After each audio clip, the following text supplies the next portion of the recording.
What's up, guys? Oh, there he is. All right, who's ready to watch my windows all mess up in about the span of about 5 minutes?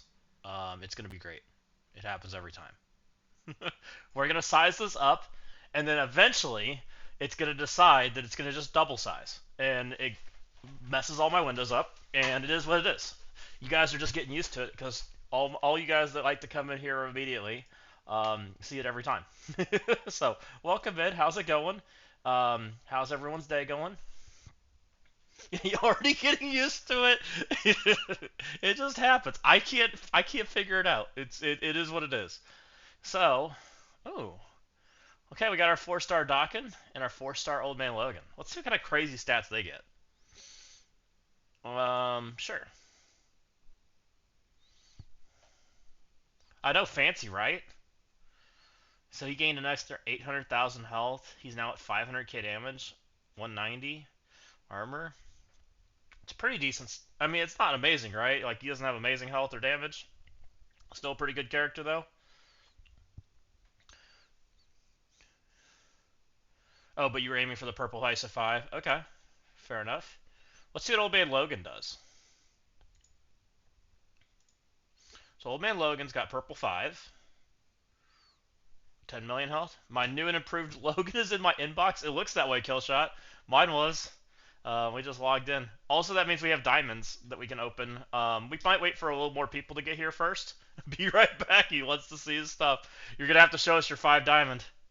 Um, That's a pretty impressive character right there. Which means the 5 diamond one's equally as scary, right? So the 5 diamond should have gotten like another like million HP. So he's probably like 11, 8, something like that, probably.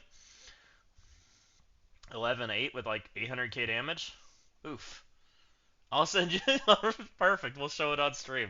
We'll check out the 5 diamond Old Man Logan. I'm sure he's scary. Interesting.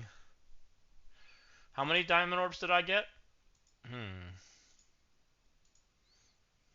Okay. Alright, well, I crashed the game already. We didn't make it very far, guys. We made it through 2 windows before the game crashed. Well, all good. We'll get there.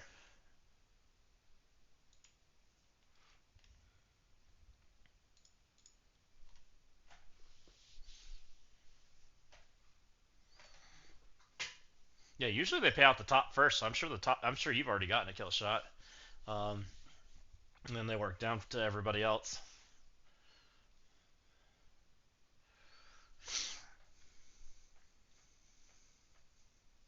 It's loading on up. How did everybody do in the Thunderstrike raid? Did everybody get through it? Did you have the characters for it? How did you feel about it? Let's start there. If you guys watched me yesterday, I did not beat it. I fell for the trap card. I managed to find the way to lose. So, yeah. Open the diamond orbs. We can do it, Ashbringer. Let's let some people get here and then we'll open them. You know, we just kind of started stream. It's a little early probably for diamond orbs, but we'll definitely do it. I wanna open them. We'll scamble for them, right? I think we got 4 or 5, something like that. I don't know what we got. What did we get? We got 6. We can scamble for 6. So that'll be kind of fun. Mysterious Rift update. What's this?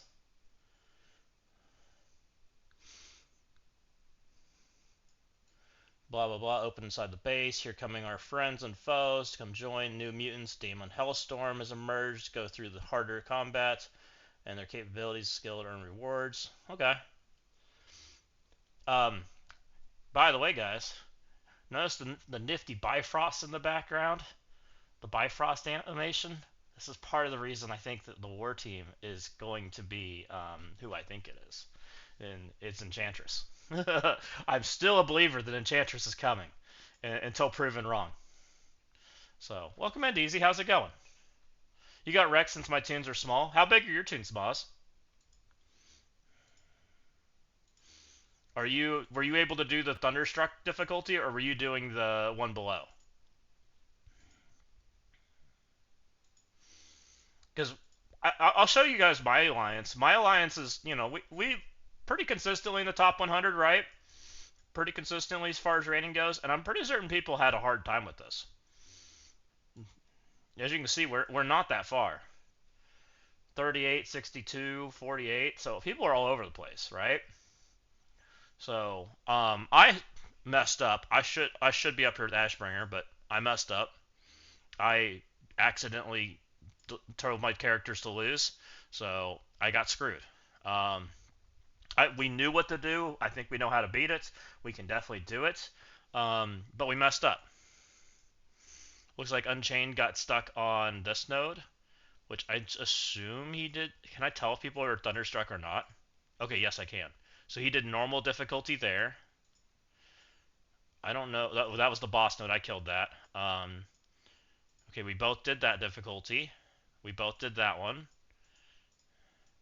And then he got stuck. I'm guessing this is normal difficulty then, which he means. And I don't know if he has the Immortal team. He may not. What did people do here? Kestrel and Rojo were here. Oh, Rojo must be here. Oh, Rojo got stuck on this boss. Oh, that's interesting. Probably need 3 people for the final boss node. Oh, you got to try it, right? How far did you get? Let's go see. Where are you? Aren't you in 3? Oh, you didn't get to attack it. Have you gotten to try it, Ashbringer? It looks like you haven't attacked it yet. It didn't let my tunes die. Oh, okay. Oh, so you tried it, but you backed out? Okay.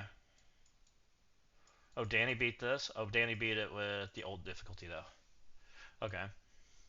So I think you're the only one that beats it on the hard difficulty. Everybody else tried it on the lower one.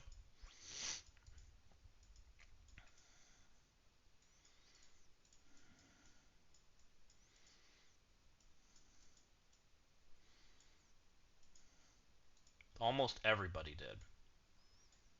Nazir did it on the easy one. Snow. I know Snow doesn't have the immortal weapon team, and that node. That node's pretty rough. Theoretically, it will be easier from war to because you'll have 6-star bullseye. Ah, yeah, I don't have a 6-star bullseye, but I'm not that far away. I don't think. I know they're both missing Quasar. They let their Quasar die, so they got stuck.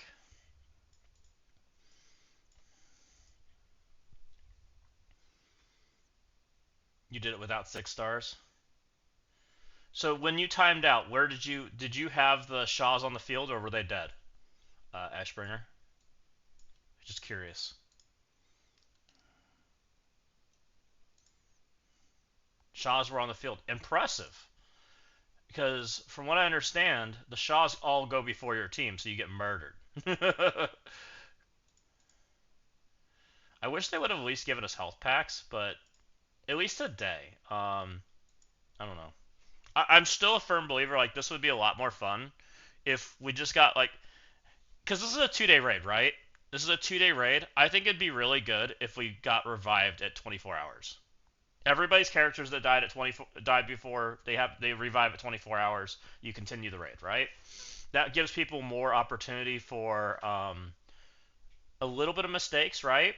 It also kind of accounts for my mistake, which was the lose button, but I think that would make it more fun for people because like I don't think a lot of people are getting through this by the looks of it. I mean, this is an in-game alliance. This is an alliance that's normally top 50, and as you can see, most of us aren't doing it. It's kind of crazy. Where's Stone? Is Stone started? Stone's one that I think could do it potentially. Oh, he hasn't moved. He accidentally joined the wrong raid, so we'll see what he does. I think he's still trying to figure out where to go. Also, if your timeout is bad and you go in the Shaw right? Yes, that's what I was worried about, Ashbringer, because basically you have to, and it's part of the reason I don't like the node timer, because you're right. There's almost like a trap in here, right? And if you fall for it, you're screwed, and there's no way to fix it, which feels really bad. And if people don't know that the trap's there, which we didn't really know the trap was there yesterday, I think intentionally we weren't going to hit it if I backed out properly because we wanted the one shot anyways. So we were willing to retry it. But if we would have kept that and left our team alive and actually timed out instead of clicking lose, we would have been up against that Shaw wall, which would have killed us anyways, right? So it's very interesting, and no one knows that because the information is not in game, right? I only knew it. I only realized it because we got murdered, and then Dorky put out the video for it, right? Because it didn't make a whole lot of sense to me last night either. Because I was like, why'd the Shaws all go before me, and then why'd they murder half my team? Well, I knew why they murdered half my team, but it is what it is. We definitely made bad decisions as far as like what we did, but I don't know. Overall, I'm okay with this raid. Like, I actually think it's really good. Um, and here's my hot take, guys, that I kind of was thinking about a little bit today. When we were talking about it a little bit last night, right? What's the most memorable raid to me? It's like Ultimus 5, back when we used Thanos, when I played the raids, right? When we used Minerva. That's the most memorable raids to me, as far as like engagement and stuff. Now that was before the sim button, that some of that stuff goes on, and I kind of think back to like Star Wars a little bit. Like, and I'm not a huge Star Wars guy. I just know how Star Wars works. Part of me wishes we could play Crucible. You sent me a screenshot. We'll take a look at it. Let me get that opened up while we're chatting. But one of the things that Star Wars does is Star Wars you have to play it right. You have to. It's a raid that's not every day, which I think is kind of cool. Um, open link and open link. Okay, I got them open. I'll show those here in a second. So, like, I think the raid being an actual raid and you actually have to play it is kind of cool, right? But I don't want to do it every day because work's busy, right? That's kind of where it gets, like, crazy. Like, if you have to raid every day and it actually takes time, like, sometimes that can not be fun, especially if you're, like, have a crazy day going on and then you're letting your lines down. Like, it's hard enough just to sim. But as far as like having something to do and being excited for, like I actually think a raid would be kind of fun. Something like this, right? Maybe it's once a week, maybe it's a once a month thing, maybe it's a couple times a month, maybe it's a couple times a week. I don't know. Um, just some weird food for thought. But would we be upset having to engage in a mode like this a couple times a week? It was a normal raid. And maybe the normal sim raid doesn't exist. I'm just going to put some other food for thought out there because the sim raid's stupid for its own reasons. Um, I mean, and I'm very much an anti-sim raid person. I don't like it. I haven't liked it since the Chaos raid. It's just I don't think it's very engaging. I think it's less engaging that we've gone to the conveyor belt raid. Even in the Omega version, the Omega version just ends up being like everybody fighting for nodes, and the guys that need to complete it need to somehow get to the end without like taking all the nodes. Because technically I need to go clear stuff for people, and I haven't done it yet. So we'll go do that right now because I kind of forgot. So it's a good thing we went and looked. But like this isn't that like engaging. It's mostly UI elements, right?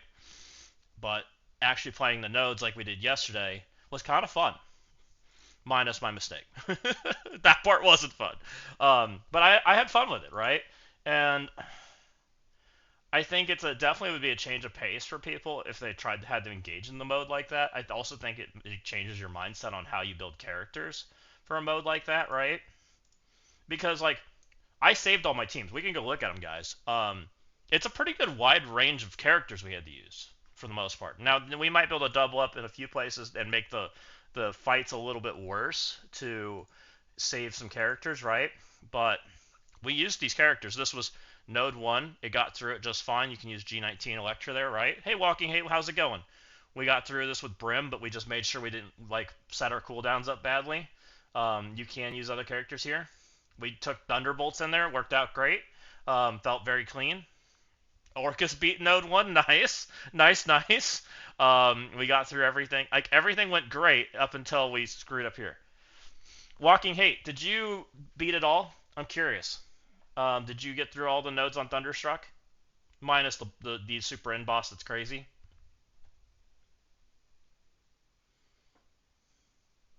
You didn't want to use peeps. You were going to use later. That's a fair take because we had that conversation too when we were doing it yesterday, which is a very fair take. The only reason I used vigilantes because they get cooldowns back, right? They get energy like crazy as long as you're smart about it. No, it was a terrible time. How far did you get? Did you? So I screwed up. You got stumped on the first Conqueror node. I'm gonna have to remember where that is, so we'll go look at that. I haven't looked at my bracket. We'll go do that in a minute. It cost you 1K cores. Oops. Okay, well, I mean, I probably used something similar to that because I revived some people too, or didn't revive, but reset the nodes and was buying extra attacks because why not? Um, we have a full line here. So the first Conqueror node is Stormbound, Harbinger. Okay, so you got stuck here. No, Conqueror. You got stuck here on this node. Who did you use, Walking Hate? Were you trying to use Fantastic Four on the Old Man Logan node?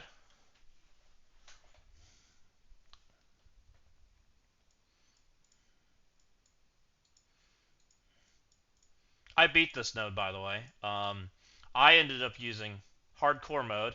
It doesn't look possible. It was I used Insidious 6 is who I used, Walking Hate. And what I did on this node is it's got the two clumps, right? It's got the Old Man Logan clump and it's got the Hank clump, right? I used the Vulture special. So I used the Vulture special to knock off the speed ups on the Hank clump, and then after that, I can't remember who was next. I think I Spider-Maned on Old Man Logan, and then I Hobgoblin ulted on Old Man Logan. So Old Man Logan, I didn't kill Old Man Logan immediately. I first went after the Hanks. I didn't start going after Old Man Logan until I think it was Spider. I didn't go after Old Man Logan until we locked in his abilities, right? I wanted to get the trauma on him first, which is when I went after him. So we ended up doing the ultimate with Hobgoblin. So it wasn't until after we Hobgoblin ulted that we actually went after him. We mostly just controlled stuff initially, which hopefully helps. And we did it in a one shot. It's actually my VOD from yesterday too. For anybody that's interested, it's there. You only needed the Gear Tier 20 Shocker, which you only have Tech Gear, so you can do that. Yeah, yeah. It worked out very well. It was clean for me. You took out the Hanks first. I think that's fair take too, Great Berserker. I don't remember if I did or not. I just remember that we smeared Old Man Logan and tons of debuffs, and then we locked him in with trauma, and then we went after him, and we killed him before he took his turn, which worked out fine. My problem, Walking Hate, is I screwed up, and the node after this node's a little difficult. This is the boss, right? But I accidentally clicked the lose button when my characters were mostly dead. When I went to back out, I went to retreat and I clicked lose instead. So all my characters are just dead now. So that's what I did. I think we know how to beat this node. We just messed up. So it's all good. And even Ashbringer, who was in chat yesterday, hanging out with us, we were in, and he did the exact same thing. Oh, you need a Shocker to beat him with the ult with turn one if Exi. Yeah, do it with Insidious. You'll get it. Because you have Blue Marvel. You got a big enough team.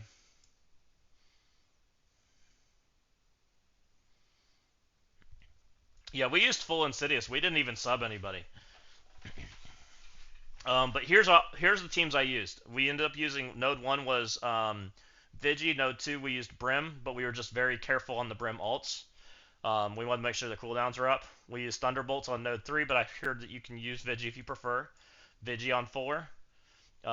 We used Immortal because I don't think there's an option to do anything else other than that. We did Insidious on 6, which is the node that Walking Hate got stuck on. This node is very tricky. This node is the boss. If you kill stuff too fast, the boss murders you. We found that out the hard way. So don't do that. Lots of basic make blast or kill stuff. And then this last node, it's the full team. Don't whatever you guys, do not let the Shaws live if you go back into this node. If the Shaws are alive, it's a back out, guaranteed. They will murder you. Hey Walt, how's it going?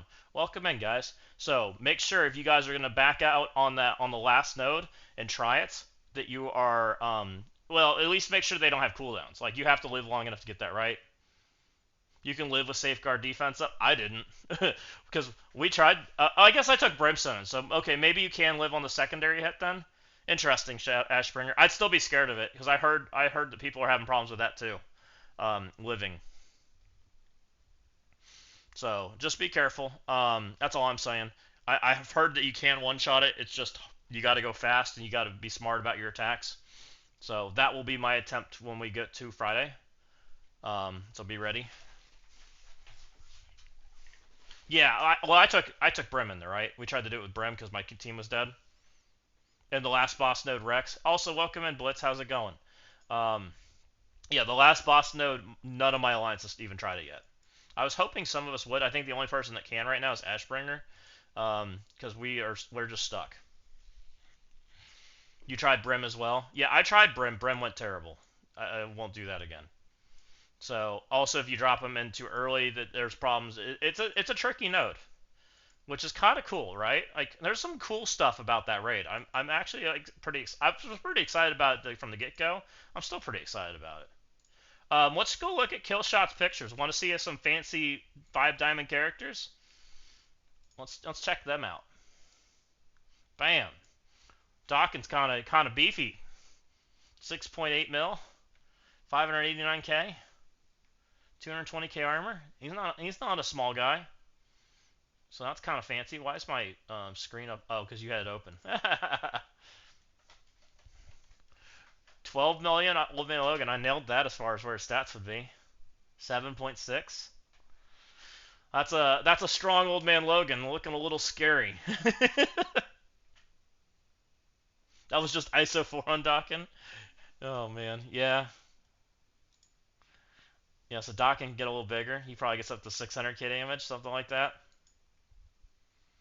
Those look painful because I know how much Old Man Logan hurts. That'll be fun. Well, should we figure out some fun Crucible defenses? Because that's mainly what I wanted to do today. We got, how many people we got here? Should we open diamonds? We got 22 people here. That sounds kind of fun. You guys want to scamble?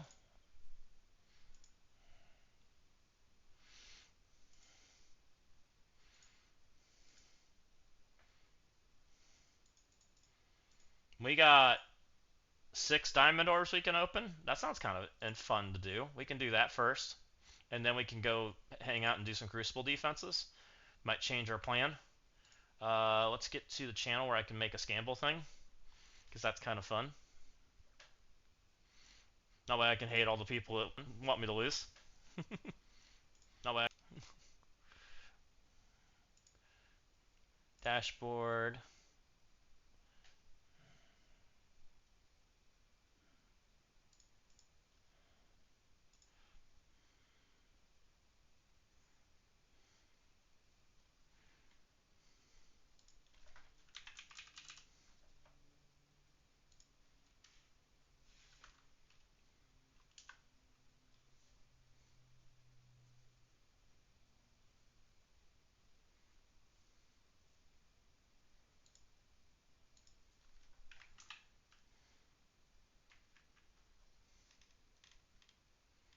It's poll, isn't it? I think it's slash poll.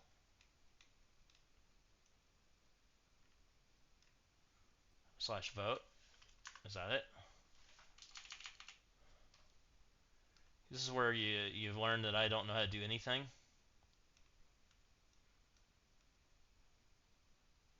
Oh, prediction. That's the one we want. Yeah. Will we get a 4 diamond plus? That's going to be the question because I think that's the more fair one. We will do a 2-minute poll. And it's yes, no. And sure, don't show that again. Let's go. You guys feeling lucky?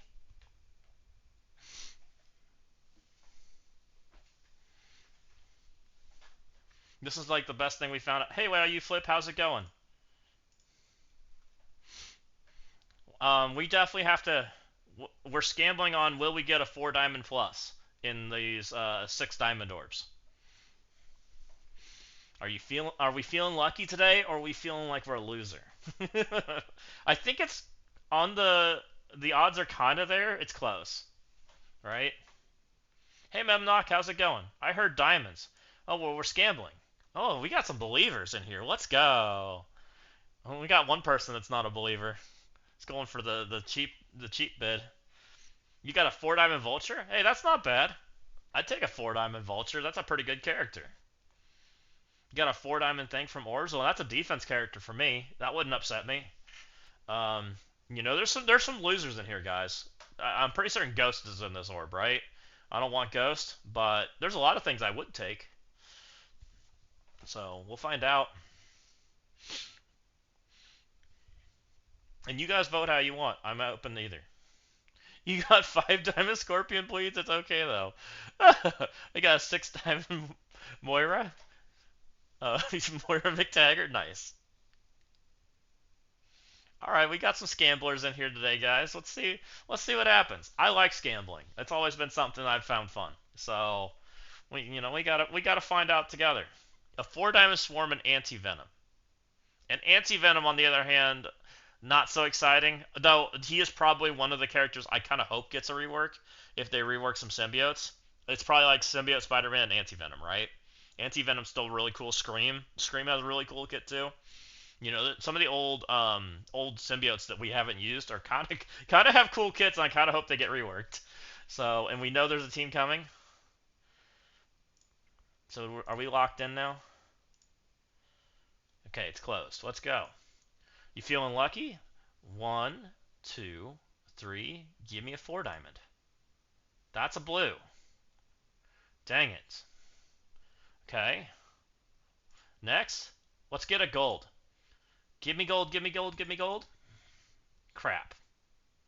That's not what I want. That's a green. You're going the wrong direction. Okay, we're back to... Let's go for a purple again. Purple, purple, purple, purple. Come on, purple. That's not purple. Come on. Give me gold. Come on. That's not what I want. I'd take a 3 diamond Daemon, though. That would be pretty nice. 3 diamond Daemon? That's not a 3 diamond Daemon. It's an upgrade, I guess. It's a Lady Bullseye. Okay. It's better than nothing, I guess. Purple. Crap. Crap. That sucks. Guys, I have to take your points. All the believers. I feel bad. All your points are gone. We I'm so sorry. All of our luck is terrible today. We have to take your points. Hold the hell, believers. I'm sorry, guys. Oh man. Will we get a 4 diamond plus? Sorry, guys. The no's win today. Oh, it feels bad. Sad.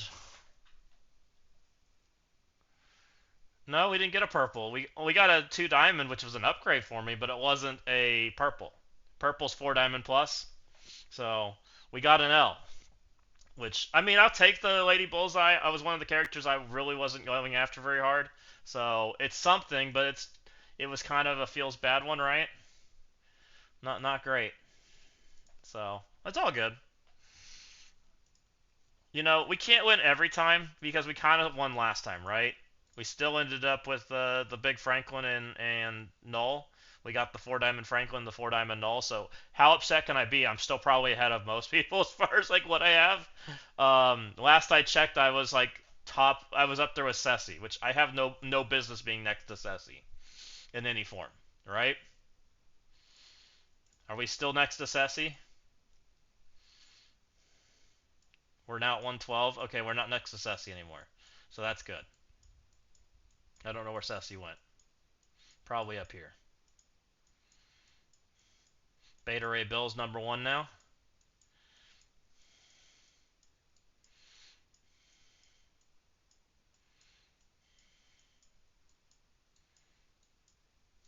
Alright, well, I have no idea where Ceci went, but I was next to Ceci for a minute. I still feel like I'm way too high. So, it's all good. Um, Here's the fun part. What should we put... Who do we have in here? Who do we got? Just another guy, Marv, Rizzle. Well, we got all kinds of alliances this time around. Interesting. I've heard some of these people, but not all of them. Some of these are new guys. So that's interesting. I missed Walking Hate. I'm supposed to match Walking Hate because he and I are like the same rank right now. Because I'm pretty certain Walking Hate's like within like 6 points of me. Like I wanted the verse Walking Hate. Like Walking Hate, why are you dodging me? I'm just saying. uh, 2034, yeah. Why are you dodging me? I'll find you. Get good or noob? Perfect. Oh. Um, there's a serious conversation we need to have about this team, right? This team is a nuisance. And I don't know if this team is able to be one shot when Blastar and Thunderstrike have their stuff. Which some people will have not this weekend, right? Because of the raid got postponed. Sentry's going to change the landscape too, correct. And when we get Sentry, we should probably have the next. We'll have 4-piece, right? We probably don't have Warlock, but we have Cannonball. Is my guess. I'm thinking I don't know if Cannonball or Warlock's the second character. I'm guessing because I think Warlock's the cooler character, that Warlock's third. That's just my guess. Do they kind of give us any information here about that team in the order they placed them?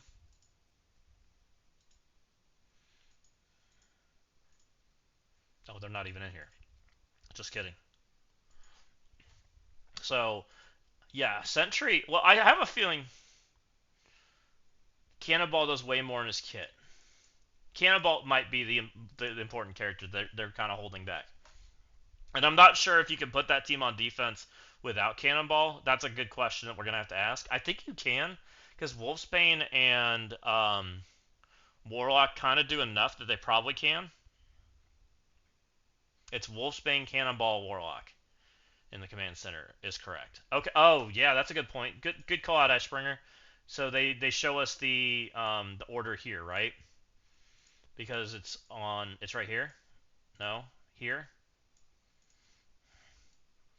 They show it right there. It's Wolfsbane, Cannonball, Warlock. So Warlock's third, just like we thought. So we're gonna have probably Cannonball um and Sentry at the same time, most likely.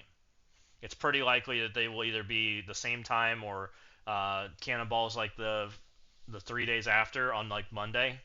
It's uncertain, which will change stuff. Have you built up? Yes, I did. Mostly. I haven't G20'd Sunspot yet, mostly because I'm. There it goes. I knew it happened, guys. Like we could almost gamble on that it's gonna happen, but it's guaranteed. Thank you for telling me. I haven't figured out why it does that, but I have 2 monitors, and they don't. When I start using the other monitor, it really doesn't like that, and it makes it all screwed up. So thank you, JD. I got that fixed for you. Um, I think JD, you also want some help with defense, so we can do that too. I'm happy to work on some of that stuff with everybody. Yeah, Warlock handles a lot of the on-spawn stuff. I think when we have Warlock, that team is going to be playable on defense. But I also think it's okay. Like, so this team, if there's 3 or more, when an enemy gains speed, that's not super important. That might make them offense playable. Cannot gain assist. The speed bar cannot be filled or reduced. Like this line here alone probably gets them close to being playable as a 4-piece, right? Stopping speed bar is pretty good. And then they're saying we're gonna have Cannonball. Let's see what Cannonball does. Not having the speed up is definitely a problem. Like it doesn't like wall them out yet. So cannot generate barrier. Deflect safeguard. Hmm. I think there will be a team when Cannonball comes out. For sure. And now we're gonna have to use Sunspot, and it might only be for the guys that are willing to G20 this character too. I'm not willing to G20 him yet. I want to G20 him, but first things first. I got to get my mutant gear under control so that we have enough for the other characters, because we have what, 2 more mutants coming. So I really need another 75 of that piece, and I need 100 of this piece, right? A little bit more than that. 125, something like that. We've got the tech gear for Warlock, so we're sitting fine there. So we're kind of waiting on that. Magic, we've already done purple 4 healer, maxed her out because we are very comfy saying that Magic's gonna be good. Is Magic and Sunspot in these orbs? I didn't ask that question before we did it. Did they make the cut since they're new characters?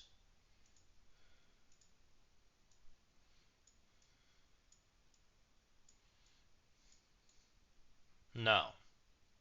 Interesting.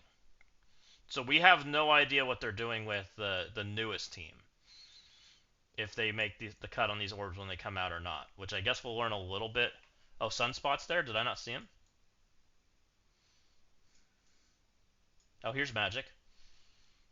Okay, good spot, MSF Big T. Okay, so Magic and Sunspot are there. That would have been the wins, by the way.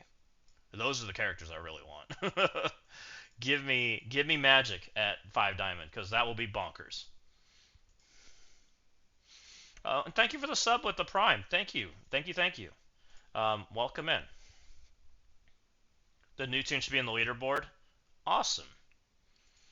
Yeah, that's what I'm expecting, Kevin. I'm just kind of waiting to see what they do. We should learn for sure, what, next week? The week after? When they release the next character? Or they haven't done Steel Serpent yet, right? So we might learn with him, possibly. So here's the big question. Can this team be one-shot when Thunderstrike and Blastar are 7 red, plus, and have their Awaken passive, right? We're 75% into completing our goal. Nice, Twitch. We're getting there, guys. We got some subs and things going on. I appreciate everybody that kind of supports the stream, so thank you guys. The new tune should be in the leaderboard. So, the problem we were running into with this team originally is you can't stop Mephisto and kill things, right? It's very hard. Because really what you want to do to this team is Daemon it, right? That's what really comes to our head. But to do that, I think we just needed that one character, right? Right, exactly, Kevin. Yes, that's exactly where I'm going with that. Because it's not Thunderstrike, but and Thunderstrike's passive just is enough to stop Mephisto with the Awakened. If Blastar is an ally until this character completes a turn, enemies cannot fill speed bar for themselves, allies, or enemies. If Blastar is an ally, enemies cannot have their speed or resistance increase except by positive effects. That's the big one, right? This is the line that really changes everything. So you take those two, even though they're standing passive, Doctor Strange, Yo-Yo, Daemon. And we think at that point you might be able to one-shot everything because you're going to be able to double tap, right? That's the theory. It's still a lot, but I think you can do it. I think then you can kill her, most likely.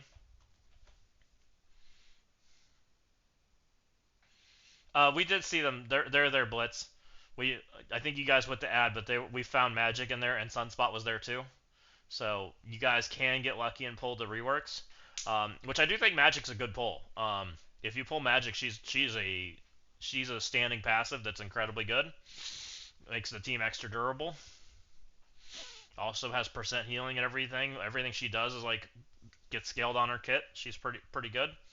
She's not Daemon good, but she's up there as far as what you could pull. Sunspot's a little less good, but I think Sunspot will find play too. So I think this team is quite good this week. The question is this team worth it versus breaking everything up? That I don't know. So this is a team we need to definitely think about a little bit, and we also want to think about, do we think that we can get wins without doing this team? Because this team was a nuisance. If you guys watched my U32, I don't think many people beat it without doing 3 hits on it. And some people took more than that, which means they just don't clear the room, right? There's a little bit of that going on too, because it's kind of a nuisance. But what I was seeing people start to do towards the end is they were just double sacking and then taking Immortal into it. And while that does get 2 auto wins and takes Immortal off the board, it's not the most like taxing room in that sense, right? Other than getting the wins. So my question then becomes, would it be more taxing to spread this out, try to get some wins in more forms? And I guess the question is, can these rooms do it?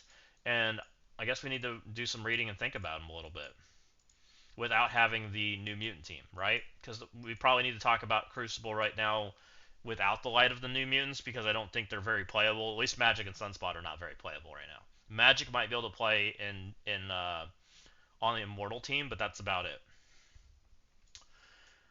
Characters equipped with Raider or Skirmisher ISO 8 ISO while under 50% gain 200% damage. Now, the first thing that everybody, I'm sure you guys have all thought about, and I've thought about too, is we wonder if Thanos works. Does Thanos nuke your team if he's under 50%?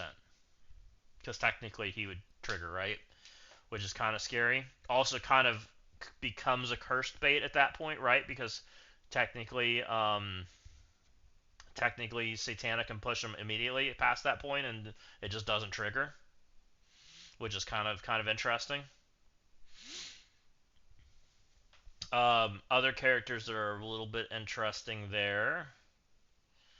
Blue Marvel's a little bit interesting, but not really. Xavier gets a little bit interesting just from the mind control pingy part, right? Because that should scale his damage too, correct?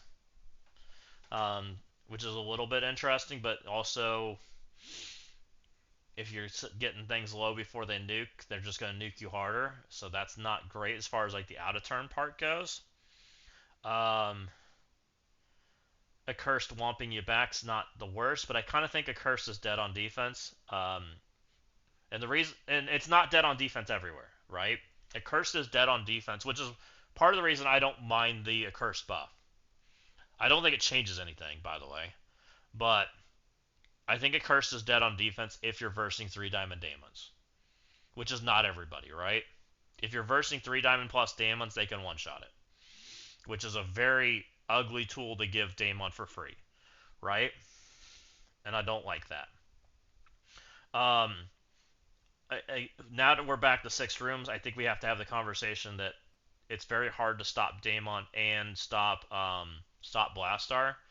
We probably just don't try to stop Blastar. We just let him have his room that he's going to take, which is probably Phoenix Force, unless we want to keep Phoenix Force for offense, which is a conversation.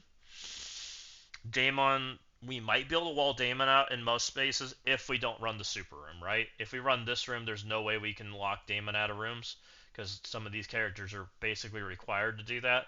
These 2 characters by themselves are kind of anti-Daemon, and throwing them both in the same room kind of defeats that purpose. So you're gonna get Daemon for like an incredibly high like efficiency score if you do this. Blue Marvel kind of does to a degree because he's so fast, but also not. There are other characters that can do it, like Emma. Like we were doing it in in our other room, right? When people tried to Daemon my and they did it last in my U32.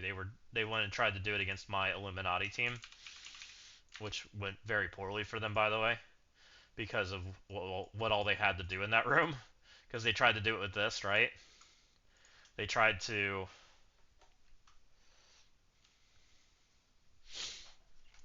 Why does it keep telling me I'm reconnecting? Oh, because let's open this chat instead.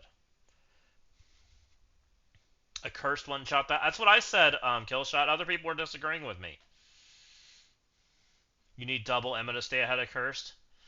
And I've seen double Emma get one shot too. I forget what's one shot double Emma. I want to say a cursed double one shot that one also, because I was running that one initially. So both rooms get one shot. So if they get one shot, why do we even consider this, right? That's my answer. That's way too expensive if it's gonna get one shot. So why run it? It has the chance to beat something if people mess up. It size checks them, I guess, right?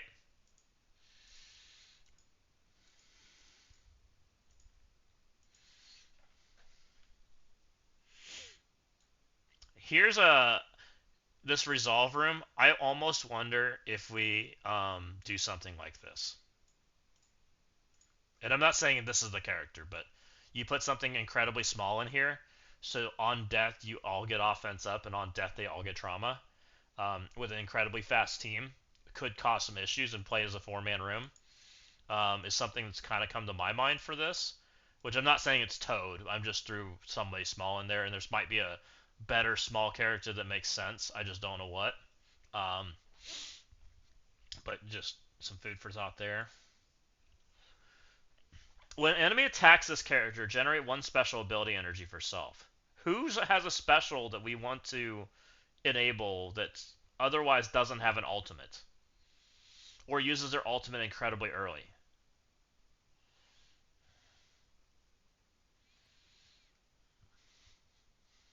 Because, like, the clunky part about this room is even if they get their special energy, which they have to not have their ultimate, right? Because the AI wants to use their ultimate if the ult's available. So it has to be a very good character that has a, and I don't even know who that is. Hey, what's going on, Lord Richter? How's it going? Are we putting Gamma APOC on defense? Well, I mean, there are some 5 diamond Gamma APOCs, right? Doesn't that leaderboard end today? So I happen to be not one of them though, so we will not be doing that. Because didn't that end today? I have bad news, guys. I didn't get 5 diamond APOC. He was not in the cards. The game Mutant Gamma APOC. I couldn't do it. So who has an amazing special that we want to engage? This guy has an amazing special, but it's a turn 2 ability, right? He's always going to alt turn 1. Um, what about this guy? His ultimate's not available, so he's only going to ever push that if he doesn't have charged. But getting his charged mechanic going faster is not bad, right? Getting the heal going again. That's an interesting one. Shuri. You have Odinati in that room. Well, you're kind of on the same page as me right now, Killshot. um, Shuri does have a nice special, right?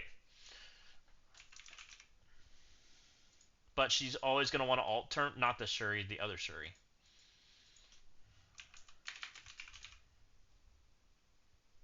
Vulture special's pretty good, yeah. But it doesn't change anything, Blitz. Like when you interact with Vulture, right? What's he want to do? He wants the special turn 1, alt turn 2. So if you get your special back, why do you want to? He's not going to special turn 2, right? It's never interacting that way because he gains the ultimate energy.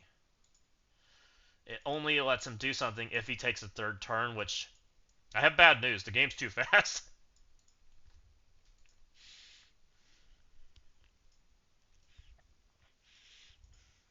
This dude does bad things when he gets a special, right? He also just got reworked. Also, his ultimate is not ready. What about this guy? This guy does very bad things when he gets a special.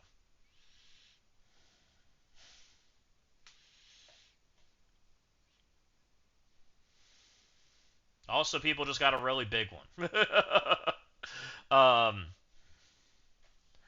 can this guy find a home? Also, we need to do things that don't get blown up by Damon, right? If Damon just goes in there and one-shots you, you're not happy. So that's another food for thought problem.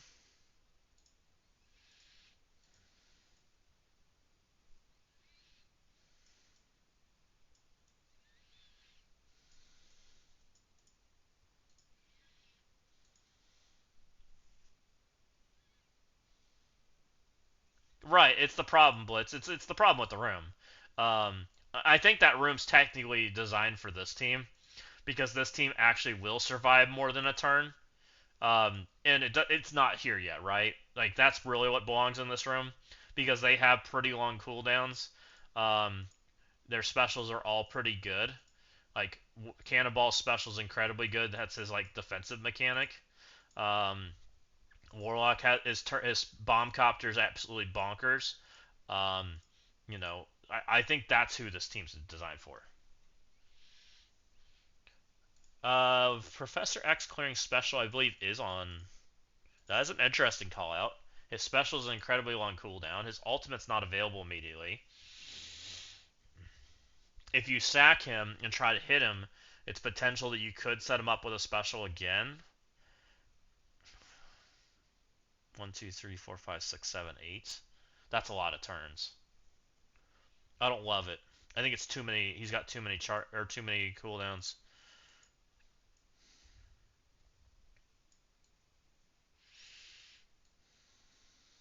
What about what sack jammers look like these days? I think that's room 4. I think this is which one it is. Let me look. Not resolve. I think it's kinetic shield. Yeah. When an enemy attacks this character, generate one special ability energy for self. When an enemy attacks this character, generate one special ability energy for self. So it's like, who benefits from this? Is what like the question we're asking, right? Is there a character that benefits this that we're not thinking about? Is there some shenanigans we can do? Does it even exist, right? What about you try to aim for not getting attacked? She ults on her turn. What about Duck? He doesn't have a special ability turn 1. Clear 2 positive effects. But this is his better ability, right? Like, we'd rather have him ult. He specials on his second turn. Just doesn't change much. You don't have your ult, you special. Okay. You special, but you want to ult on your turn 1. It'd be a pre-taunt.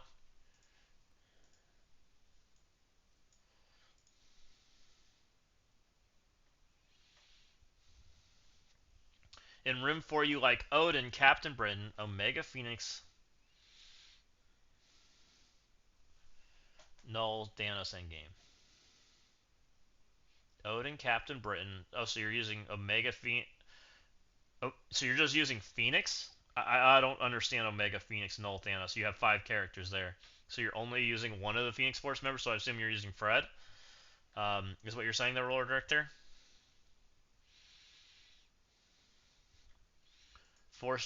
It might be force directed attacks, which you know what that might be, Blitz. It might be the not this. It might be the Odin room. It might be something like this. And I'm not saying this room's good because there is some counters to this room that if you want to do it. We were running something last season that I think was doing pretty well. Let's just grab 2 tanks, or we'll just call it these 2, I guess, for now, just for funsies, right? It could be something like this with Odin and a couple fast characters and way to block speed up, which is Shuri, which again kills your Illuminati, but that's not the worst thing, right? Something like this, and then it'd be like uh, in-game Shuri.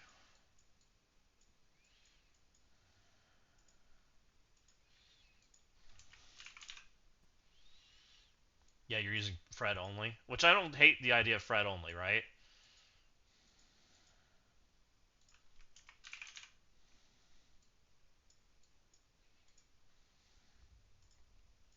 Something like this, and we'll just say there's another character there. I don't know. We'll figure that part out later, but something like this. Energy for self. Shuri wants the special on her first turn. She doesn't special. She's gonna ult on her second turn. Does Shuri have full energy without? Because doesn't Hank give her energy, or is it she that gives Hank energy? I'm gonna just keep selecting the wrong Black Panther. Game. There's only one Black Panther in the game right now. The others suck. So she doesn't have hers initially, but doesn't she give herself energy? She does. She gives herself energy, so she's always gonna alt turn 2. So it doesn't change much. And when things get attacked, right? Who it gives special energy to is self, which is I guess protectors are okay.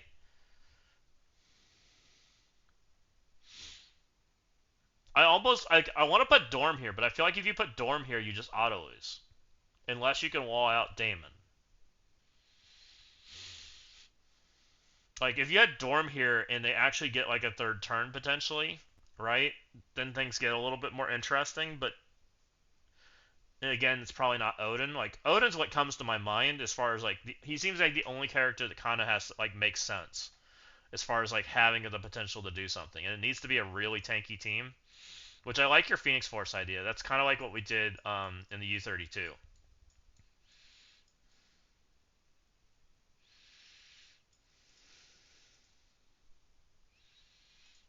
She technically could. Can we make this character work at all?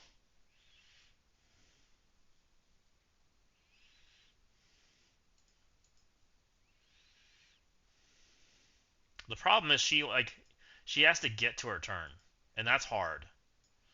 I mean, she's only 122. I guess Thanos is a little interesting, right? You know who is interesting a little bit? Sus. Isn't Sus a little interesting? Because he's off. He doesn't immediately get his turn, and Sus getting his special back earlier could be crazy. That's probably the character. A Sus room.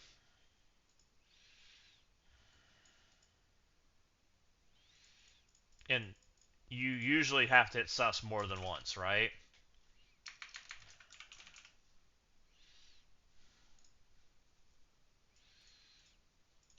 This is probably the character that makes the most sense.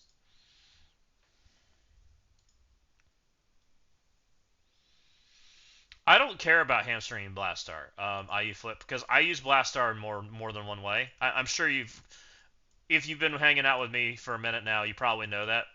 When it comes to Blastar, like I like having Kahori, but I don't need her, right? I don't need Mephisto. I don't need Kahori, because we have the speed up option also. We can take 3 speed up characters, get the same results with a little less score. Um, Also, Kahori helps, but isn't quite needed. It's almost there's very few times it feels like I can't get it done with the speed up character lineup. Yeah, Most Steph, how's it going? Welcome in. So yeah, I've always been pretty happy with doing that kind of stuff. How's it going? How's it going? Um, I don't know. I think I like Super Scroll the best of anything in this room, unless we can come up with another character that's good. Super Scroll and Odin feel like the two characters that can play here. Um, hmm. Yep, running Scroll, Gore, Guardian, Thanos, Endgame, and 4. Interesting. Scroll, Gore, Guardian, Thanos, Endgame. You opened 8 Radiant Orbs for Old Man Logan event and got garbage one. Hey, me too. We did it a little bit ago, and I pulled one upgrade, which is a 2 diamond, but for the most part, it was all garbage. It wasn't super exciting. So, and I didn't open 8. I opened 6. So, I fully understand you there. So let's leave Odin in here for now, because I think these are the two best characters that we've found for a built-around room. I don't hate the Thanos idea. I'm just not sure if that's where Thanos goes. Right? You got a 4 diamond Franklin? Hey, congrats. Nice. I got one of those. They're fancy. This guy's got some stats, guys, when he's got 4 diamonds. So we got that last time, so we're not that upset this time around. Hopefully, it gets better next time. Hopefully, some better people do better than than I did today. Um,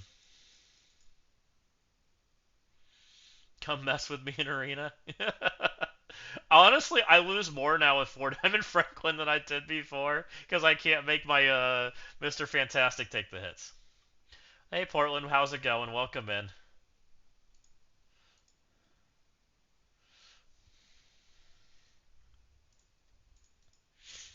Okay, I kind of like our thought process there. What's this room do? On successful attack by the character, if the primary target has blind, perform an ISO 8 attack against the target. So, successful attack by this character. If the target has silence, apply blind. So if they have blind, you isolate attack. If they have silence, you apply blind.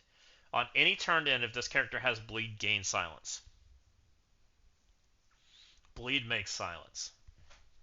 And doesn't silence make trauma this season? Right? Oh no. On offense and defense, new mutant characters when this character, when attacked by an enemy that has silence, gain offense up. On any turn end, if this character has silence or blind, gain trauma. So blind creates trauma, silence creates trauma. So Franklin's extra strong this season.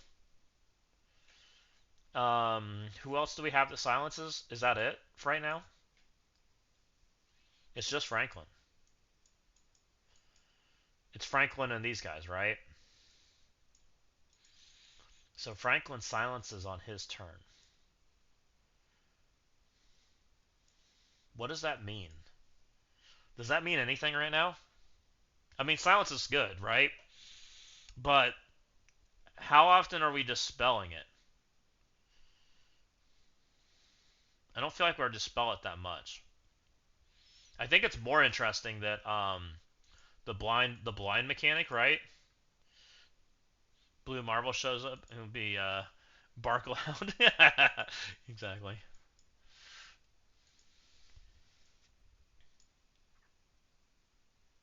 Yeah, silence also means trauma. Well, that's what I was kind of asking. Like, how important is that, right? Global rules. That's what we were kind of thinking. Silence and blind. I think the blind trauma is kind of scary.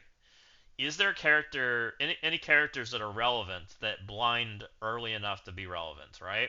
Blind trauma is kind of actually really scary. Um, well, you know who does? Thunderstrike. Thunderstrike blinds on blind traumas. It's interesting. Blade, Professor X, yeah, both of them do. Professor X already traumas, so that's not that big of a deal.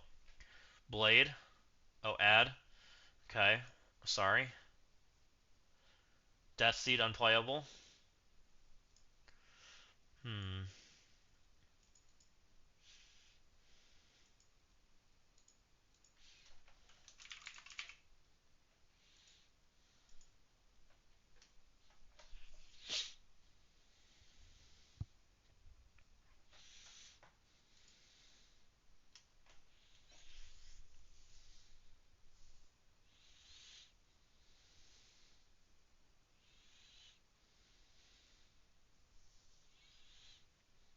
I'm sure you guys will be back shortly.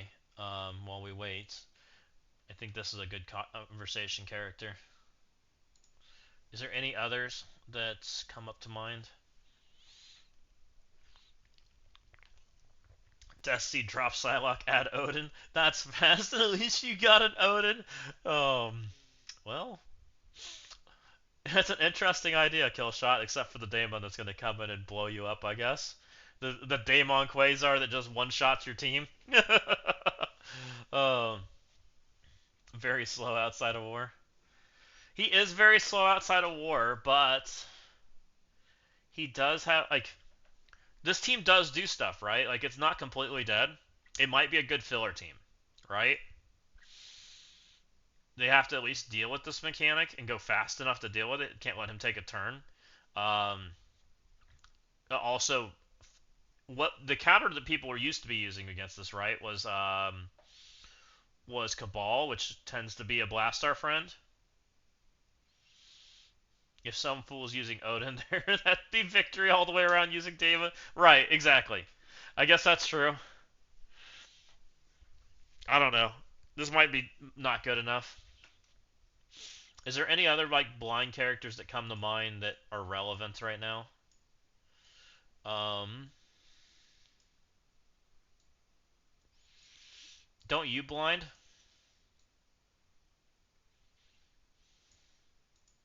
He blinds on special.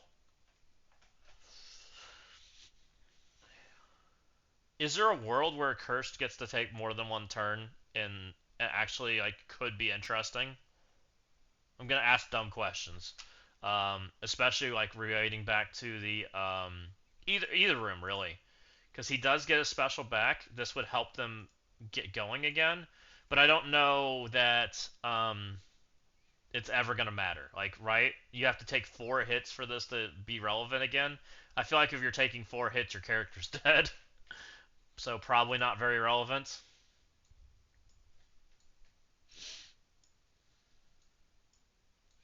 Emma blinds, right? But does she ever get to her turn? That's an ultimate. Back now, welcome back. DZ, we are talking about, and anybody that came back, we're talking about blinds right now. I'm not sure if there's relevant blind characters that exist, because blind also puts trauma out, right? Kind of a relevant thing. Characters that kind of come to mind is like Taskmaster and the Thunderbolts. Um, come Emma a little bit, Star Lord, blind Mr. Streamer. Right, cookies, but Star Lord also has what, 30 HP?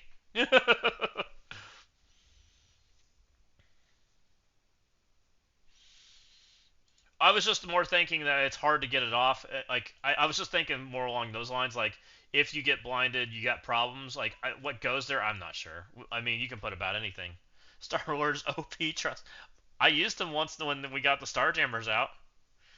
Um, the bleed mechanic's probably the more interesting one here. If this character has bleed, gain silence, which also means gain trauma. Bleed, gain trauma, silence on any turn end. So if bleeds go out early, you are going to trauma silence them. That's probably the more interesting mechanic of this room, right?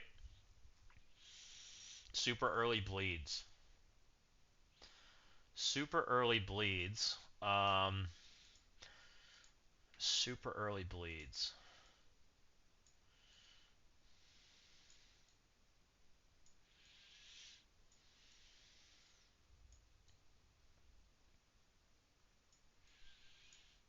This dude's super early bleeds. Super early bleeds that gets countered. But if you put this guy in that room, you're auto countering that room. Like that's what people do. They throw Fantastic Four at it. They do something like that, which I don't think you can stop Fantastic Four if you put Mephisto there, right? That's kind of a bad deal. Not a great deal. Illuminati passive. Illuminati makes more sense to me in that room than Mephisto does. Like Illuminati in that room is actually kind of interesting, right?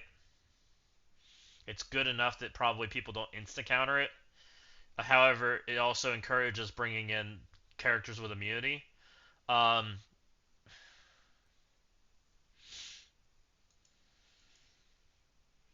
the character that comes to my mind, and it might be tearing apart Starjammers, is this guy because of this mechanic. Enemies cannot gain barrier with immunity. Lower damage reduction of all enemies with barrier. That mechanic there is going to allow you to keep the debuffs on the table without them turning it off for the most part. They have to not bring barrier characters, which is gets a little bit trickier.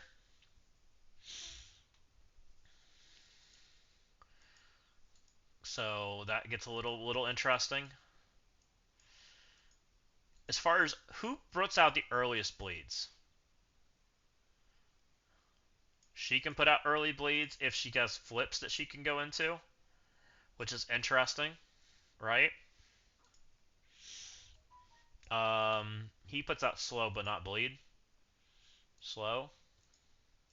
Mephisto puts out early bleeds. Um,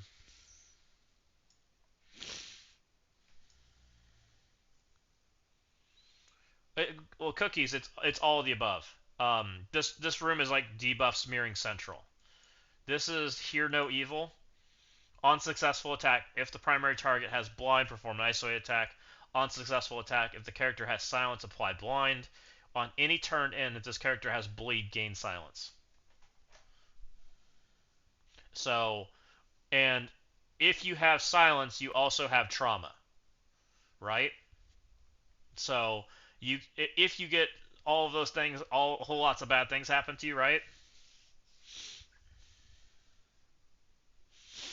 So ideally, you want to get bleeds out early, so you get silence out, and then silence makes blind. I6. I6 is fast. I6 at least makes you have to deal with stuff. Could apply bleeds with Hobgoblin pings. That's kind of interesting. I6 gets countered by S6. S6 is gonna flip stuff, right? Hmm.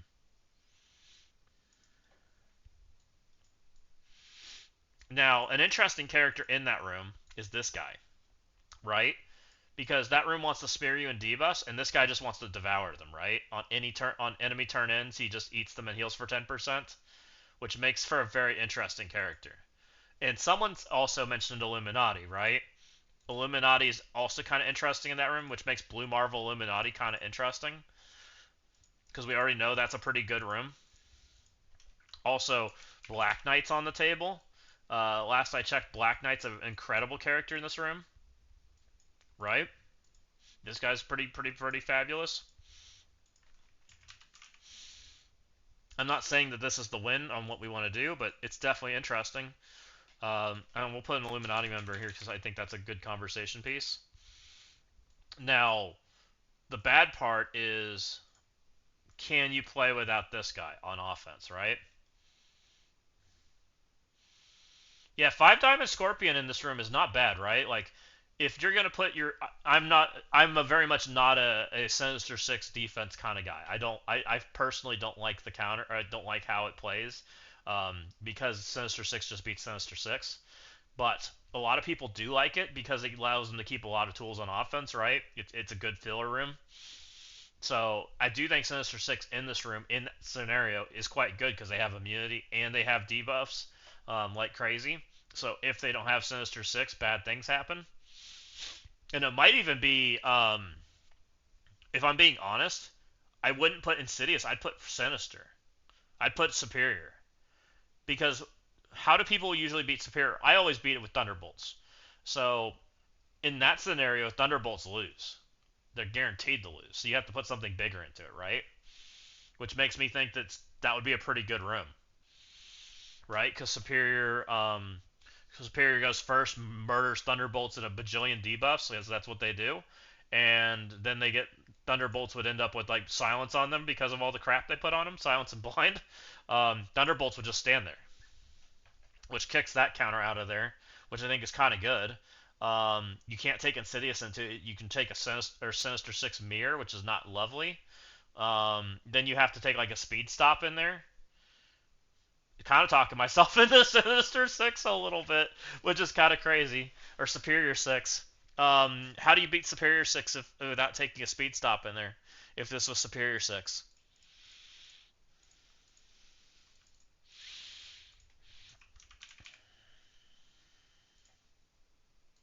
when you start talking about these guys, I don't know if you take Spider-Man or not. I assume you do. Spider-Man does good things. Does this guy make the cut? Or is the offense up guy better? He's their safeguard, but this guy also gives safeguard, right? I'm pretty sure. I think this is the better version. I mean, this is an interesting comp, right? Lots of speed bar for them to deal with.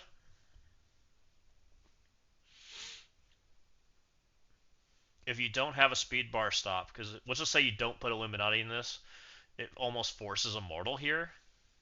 Or can Fantastic Four get ahead of it? We get what, 9, 9, 18, 27, 36%, and he's what, 128, I think. I can't remember if Goblin's 128 or 9. He's up there.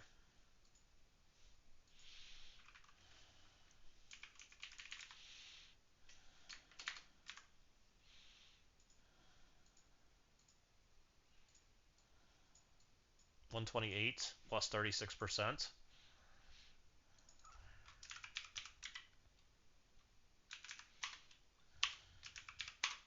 174. 174 and some change. So you have to be 175 plus. Does F4 get that? I think so. Franklin's 131 times 0.45. So F4 can get there without having to worry about it. Um, who else can get there? Jammers probably get there easy. Speed up Blastar. That should get there easy. 129 plus 50%, so that's like that should easily get there. What else can get there? Illuminati. It's a pretty limiting room, to be honest. Everything you put in there is like something you don't want to put into that room. And doing something cheap is kind of hard, right? That seems like a really good room. Just because of the speed bar stop. Can Super Scroll do this room? Could you Super Scroll this room because of all the buffs and just go to town on them? Probably. Right? Which is an interesting conversation too, but how often do you see Super Scroll on the offense side? What about Phoenix Force?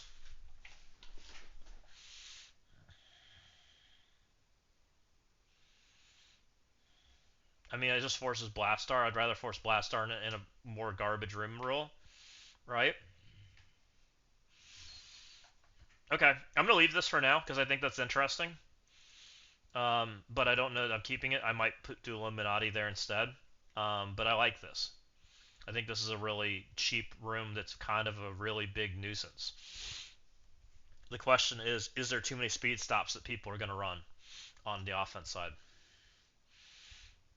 When 5 hero characters are on the same side of the field, they gain 50% max health, 50% resistance. On turn, generate 1 ability energy for 2 random allies. When 5 villain characters are on the same side of the field, they gain 50% damage and 50% focus. Oh god. So a curse to literally just murder everything in this room? If they live? So you can't put anything that a cursed... They literally have to murder a cursed if you want them to go here. What murders a cursed? Fantastic Four?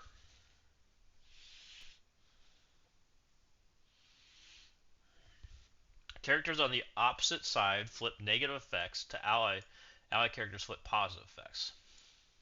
Characters on the opposite side flip negative effects when ally draws with 50%.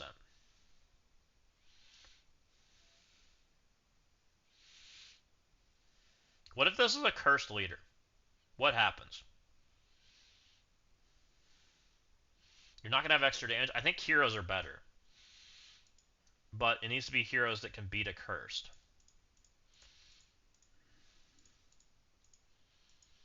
Right? And not heroes for hire.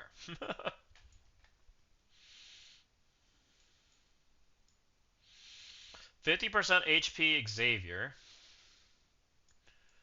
Oh no. I'm not liking this, guys. This is looking very not fun. Hold up. We need to have a conversation because there is a character that stops this, right? That I think could very well see play on the offensive side. That no one talks about, and we talked about it a little bit during the U32, right? And it's this guy because enemies cannot have their max health increase through passive effects. That guy might need to be on offense for that room, for that reason. I'm just being honest. I don't like it. I don't like it at all. Or he goes on the defense side, and what is he, a villain? You could have increased damage. I guess he'd get increased damage, but I think he's a percent, right? On enemy turn, steal 2% of this character's max health from all enemies, so that's not going to change anything. Is there super fast villains that can play? That's a passive that you don't know if the room rule counts the same. That's an interesting conversation, Capone. I wonder. It's definitely something that makes me wonder, and I think that's a fair argument. I don't know. I honestly don't know how it works. We would hope that it blocks it, but we really don't know until tested. So let's look at hero. Well, actually, let's start at villain because I think villain might be the better candidate, right?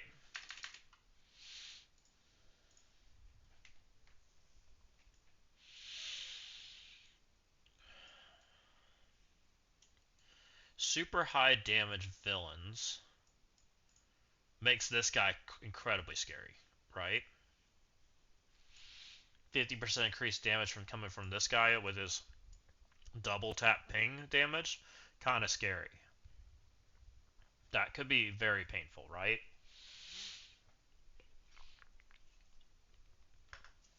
Um,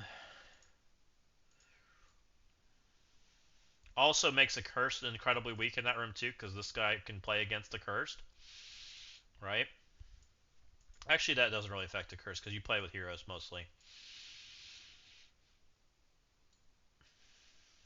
She's kind of good in this room. If you play a villain team, slowing characters down is quite good. However, both hero and villain have counters to her, right? APOC has it, and so does Blue Marvel and Nightcrawler. So she's not super great. Um,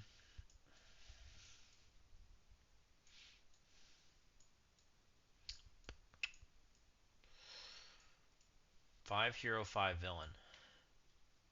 I just don't know what to think. I don't know how to feel about the secondary on the villain side. The hero side doesn't feel very good. On the villain side, when ally character drops with 50% health, characters on the opposite side flip negative status effects, and allied characters flip positive status effects. So when they push one of your characters low, they're going to flip to all negatives if they don't have safeguard, and then the opposite is going to happen for you. So you almost don't want safeguard, right? Or you do want safeguard. Oh, that's an interesting conversation.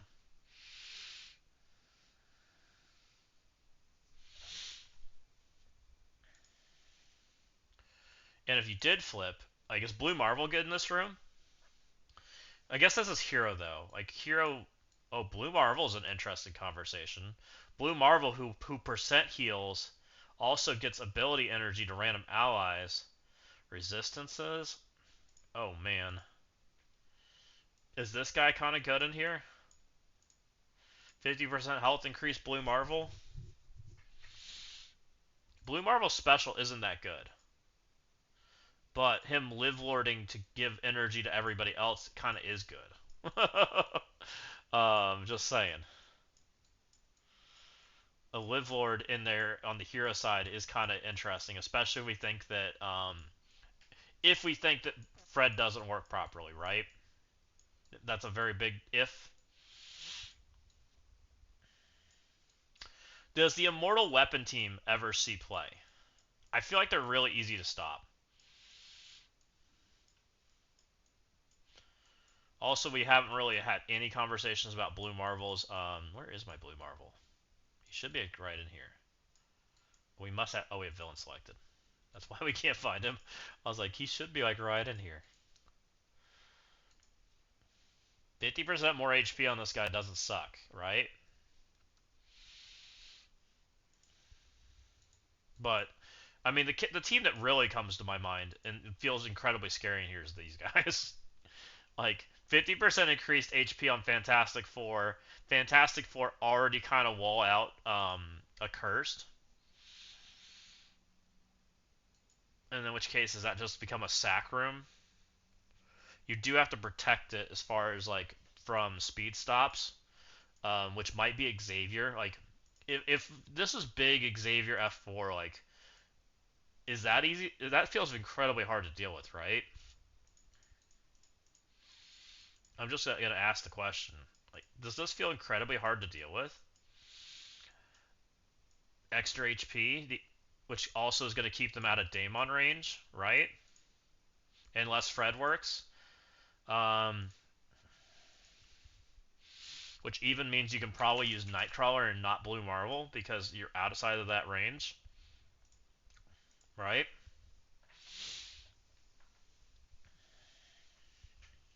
Like, that feels incredibly tough to deal with. Like, even Immortal. as a secondary hit, feels like it's rough. Like I feel like this team is kind of like bonkers in here, which feels not fun. Oh yeah, Nightcrawler is incredibly meta right now. He's still very good. But I think he's better than Blue Marvel here because Blue Marvel can now go play in another room, right? Blue Marvel doesn't have to play here. Um, Also, them getting special energy is kind of nutty, right? On turn, one special energy to two random allies. I don't think Nightcrawler's special is very long. I'm just gonna say that.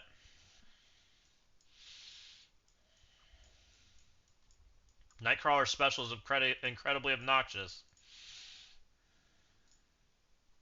3 turns. So literally, Nightcrawler will be set up to special on his third turn if he's alive, which there's a good chance he's alive, right? You feel like a cursed leader would beat that. Would they be alive? You think? I feel like a cursed leader barely beats this room now, and like before the room buffs. A cursed leader gets damage and focus, but a cursed leader has to live to get there, right? If they live, they get there, but they probably don't kill. Then they kind of need to kill.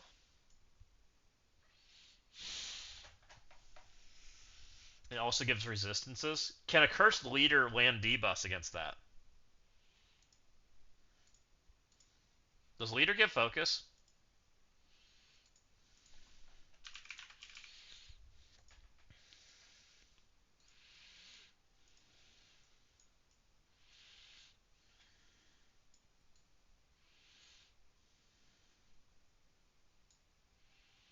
No. Does a curse stop the resistance?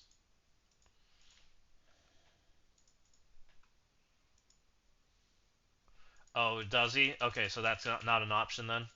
Not even close to an option?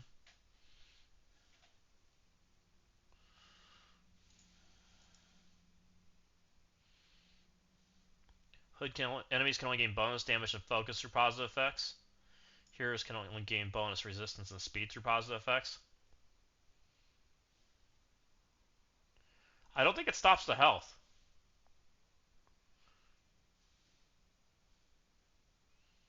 Hood just prevents them from having extra damage. I think the health's still allowed, by the way that reads to be. Enemies can only gain bonus damage and focus through positive effects, which doesn't stop resistance or health. Hero enemies can only gain bonus resistance. Now, that would stop the resistance, so they would still be able to land debuffs, right? And speed through positive effects. Health should still be there. I have a feeling a curse runs out of damage. Like, the Satana's still going to do normal damage, right? She's going to do her 50% to Xavier, but these other two are going to do substantially less damage, right? It's also still an incredibly scary matchup. They are going to be smeared in debuffs, which might give them enough oomph to get there, maybe. But I feel like F4 kind of counters them. Oh man, I don't know. You might be right, Berserker. I'm not sure. They are buffed, right? Like, he has his buff, which does help them, especially from the defense side, because he's not going to die as fast. He also is going to help them from like getting ISO attacks into the wrong place, right? So he does kind of help from that standpoint. Um, but you try to, in the grand scheme, you take leader and replace him. I feel like that's an incredibly scary matchup if you have to do that. I have higher. I almost think this team wins, but I don't know. I'm such an accursed noob. Like, I don't use a curse this way. Do you feel comfy doing that matchup? Like, do you feel like a curse beats this every time? Or do you feel like it's like a coin flip? 50% increased health. A curse would have 50% increased damage. I guess that kind of balances out in the grand scheme as long as they live, which they did live before in the right situations. Okay. So if this isn't good enough, how do you beat a cursed?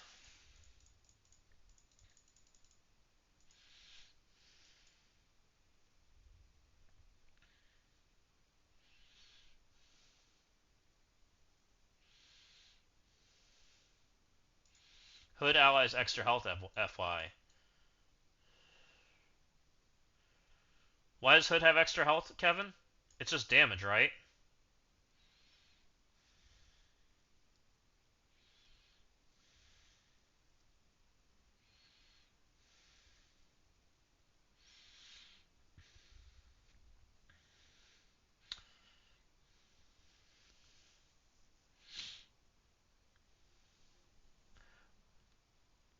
The question is, what would happen here? Would this end up poorly for the accursed? When an ally character drops low? Cursed really don't have buffs. Not initially. They mostly just have debuffs that end up being buffs. What's going on, Windstorm? Welcome in. F4 does have buffs, but they're safeguarded for the most part. They don't have a lot of buffs, though. Okay, well, let's just... What if we throw F4 and Accursed out of this conversation? What can we come up with then that is reasonable, that even has a remote chance of being useful? Um, that, what about something that's strong enough that doesn't require Accursed going into it? Because you're right, Accursed being in this room feels bad, and we really don't want Accursed in here.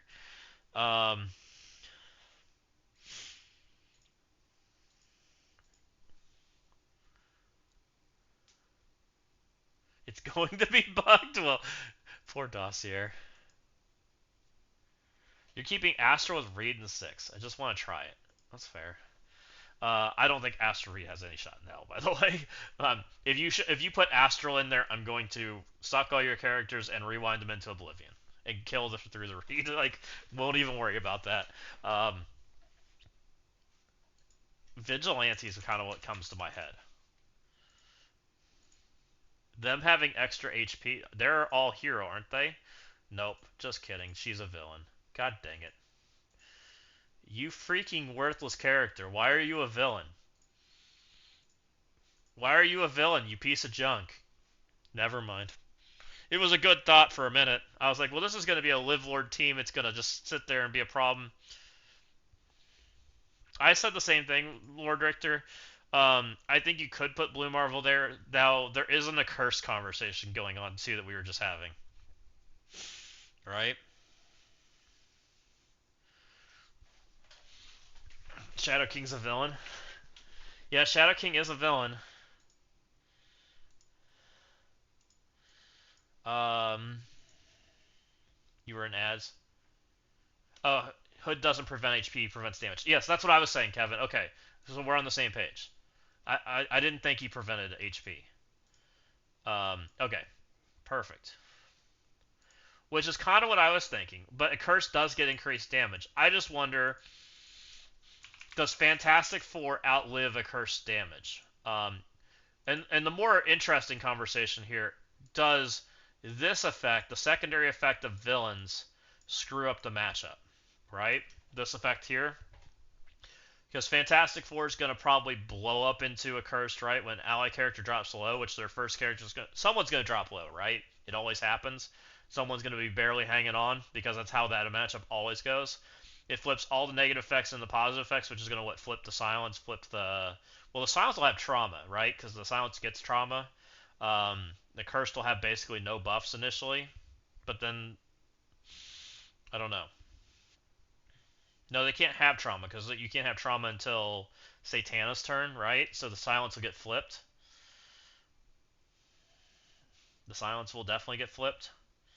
Um, the positive effects, which will just basically be Reed, but he's got Safeguard.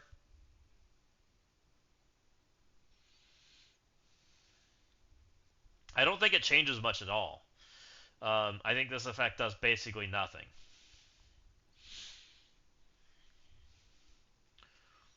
Well, silence gets flipped in the bleed, right? That's what happens when it does it. Silence absolutely could get flipped. I believe silence is the opposite of bleed, is what it is. Or heal, or whatever it is, isn't it? I'm pretty certain. Isn't it on the website we can see the opposite of it? You're going to make me look now. I think that's where we can see it. I forget where you find that. Effects.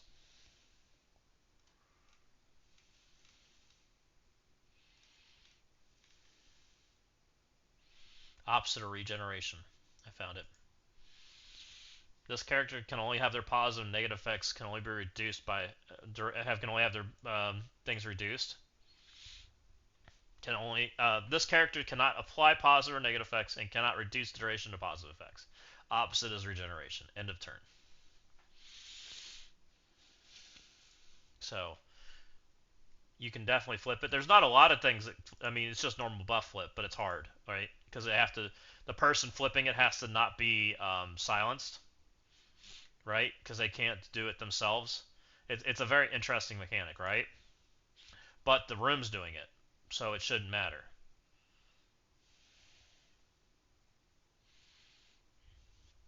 Flipping into noise, very nice. Um, Allied characters flip positive effects. I don't think this changes a cursed at all. I don't think it changes F4 at all either, for the most part. F4, and you're probably right. If you want to keep a cursed out of this, you put Blue Marvel here, right? And then it probably is a nuisance room, which becomes a mess, right? This is 5 hero. They all gain health. Um, they all gain ability, like special energy too, which is kind of crazy. Like when you start talking about this room, this is kind of scary. On their turn, they give special energy to each other, and they gain 50% health and resistance. It's a pretty good effect. More interestingly, it's a tough effect to deal with. Because how do you want to deal with this room? What's your go-to counter to beat this? You've got a pre-taunt that's in your way. You gotta have speed stat and speed bar problems, and you're stopping speed. You're stopping all the other speeds, right? You're stopping the Emma effect. So now you gotta beat them other ways. Can Daemon do it? Not easily with the extra HP. Um, the counter team, do you think Odin Liberty can hold off Starjammers? No. Starjammer's damage is dumb, and giving Starjammers more HP than Live Lording, I don't think so. Um, also, I think the question becomes, Coolster, can Odin outlive Starjammer's initial blast? And I think the answer is no. Mirror with Johnny or Reed instead with and probably Nightcrawler? Absolutely not. Um, you're gonna die to pings. Is probably what. If you mirror with X, maybe you have a shot. You'd get off the taunt. You're taking like one hell of a shot at that time.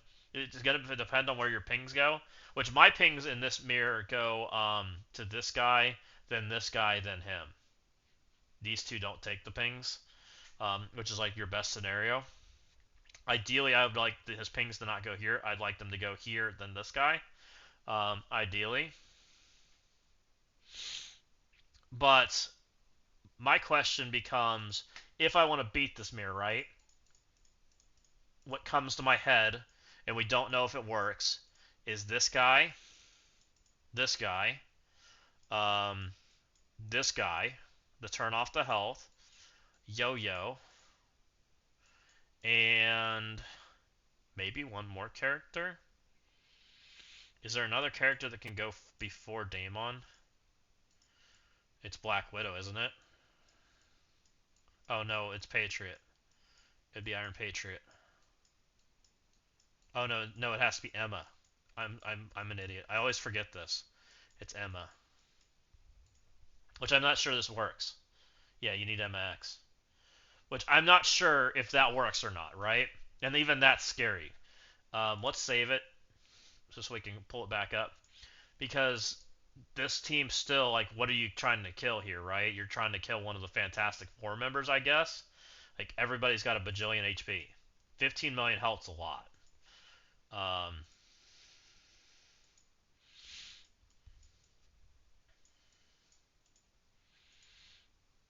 20 million, you're not killing him. Plus, they have Barrier, 18. Like, who is the lowest character? Is it Blue Marvel? 18. I think it's Blue Marvel. This is the guy you're trying to kill, and it gets really ugly, right?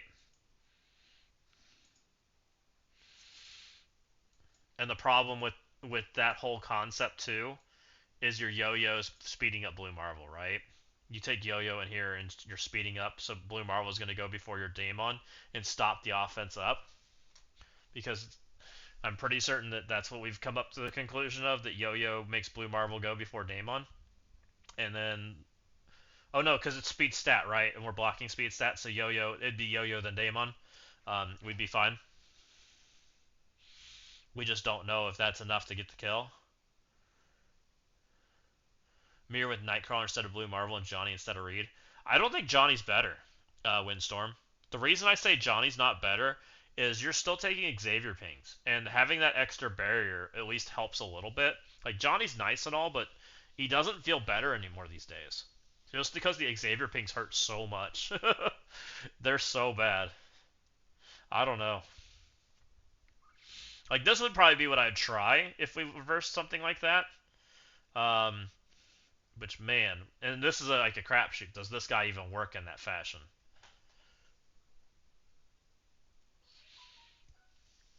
We have no idea.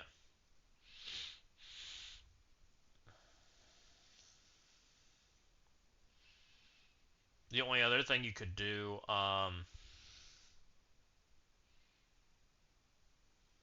you could bring more damage, but I don't think.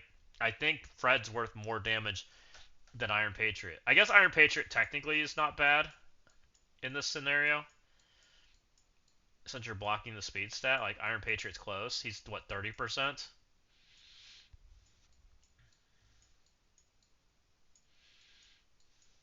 Instead of giving up your Fred. But when you add 50% health to him, like, I don't know. That feels like a lot.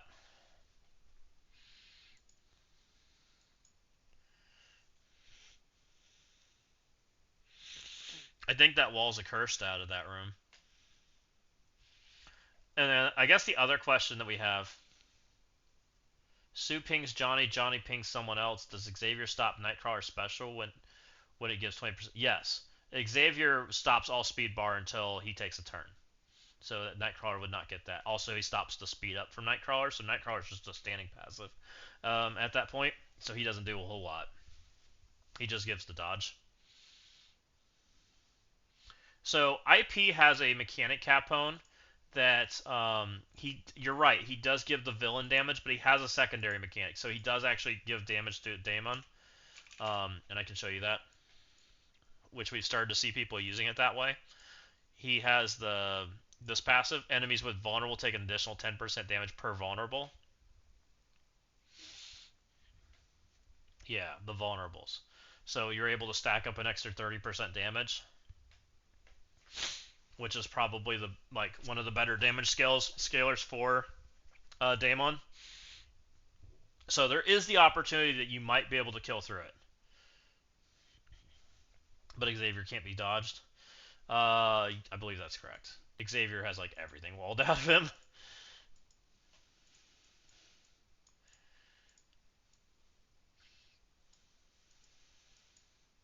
Unavoidable. So yep. Is there a non-accursed team that fits the bill that won't get accursed? Right? Is there a hero team that can be full hero without being feeling bad there that gets accursed as like a filler team? APOC leader, Red Hulk, Null, Void Knight could be an interesting 6. APOC leader, villain, Red Hulk hero, Null, I think he's villain, Void Knight hero? No. How's that for your answer, Lord Richter? You managed to miss everything about the room. uh,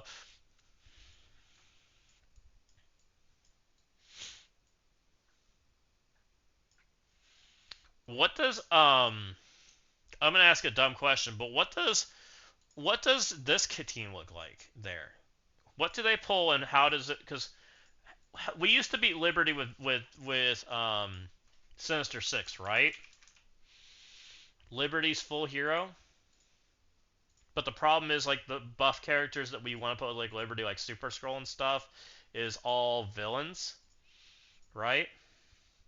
Hey, what's going on, Almost F? Welcome in, welcome in. How's it going? We're just having conversations. It is definitely interesting Crucible to have a conversation about.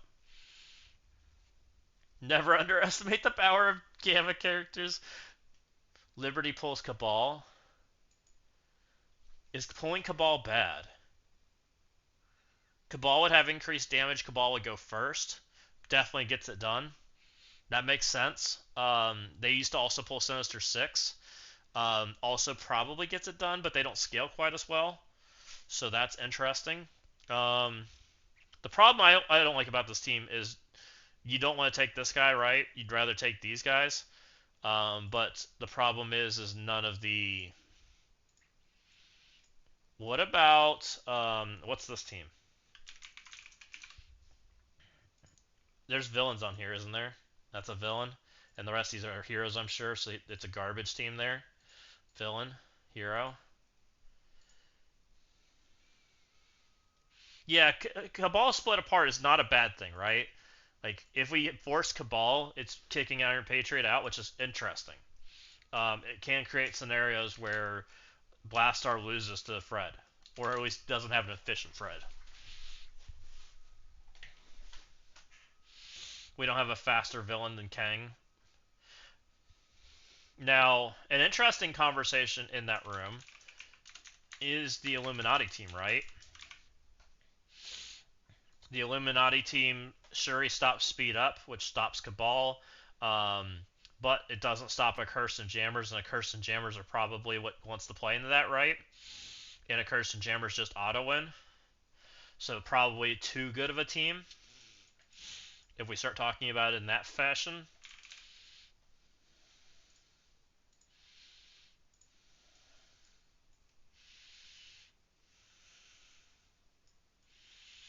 What about Starjammers? Forcing that horrible Starjammers mirror or Accursed in there, is that bad? I don't think it's bad, because they're full hero, aren't they?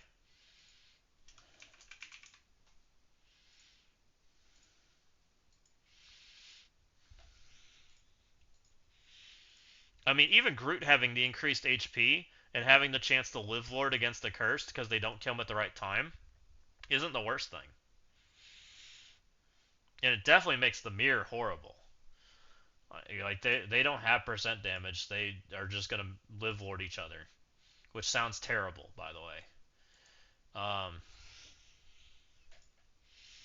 Also, it might keep the Odin counter out of that room, right? Is Starjammers bad? Because I hate putting this team here. I hate this team in general. I'll be honest. I freaking hate Fantastic Four, Blue Marvel, Xavier. It might be what we do, but I'm kind of thinking about Starjammers right now. The reason I like Starjammers, and I think it kind of forces the accursed here, which if you accursed by Starjammers, I'm very happy with that, right? Like I'm not even upset.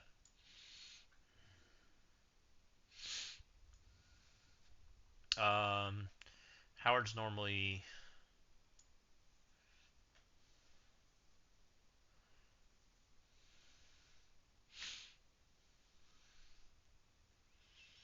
I think it's normally like this because I want this guy off on an island. This guy goes in the middle. Um, no, it's like this. I want him off on the island.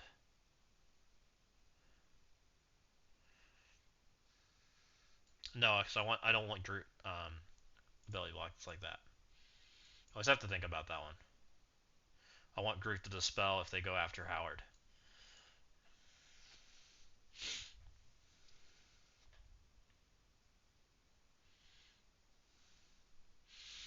I mean, is there better villains in this room? Like, I don't think the villain options are very good. It's just a cursed. We can look at them.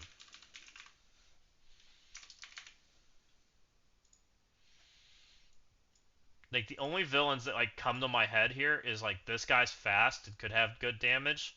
Mephisto's very good. Accursed.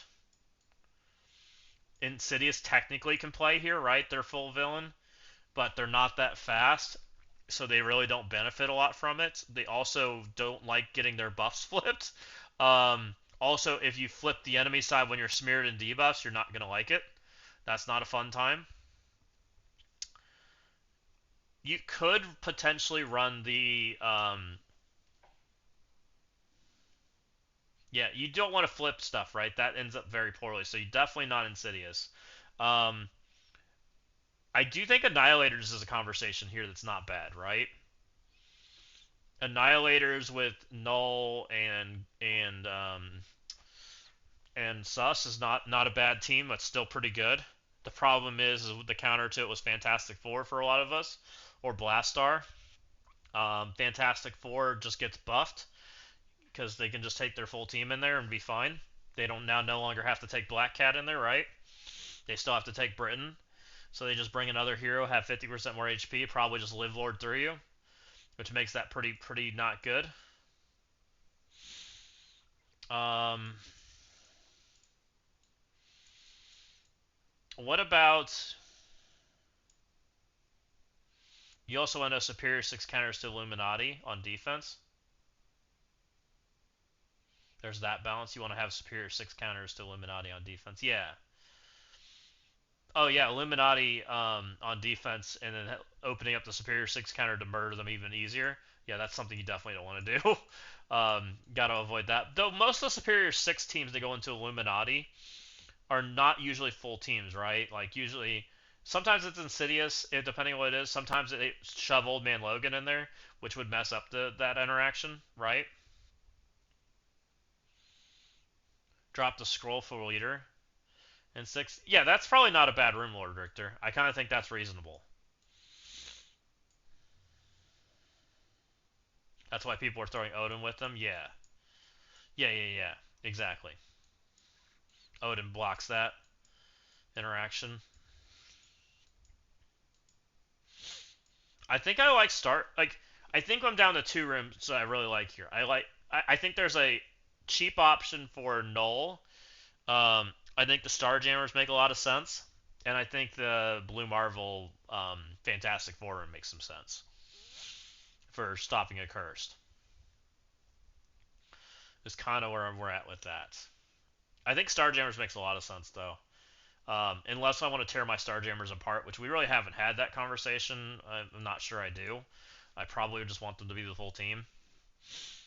Um, which taking Starjammers and shoving them here also takes a counter away from something like this. Um, I think someone's going to put a big team in Dossier's room. Like, I think almost everybody is, right? They're either going to put Fantastic Four, or they're going to put Starjammers, or they're going to put a Cursed. Or they put, the only other team that feels like it's halfway reasonable is Annihilators. Those feel like the four teams you can put here. Illuminati feels like probably not an answer unless you go like full in on Illuminati. And in which case you're probably just giving them to a Cursed at that point, right? Probably.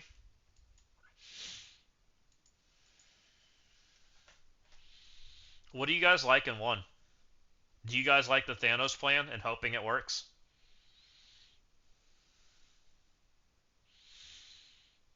Raider scrims, 50% deal extra damage.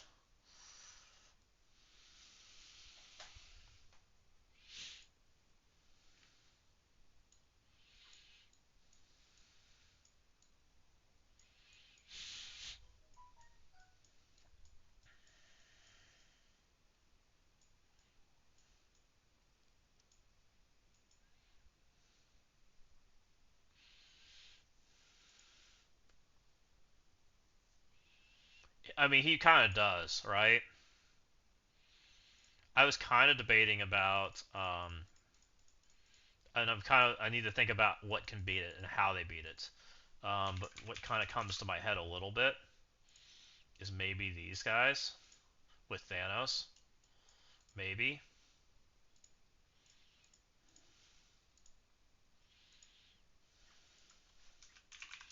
With better ISOs. Not that Thanos. Get out of my lobby. um, what about these guys? Pre-taunt, safeguard, immunity. They get shut down by losing their charged, which is bad. But Thanos is still scary by himself. They might take some damage on the back end, especially if you make a bunch of people raiders.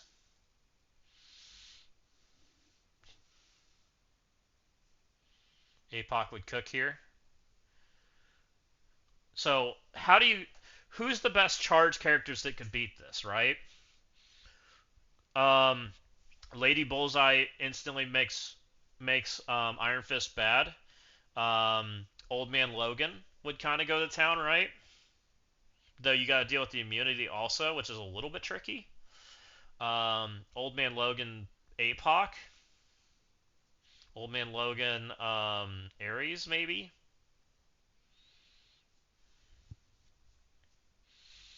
Scroll is something you like to use against Cabal, really good against things that have safeguard, multiple positive effects, Cough War teams, one Xavier's Wheeze. Back from ads? Oh, you had ads? Okay. Um, I'm kind of thinking something. APOC will stop the safeguard and bypass the in-game Thanos passive. This guy is super slow, 100. He's like 106, and he's 126. APOC's 124, 128. So they're a little slow. APOC might just cook the shit out of him. APOC's 122.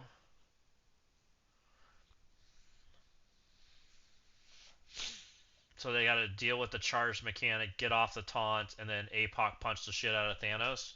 That's not an easy ask. So they need an early flip. Early flip could be Void Knight. So they stop speed stat. They stop in all modes, right? APOC ult is a flip. Oh, so APOC just clears them anyways. On 122, so they just have to live. So it's kind of an easy one, right? They just have to get off the charged. That's probably too easy. Okay, I'm gonna ask another question. Technically,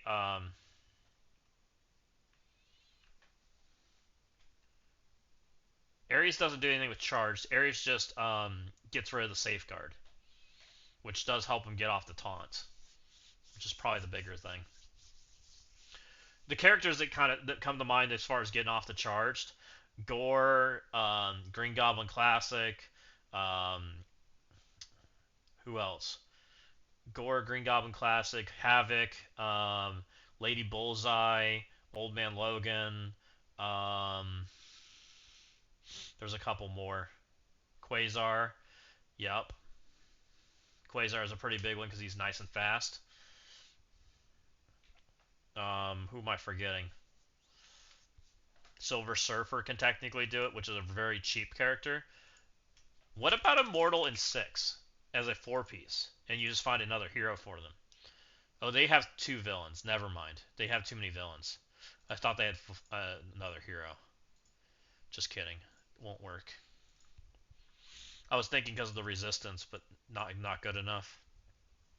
So it's pretty easy to get off of them and get in there. Now, it does force APOC out of playing with Daemon and things. Immortal Weapon's not a 3-piece. They suck. This team just doesn't function. Like, without you having some of their mechanics, like, this guy's mechanics aren't that good. He just stops speed bar reduction, so he's not that important. But turning off her passives is pretty huge, right? It stops the anti-crit, and it stops the speed stat mechanic. Where's the speed stat? The speed stat one. Turning those two off is kind of huge. Also, I'm pretty certain this guy doesn't give safeguard if he doesn't have enough friends. Oh, he does do the safeguard to everybody. What does he turn off? Nothing? Not a lot. Oh, he turns off his degen. So, I don't think you can play them without enough friends. And I'm not sure you can play them at all, if I'm being completely honest. Outside of the one thing that we got told yesterday that might work. Um, unless we can come up with a character that's better for them that can protect, which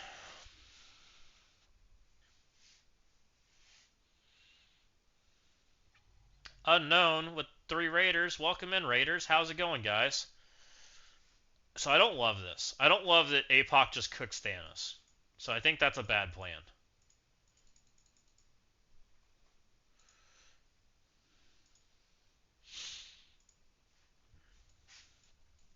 APOC cooking Thanos seems really not fun.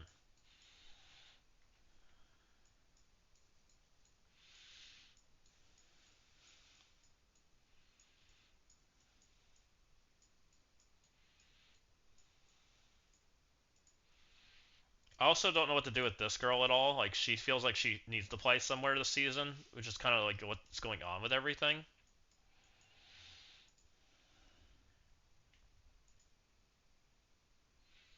When under 50% health, so you really want to go second, but you really just don't want to give them everything.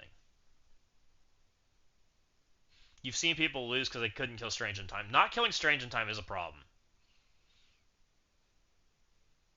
I think I got lost. How did a raid happen? I don't know. What'd you do? Also, welcome in, Unknown. How's it going? Welcome in, welcome in. Something you did. You did something. I'm a bad streamer, so I have no idea. Hmm. I like the idea of Thanos, but we have to protect Thanos properly. Unknown with the subscribe. Welcome in. Thank you. Thank you, subscribers. I really appreciate it. I appreciate everybody that's supporting the channel. I hope you guys are enjoying it. I know we're doing defense a little slow today, but, this is kind of what it takes to figure out what we want to do. I like the Thanos idea.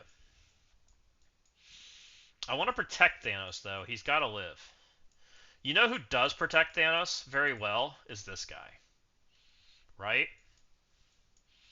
Because, like you said, who wants to come in here and deal with Thanos? It's APOC.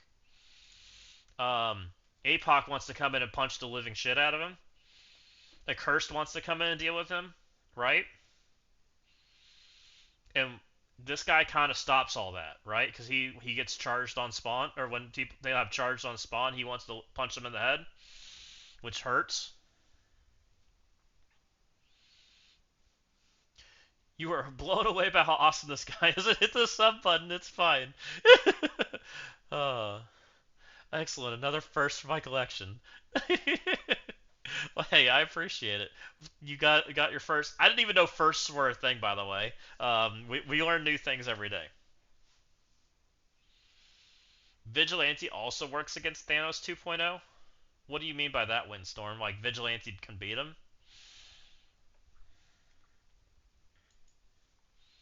So we really want a good pre-taunt. You're just eating some ramen. Chat later if you still alive. Hey, thanks for stopping, Unknown. I really appreciate it. Thanks for coming in and saying hi. So, if this was Blue Marvel, does Blue Marvel protect the Illuminati or Immortal at all? Not really, right? Blue Marvel doesn't get charged. Blue Marvel flips shit. Uh, or Mortal Weapon. I don't think he. I think he's. That's not a good enough character, or that team's not good enough for them.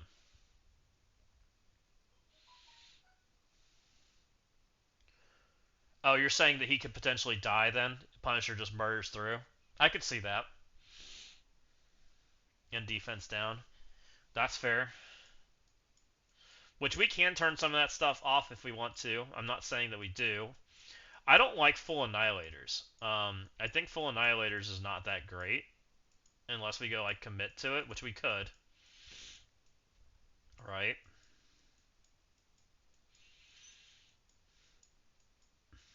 If we committed to this, It's kind of a scary room, right? Because this guy's scary too, because he can take turns. It's not uncommon for him to take turns. Does this just get blast art at this point? It might. And in which case Fred becomes open.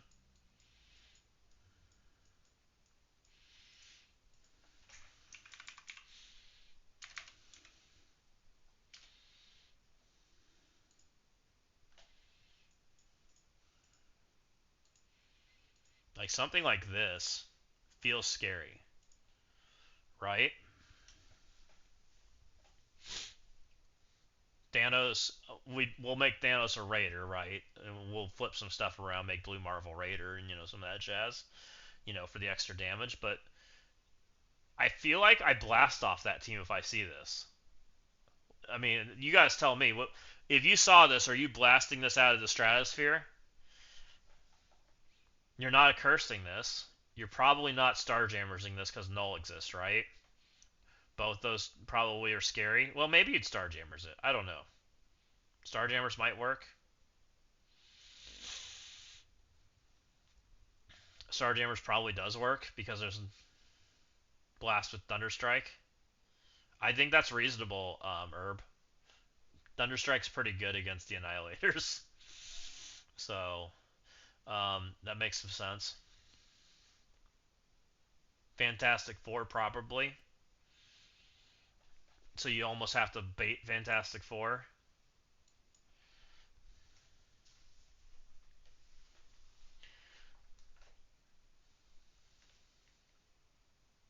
You don't know, you don't fight at this level. That's fair. Yeah, we're just asking questions, and if you guys don't know the answers, that's perfectly fine. Because I don't know the answers. I'm just asking out loud. So we won't have the Awakened ability this week, or so we're not really thinking about that right now. Because with the raid running Friday 6 days, it's going to be middle of next week that we get it right. We won't have the Awakened probably until like Wednesday, Thursday. So this weekend we should not see it because it needs all 3 raids to get it, unless they sell it, and then we just don't know. So we should be fine there. Next week's Crucible is going to be completely different because I'm expecting us to get the announcement of Battle World Friday. They might sell it. If they sell it, then whole different ballgame, right? New conversation, which we don't know. Which they didn't sell anything today, correct? As of right now, Thunderstrike's still missing everything.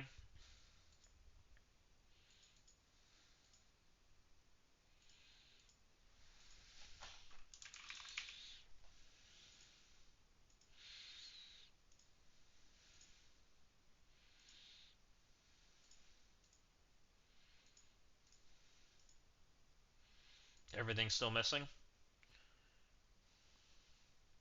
You also think Phoenix Force and Apocalypse could help with this. Well, Phoenix Force is a tough conversation because I think we have to figure out where we want Blastar to go before we set our Phoenix Force team. Also, we have no idea if Phoenix Force works in this room. And if we know, like, those are the big questions I have right now, because if Phoenix Force works against this passive, that could change stuff. Because then we have some options. Because I think this team gets accursed, but now we can set rooms that are otherwise also want to be accursed, right? Which is a big deal.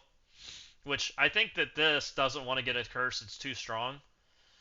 Um, Blastar, Quasar, Big Blastar, and Quasar or Thunderstrike. Yeah. I think Blastar beats this all day. As long as you don't bring charged. Just don't bring charged. And the null room got worse, right? Like the null room used to have revive once, which made it harder to deal with. We don't have that this season. So we don't have those kind of options available. And the only character that gives revive once to characters is Dorm, and Dorm's unplayable because Daemon exists. If you put Dorm in a room, Daemon just blows it up and doesn't give a shit. um, Now Dorm is a little playable with Null because it's hard to stop Null.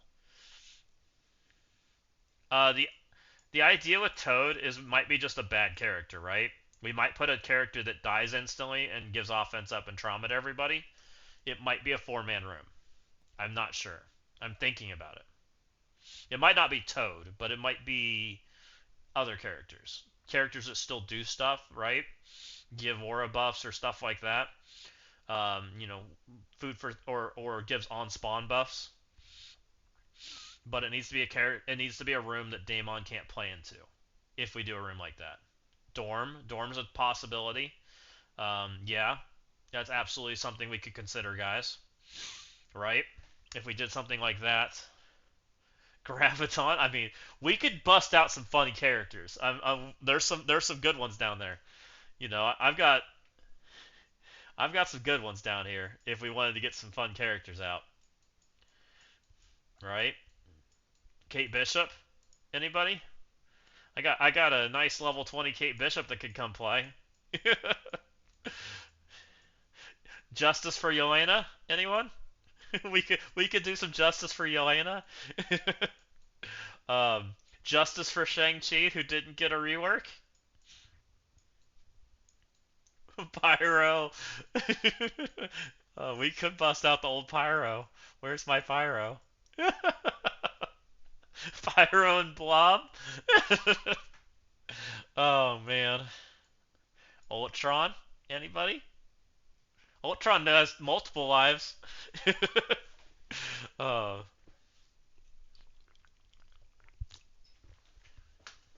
we could bust out the Ultron. Oh yeah, doesn't Red Skull spawn shit? Doesn't Red Skull like spawn bozos along the way? Now we just have to make sure that it's not Daemonable, right? That's the problem. But it might be beneficial to force buffs early. Didn't he spawn shit? Character has one or more Hydra minion ally. Oh no, he requires two friends. We're definitely not doing that. Oh, multiple man. Oh my god. Are we really pulling multiple man out of existence?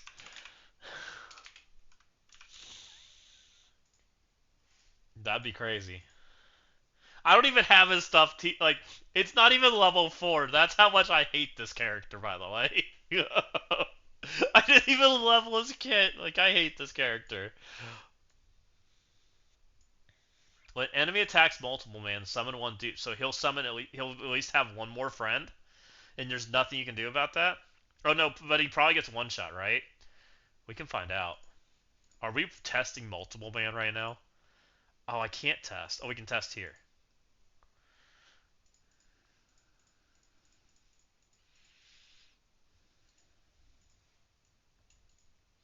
We're gonna purposely just not take a full team. This will be fine, and then we'll grab multiple man. We'll get AoE'd for sure.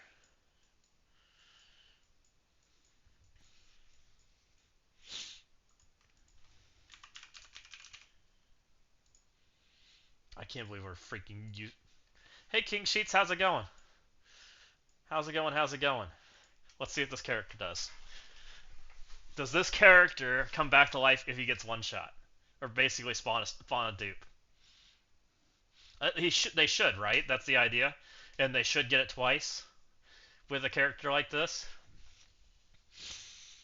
Yeah, we're reading the room rules, hanging out, asking lots of stupid questions. So we're just hanging out. Welcome in. We are trying to figure out what all these room rules mean and what's going on. Let's find out if multiple man gets a friend. We're definitely getting hit first because they have. Oh no, there's no freaking Franklin on their side. Come on, man. Hopefully they go first. How did I get no? One guy that doesn't have Franklin. Basic. Hit my multiple man. Basic. Murder multiple man, you jerks. Come on. Okay, so multiple man dies. He doesn't get a clone. So multiple man's not as good as we were hoping it would be. I think Ultron's better. If we want to go that route. Because Ultron has a revive once, right? And Dor might just be the best.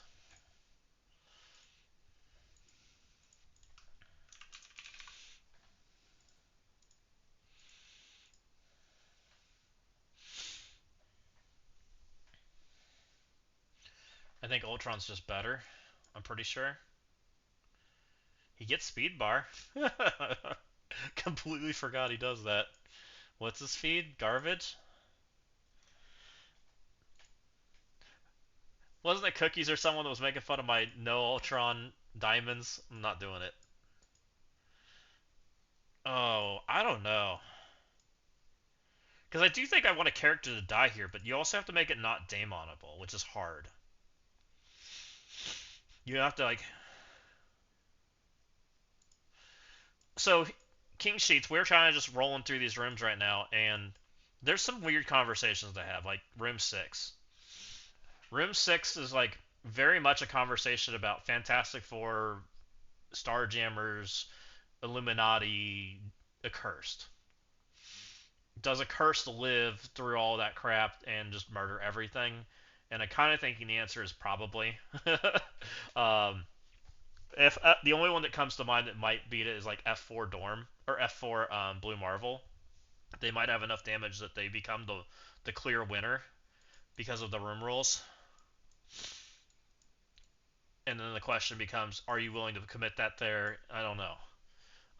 And then there's that big conversation of like some of the Uber rooms, right? What do you do with the Uber rooms? Are the Uber rooms good enough? Or are they not? I really like this room, by the way, guys. I think this is like the best one we come up with. Something like this. Well, yeah. Well, that's the whole thought process. Is it forces a curse there, right? Which maybe is okay. That's kind of what I was thinking. Because like if everything accursed just wins, why not put Starjammers there, force the accursed matchup, and if they don't accurse, then they get to have the horrible Starjammers mirror of both sides having 50% increased health and extra cooldown energy. That sounds like a horrible mirror match, right? And if they try to take the Odin in there, I'm also thinking that sounds horrible, right? So I think it forces the accursed at that point, which is kind of good, right? And that keeps you accursed on your side. So that's kind of why I'm leaning Starjammers. Yeah, they can do another hero comp. I mean, they could do Fantastic Four possibly, right? And get her done. They could possibly do that route, but you're still pulling an Uber team out of them, which is probably what you want, and it's not costing you like an Uber team. I mean, it's costing you jammers, which is not nothing, right? But jammers tends to be like the downgrade of the Uber teams, so I think that's pretty good. Um, I think this conversation's a pretty good one too, right? So this one's like all the Uber debuffs. It's if they have bleed, they gain silence. If they attack in the silence, they get blind. If they have blind, they get the ice attack. Hey, Mr. Revelation, welcome in, welcome in. So a lot of cool things happen here, right? Um, tempted to try Mum now. Thanks. What did you find?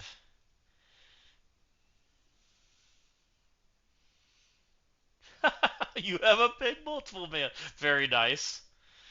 Very nice. Very nice. Multiple man's interesting. So the interesting part about this is I was kind of thinking about like, yeah, you could F4 mash up in five, which I think if they pull F4 into five, I'm still feeling pretty good, right? If I can pull a curse or F4 in the jammers, I think I'm feeling like jammers is doing their job, and it's also locking out like the jammers like cheese stuff, which I think is really good. So I kind of like that. Now it might be better ISOs than what I've got going on, but you get the idea. Um, I was thinking about five a little bit, and I think Insidious is not good because while Insidious blocks all the debuffs is super good, there's still the mechanics of they're too slow. Yes, it looks like enemies with silence will boost your team up. Now I think this room probably ends up being the room for the new team is my thoughts. The new team seems quite good, but we don't have anything yet, and they're unplayable right now. I was more thinking of this team baits out. It stops the cheapo counter, right? Might need some upgrades, but the cheapo counter used to be what Thunderbolts. Thunderbolts went into this most often. And if you don't take Thunderbolts in, you basically have to take a speed stop because this guy's gonna flip all your shit and probably give you silence most likely. Um, just from the bleeds and all this shit that he flips over, right? And they still take lots of turns because they're fast, which then causes problems. Um, and if you get any sort of silence at all in any form, you end up in this problem where if you have silence, you end up with trauma. because of the global rule, right? The global rule: if anyone has silence or blind, they get trauma. So you kind of have to play first, right? Yeah, you have to have either immunity safeguard, or you have to play with, or you have to beat them out. I wasn't sure on Craven. Craven gives the safeguard, but so does Spider-Man. Craven might be better than Doc. I was just thinking that this becomes a trouble room, right? When it's built up, you could definitely do that. Yeah, that's true. Craven is on spawn. Spider's on turn. True. True. True. So, I mean, I was kind of thinking that ends up becoming a very kind of it becomes a room that becomes kind of taxing because you have to put either on spawn stop into it, which is expensive, or you have to put immunity into it, which is also not free. But you also have to watch out that because he flips your buffs, right? So it has to be on spawns and safeguard. Um, I don't think the new team beats it. Not in the new immortal weapon team, because Goblin in Crucible flips charged. He gets rid of charged, so he takes away all their charge like almost immediately. And I did some of those matchups last week before the buffs, and it was ugly as all get out. Like you basically like almost died. Um, so yeah, IW is not a very good team. We've kind of talked a few times about it. I'm not very happy with the team. But like when you start thinking about ways to beat this, like I almost think you almost have to speed stop it or go faster than it, and that's not easy. That's like Illuminati and Immortal X-Men, right? Stuff like that. If you want to go ahead of it, I mean, because Goblin with full team is like 175 roughly, which is not an easy speed to get ahead of. Yeah, we're gonna have fillers either way, so I'm kind of thinking like a filler like this might be pretty good. Um, this room I hate. I don't know what to do with it. This room sucks. The only characters I've kind of figured out that are kind of okay and it makes sense for the specials. When enemy attacks a character, generate one special energy for self. Is kind of a rough room, right? Because most characters either want to alt turn one or they want to alt turn two. And there's very few characters that don't meet that mix, right? Did you quit? You've been so quiet. Oh, you getting called out, King Sheets, for not being around. um, So these were the kind of the two characters that kind of come to my mind as possibly being something for this room, but I'm not happy with them, and they don't play together. Oh, nice. Family time's always good.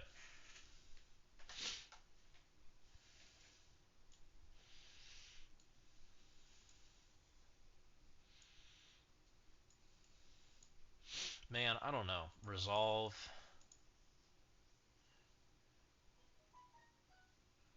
First trip from India. Nice. That sounds fun, King Sheets. It's always nice to get to spend some time with your fam.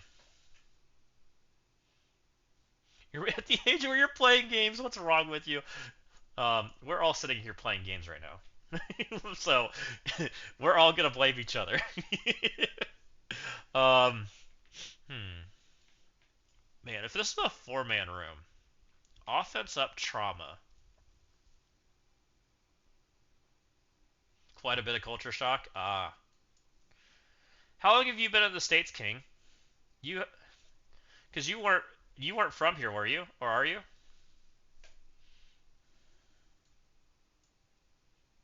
Oh, about 20 years. Okay, nice.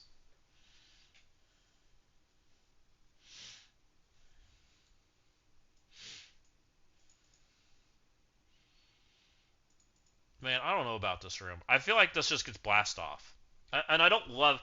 So, hey, King, what do you think about this? I got a question for you. How do you think this functions? Because we aren't sure.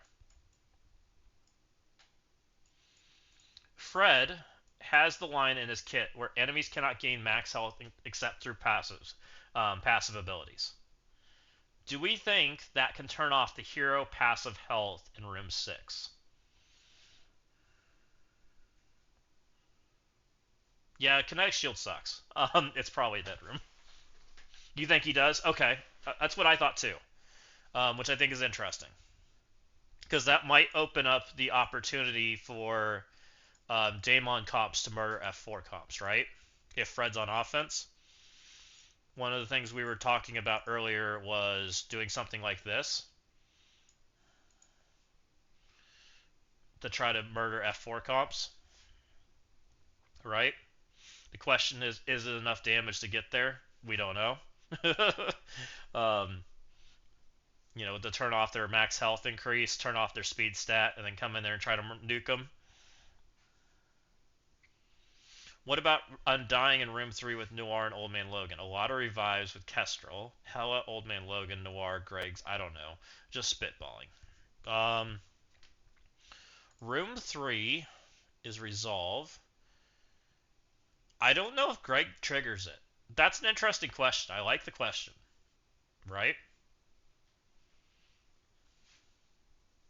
Yeah, I was kind of thinking something like that. Fred might be a good offense character, potentially. Right? Um, if Fred's available in there, turning things off. Now, you still wouldn't take the Starjammers matchup, and I don't know that you could do the Odin mirror with Fred, right? That's a tough ask. To fit everything in there, you have to give up Dorm and hope everybody lives. That's kind of scary, but you might be able to do it, and you might be able to Odin cheese Room 6 with him, which is kind of interesting.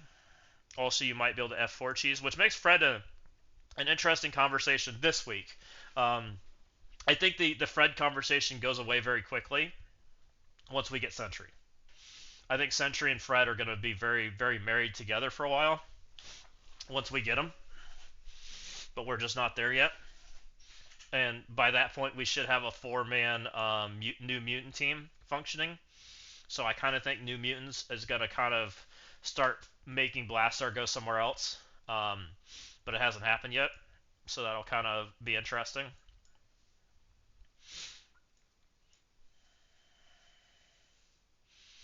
So I don't hate the idea of Greg's in here. Greg's do good things. What Greg's do is it forces the Kestrel out of the Blastar out of the Phoenix Force matchup, right? And forcing them out of the Phoenix Force matchup is kind of good, especially in the hyper offense guys, because that's what they want to do, right? They want to blast off your Phoenix Force, and they want to Kestrel your Phoenix so you don't take the damage, right? Keeps everybody super healthy, get a super high score. If you put an Undying comp in here. Now the problem with an Undying comp is it kind of opens up Daemon, right? Which ain't great. Also, the other problem is offense up and trauma. Trauma's nice, offense up. It's not a guarantee. All characters on death apply. Taking offense up from Undying's side probably is bad because most likely Undying's playing from behind, and giving the enemy offense up probably means you're dead. It really needs to be a team that plays fast. If you don't play fast, you're not playing into offense up, and the enemy's playing with offense up, right? Now, something you can do is you can put a cursed here, stop the offense up. On death, they apply trauma, which people can fail against the accursed team and get trauma smeared all over them. It's not the worst thing. Curse stops it. Um, However, we did see the matchup that accursed can be one shot by three Diamond Daemons, which is an interesting conversation piece, right? I don't love three Diamond Daemons murdering my accursed team, which makes me really want my accursed team on the offense side this season. I also think a curse is very valuable when we start talking about like that Room 6 scenarios, because I really don't want to put Fred here in most scenarios. However, I might keep Fred available just because of the F4 mirror, because I really don't love the F4 a curse, like a curse having to go into F4. A curse in F4 just makes me want to like cringe every time I see it, and especially when you start talking about Blue Marvel. Yeah, yeah, you hate it. I hate it too. Yeah, like it feels like it's all auto lose. And I don't think, And I think F4, like when you start talking about F4 and 6, F4 and 6 ends up with this scenario. If you try to sack it and go into it with Immortal, I don't think Immortals gets it done. The extra health is going to give them problems. Hoping Storm's killing through 50% increased health, it sounds very scary, right? So it really limits what you can do in 6. You posted in my Crucible channel in Discord. I'll take a look. Yeah, IXM also gets the extra health, correct. But IXM also, I think, runs out of damage. That's kind of what I'm worried about with IXM. But, I mean, I guess maybe you can just hold your Storm ult for an extra turn. Maybe. Okay, here's a crazy thought. If IXM has extra damage, and um, and we think we can take the hit, do you purposely don't take IXM 5-piece, but take this girl, right? You take this girl, she gives 10 stacks of charge to Storm, so Storm can ult it at 100% power when she takes her turn, and you just take the hits. Is that a dumb idea?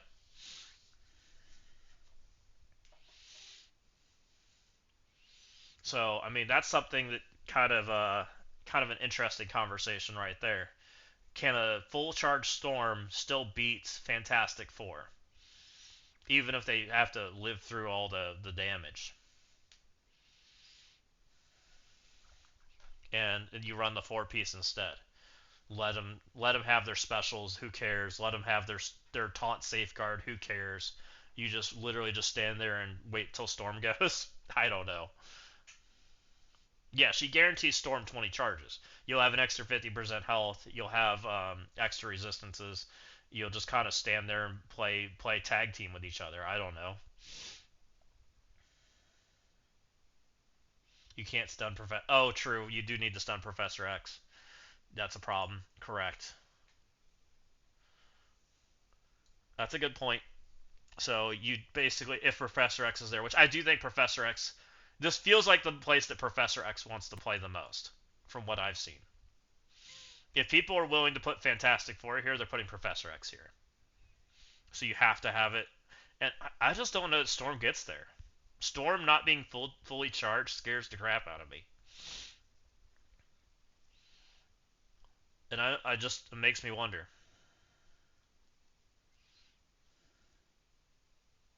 Oh, people are. I I don't think any of these other rooms make sense for X. This is like anti-X mechanics, because X doesn't like being speared in debuffs. X is okay here, but he has to take a lot of hits to even get energy back. Um, Offense up X is interesting, right? Because I think offense up X makes X's out of control mind controls hit harder. Yeah, I don't think so either, Kevin. I think it blocks it out, which is what people are going to do and be happy with. That's kind of where I was going with it, right? That's exactly what I think. It really creates a problem with the F4 problem. And it's only IXM on a secondary hit, too.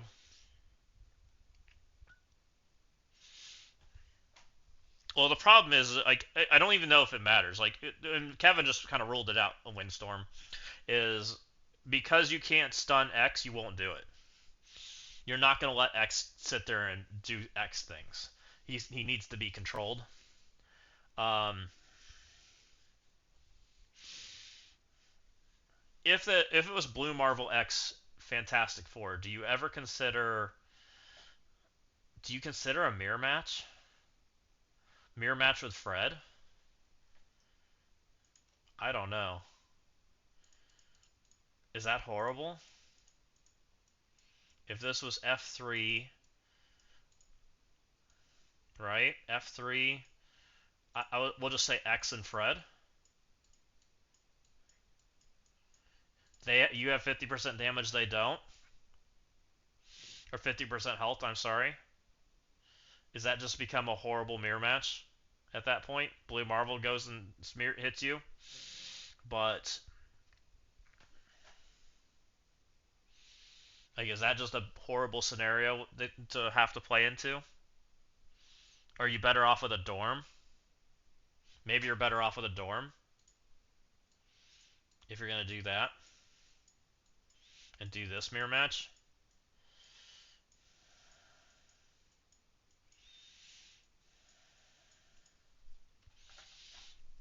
Is that the better mirror match option if you're fighting the Blue Marvel version? Because I don't like the if it's Blue Marvel in here, I don't love the accursed idea. Like taking accursed in the Blue Marvel X F4 sounds like death. Unless you sack the shit out of it first. Can this one shot? Um, in this scenario, my Franklin's taking my pings, followed by my Mr. Fantastic because of my sizes of my characters, and then it's one of these two. I don't know, but you're taking the hit for. Are you charged on spawn? I don't think he is. He doesn't get charged till a special, right? It doesn't matter because X is there. I always ask that question.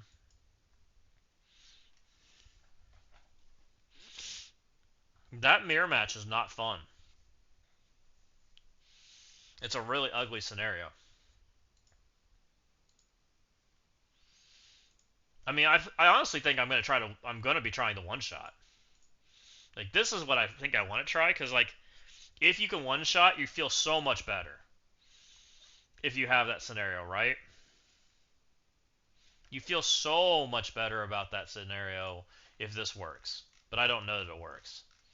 And even if it doesn't work, do you just keep it anyways? Like do as much freaking damage as you can, then come in and clean it up?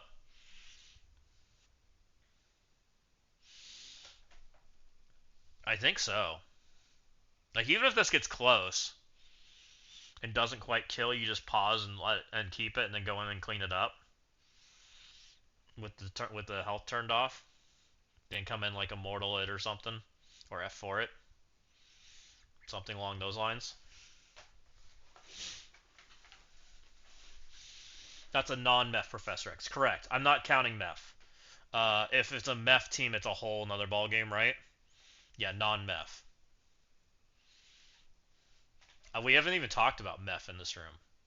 If this is a Meph Professor, oh, I think if it's a Meph Professor X, it's a cursed, right? Meph X is a lot less scary for a cursed. It's F4 that's scary. Is F4X is that scary?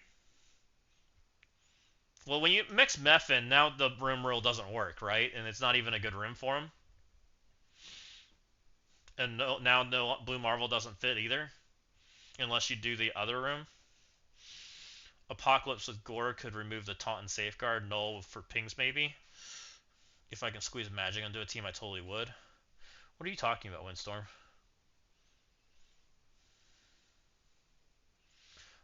Apocalypse with Gore would remove taunt and safeguard. Okay. Does a cursed leader beat Professor X Meth Blue Marvel teams? Um, Killshot was saying yes. I also thought I had seen people do that, so I believe the answer is yes. I think it depends on what version it is, but some of them it does.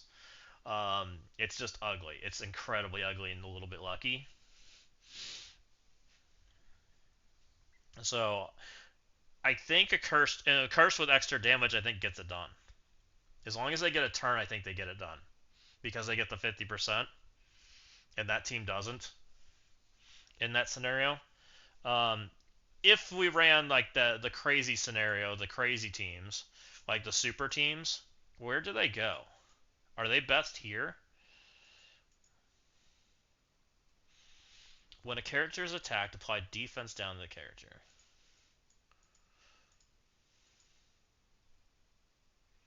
A curse can't have defense down, right?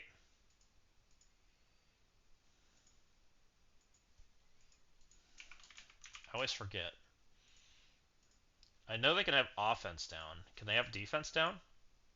They cannot have defense down.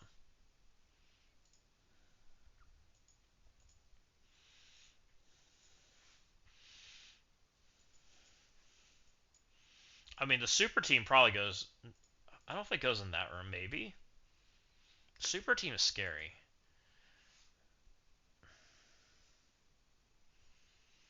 The super team also tends to get double sacked into immortal, which them getting energy back is not the worst thing because the super team has like low cooldown specials. Um, hmm. You were initially thinking Black Knight or Havoc would be a good and two to make retaliation to defense down scary. I haven't really thought about the defense down room. I could see Black Knight. I also think Black Knight's really good here in this room with the bleeds, because Black Knight will put bleed on you, and then you gain silence from Black Knight, right? So turn two, they have silence. It kind of limits their potential as far as like when the team falls apart, which I think is interesting.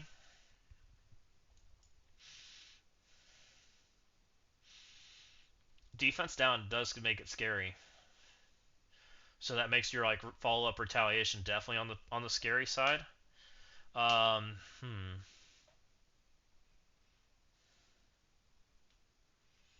Yes, Windstorm. That's kind of where we're getting at. Is a curse is really good in six.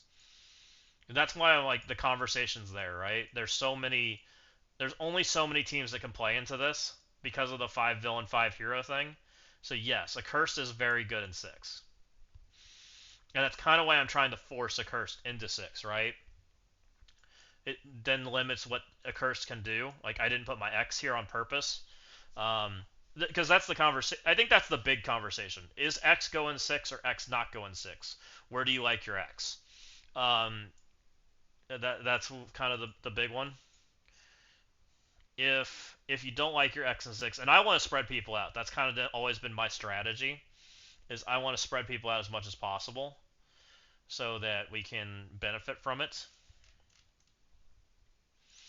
Because I tend to play better when we're spread out.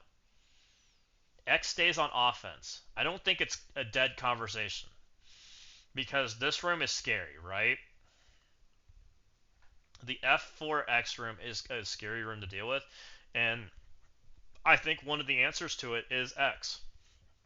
It's X Dorm and some stuff like that. I don't think it's a dead conversation at all. It also might be Immortal X. Immortal X is not a bad team, right? The four piece Immortal X Men plus Xavier. It's a conversation, Walking Hate. I'm just not sure. It's a tough one. You want to turtle the shit out of people? I kind of do too. Which is kind of why we're kind of like having a hard time with this. Like I turtle like crazy, right? I I know what you're really doing. What am I really doing? Am I baiting people?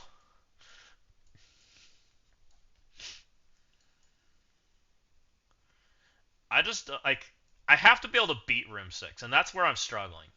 Beating Room 6 is not easy.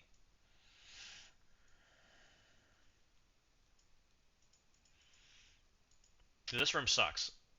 This room's better, and this room's okay. So defense down. Oh, you didn't know there was a dossier room? This room's quite interesting. It's got two different like versions of it. It ain't even gonna work then.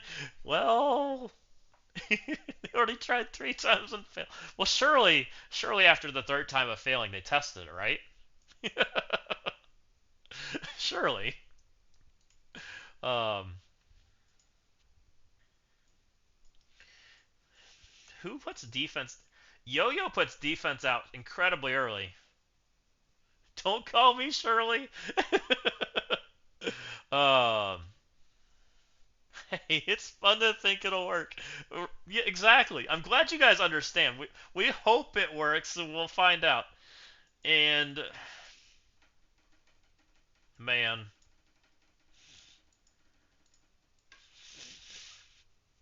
so what do we have going on right now? We have a speed stop room. We have a speed bar room. We have shenanigans here, but it's not really like taxing either side. We have this guy who has no friends yet, but needs friends. I don't love anything we have going on yet. at all.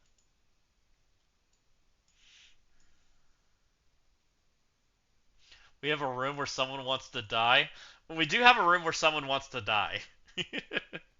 We have the sacrifice room. I do think the sacrifice room's not bad though. Like, what plays at a medium speed? Shitheads. Gene likes to die. Gene does like to die.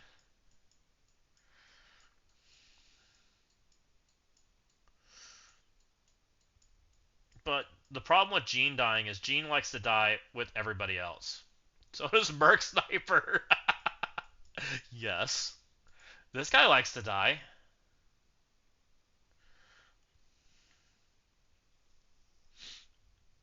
You know who else likes to die?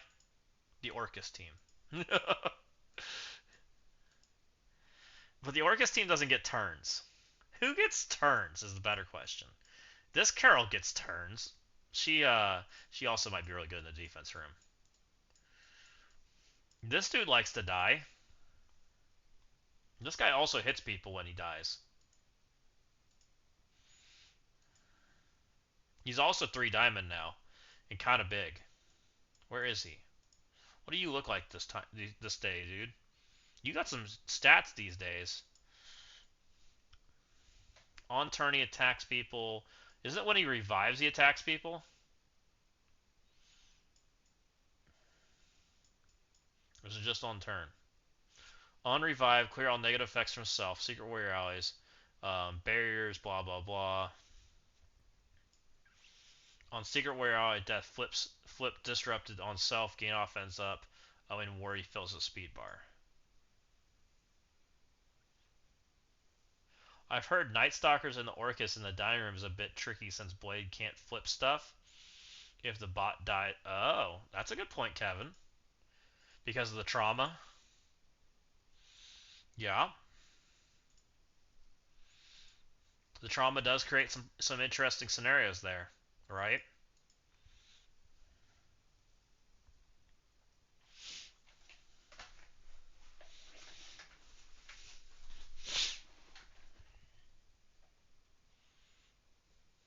Assuming Orcus even pulls them at that point.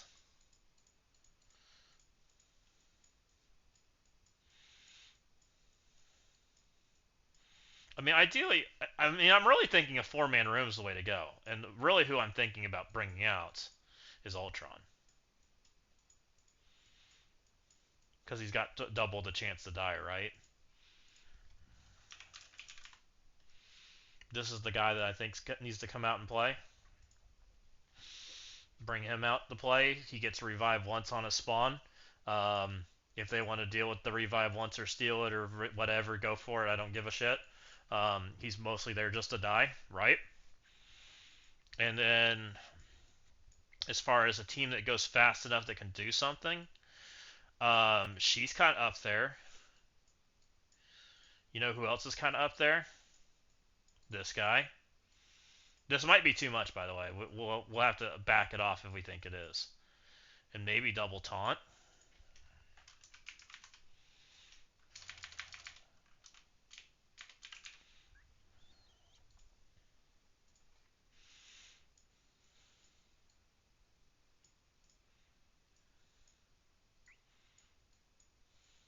Do we have another,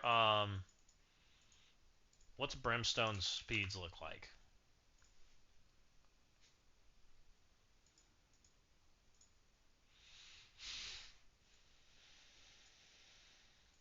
She's fast, but she's on special. Unless she has a lot of friends. He's an absolute no. She's kind of slow-ish, but she has ultimates. She gets offense up herself. She doesn't really... Oh, and there goes my team.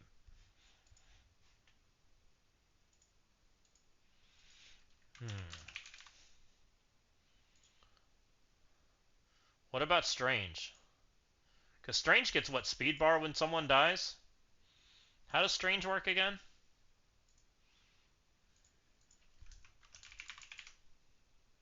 Not that Strange, the other one.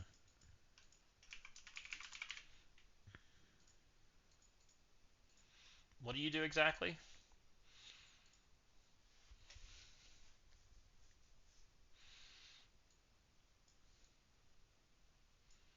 Oh, he only gets speed bar on his turn? Oh, that's less good. That's a lot less good. It's way too slow. A character that might be really good in the death room, by the way, guys, is Emma. Force that problem. Also kind of helps deal with the Daemon problem, because it makes Daemon have to deal with it, but APOC wants to play with Daemon. Um, Maybe Emma's not good because of that reason then. Is Night Stalker's good, or Cable, or any of that kind of stuff? Cable's interesting. Cable gives 5%. Um, Orcus is interesting. What's Orcus speeds? Orcus...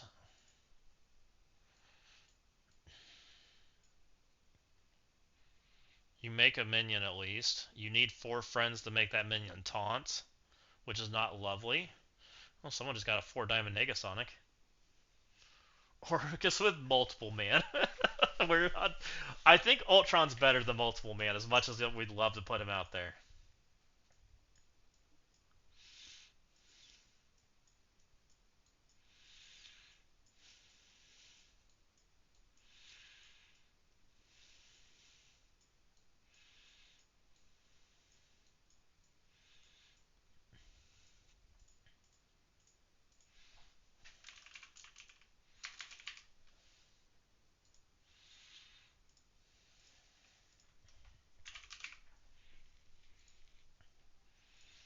Is forcing Kestrel bad?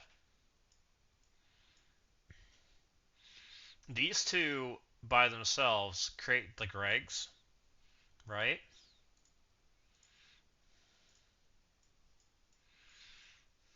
Offense up trauma for everybody. On death, apply offense up to all allies. On trauma,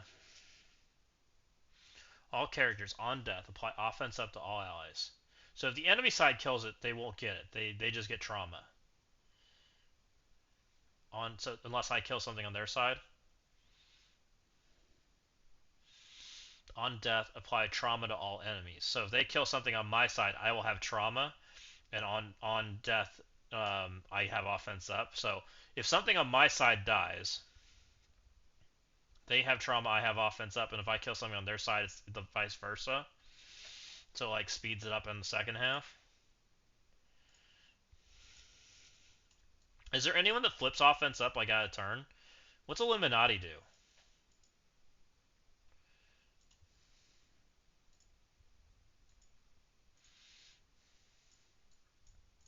She does. She also puts offense down out, which would kind of negate their problem. She's really interesting in this room, by the way. What does Thunderbolts look like in this room? They stop trauma, right? Johnny flips on turn. They stop trauma. What beats Thunderbolts?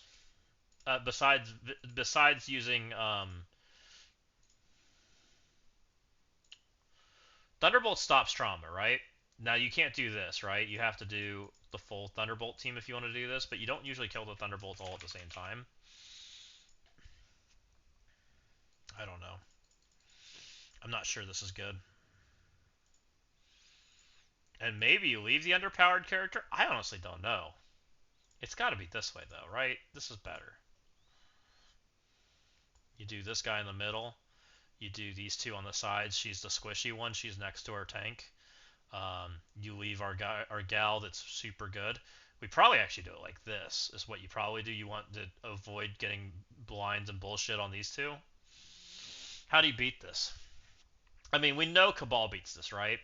Nothing's changed there. Actually, oh no, it didn't, because she doesn't have her passive. It's only on the Immortal Weapon team. We could leave an underpowered character. The problem with leaving an underpowered character is it turns our passives off, but it would put trauma on them, and it would put offense up on us. But if we get rewound, I'm not sure that's a good thing, because they also would get offense up. When they kill somebody on our side, they get offense up, right? It happens to both. On death, apply offense up to all allies. So on death, no, I'd have to kill their side. So the 4 would have offense up. Is this a good 4-man team? The answer is no, right? It's just not.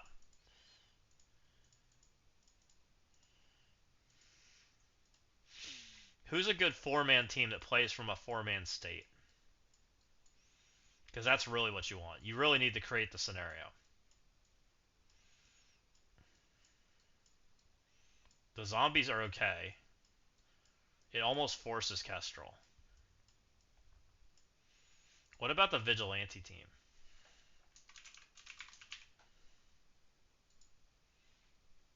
This team ain't bad. Underpowered character sitting next to the tank that revives, right? Kind of interesting. Is a efficiency sink, still requires a decent answer. We don't really need monkey like we did before with needing to stop revives, right? Is that bad? Especially since I didn't stealth my Electra and I didn't make her G20. Um, Kind of an interesting conversation, right? As far as the revive mechanics goes. Them with offense up is pretty good. They also get their speed up if they get their turn. Orcus Emma Frost. Orcus Emma Frost is not bad. Uh, Orcus Emma Frost. So the thing that couldn't go wrong with it is they're gonna get smeared in shit, and if they kill something, then they get trauma. So they may not get to flip everything, but they should get to flip their first turn. Emma Frost. I mean, you can stop that. You bring Nightcrawler or whatever you need to do. There's 3 guys that do that now, so she's less valuable there. Emma Frost is kind of not crazy. I was thinking about Emma Frost a little bit.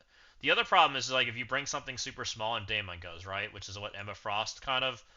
And then if you bring like something like that, you could technically just take Daemon plus APOC and you just go to town, which might be Daemon might be too expensive for a team like that. I don't know.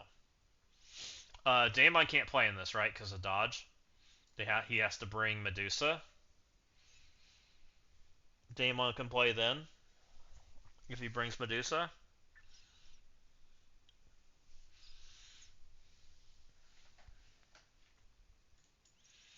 There's gonna be filler, right? I kind of like this,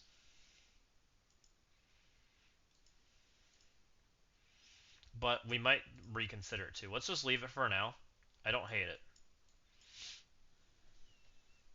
I mostly like it because of the underpowered character. Because she tends to accidentally die when you do the matchup. It's not uncommon when people do stuff and try to kill this.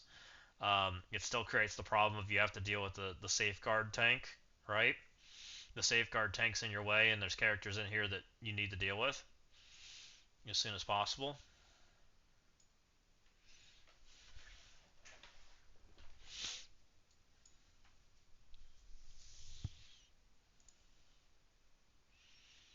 So I do kind of like that part. Hmm.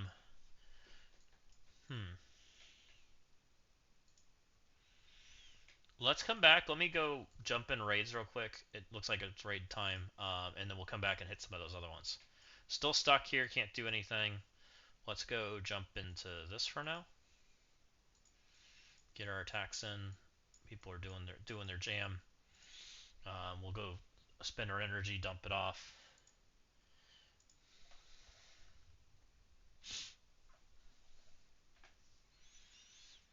So I don't know. I'm kind of thinking that like, do we want to be super turtly week 1, or do we want to be like semi okay, and have offensive options? I kind of think we need to have F4 and a cursed available. Is what I'm kind of thinking right now. What did I do last season? Last season I had F4 available but no accursed, and I had no Starjammers. So maybe we can put 1 on defense. Maybe F4 goes on defense then. Might be the answer. Is F4 goes on defense and accursed is our on offense. And see if we can beat stuff that way. Semi turtle first week and then go crazy. Maybe that might be what we do. Um, Because like right now, like we're very limited on offense defense right now because of the room rules because they feel very extreme and we don't really have like all our tools yet, which is kind of where I'm at with it. Like the rooms feel pretty strong. Like if I feel like if I put the wrong thing out there, then we're going to be very limited on our options. Let me do a couple more hits in the middle. We'll just go sack here because I think I still need some stuff in the. That's kind of where I'm at with it, and I think Magic and Sunspot are unusable, so that leaves me. Like I don't know what to do with Xavier. Nothing feels like Xavier home worthy. Like Xavier feels like he's only got one spot right now that I've could come up with that feels good. What were we doing with Xavier last season? Oh, we were running Xavier Mephisto, right? Which we haven't really decided if we're doing, which I probably am, because I still think that if you put Xavier out there without Mephisto, you're asking for problems. If it's one-shottable, which the only room that can prevent that is the health room from Dossier, but still might be one-shottable if people attempt it, which I don't love. Right, and to try to one-shot it, I have to keep Fred, which is kind of where my issues are. Like I guess if I choose to not try to one shot, then I have to have a whole lot more offense on to deal with it. If people do that, because I think they will. That's kind of where I'm having issues.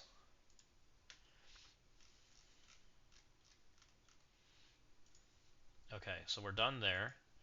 We got some stuff done. Let's go here, I guess. We'll throw a couple hits in here. Looks like I used most of my energy, so it should be fine. We'll just go hit these three. And then we'll let other people go do stuff.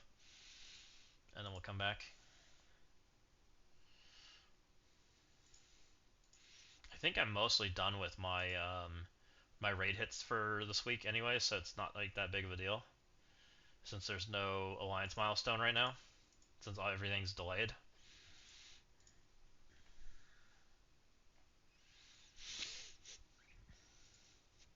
Let's see. I think that should get me close. Okay, we got the 50 done. Okay, perfect.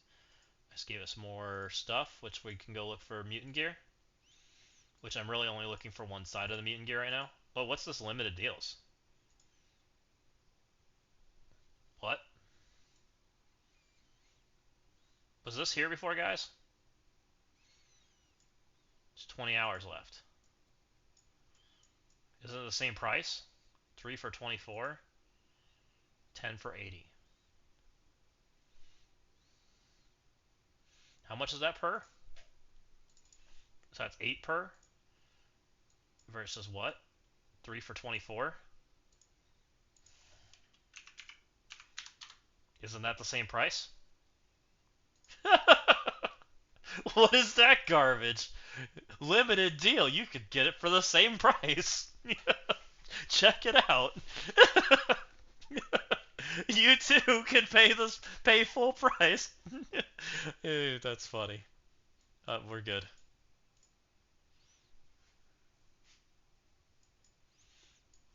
If they want to make limited deals, I think they should probably put a discount on it. And then we'll be more excited to check that tab. Right? Okay. So, what does this room do? Specials. What does it happens if Xavier's in here? When a character is attacked, apply defense down to the attacker. Do we think Xavier pings will do more damage here? Because Xavier doesn't ping when he's stunned, right? So that's bad. Murdering Xavier faster when you're low health doesn't help. Um, where does Xavier play if he doesn't play in these two rooms? Can he play here? I guess he just plays in the special room because who cares, right? We just put him in a room he doesn't matter into. Is probably what we do. Which I guess helps Mephisto. It doesn't even help that. Like Xavier and Mephisto just don't like benefit from that room. It's a 3-turn ability, but he's gonna alt, right? It's not really changing anything.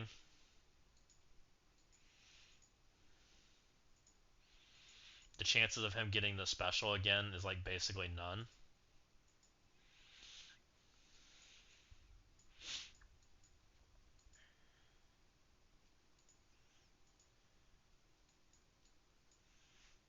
And then we still have Super Scroll and Odin with no home. I feel like I have the weakest defense ever. Hey, Purple Brown, how's it going? I don't love anything we got going on. Yeah, there's been a lot of conversation about it because like a lot of things like intertwine with each other. Because so I'm sure you've already read the rules, but the global rule kind of intertwines with some of these rules, and Silence and Blind and Trauma is very interesting. Um, Dossier's room is kind of a mess, right? Dossier's room kind of creates some super teams that are a little scary, and so the conversation around all that is kind of a lot. And it's kind of creating a situation of I'm not sure where to put things because of that reason. Um, Also, some of these rooms are more offensive heavy than defense heavy, right? Which makes for some kind of gross rooms. Um, well, the big one that kind of has come up a lot that we've been chatting about is a curse, right? Dossier's room makes a curse have 50% more damage, which is quite oppressive. Um, which kind of creates a scenario where there's very few teams that can play in there and feel good, and you might have to force a curse to feel good. However, there's also it could be the super room for some of the Xavier comps that can exist. So that's an interesting conversation. Can a curse beat it? Can a curse not? We're not sure. Um, yeah, you have a cursed in 4, and that's a conversation too. Can you play without a cursed? I don't like a curse in 4. If I was going to put a curse somewhere, it's probably here, if I'm being honest. You like a curse on offense? I do too. Also, last season I saw people with 3 Diamond Daemons one-shotting a curse or two-shotting a cursed. If they were three-star purple 4 or 3 Diamond purple 4. So I think a cursed is offense for sure. Is kind of what I'm thinking. I think that's a pretty solid locked in, which I was not my thought before. I don't know what to do with X. He's a definitely like a crazy one right now. We also don't know what to do with another piece that's kind of becoming a conversation. Purple Brown, at least for me, is this guy because he's got this line in the bottom of his kit. Enemies cannot have their max health increased through passive abilities. Um, we're not sure if this works for the room, right? The room rule. I'm thinking because it says passive abilities, it doesn't. I think, but I'm not sure if it turns off the hero side.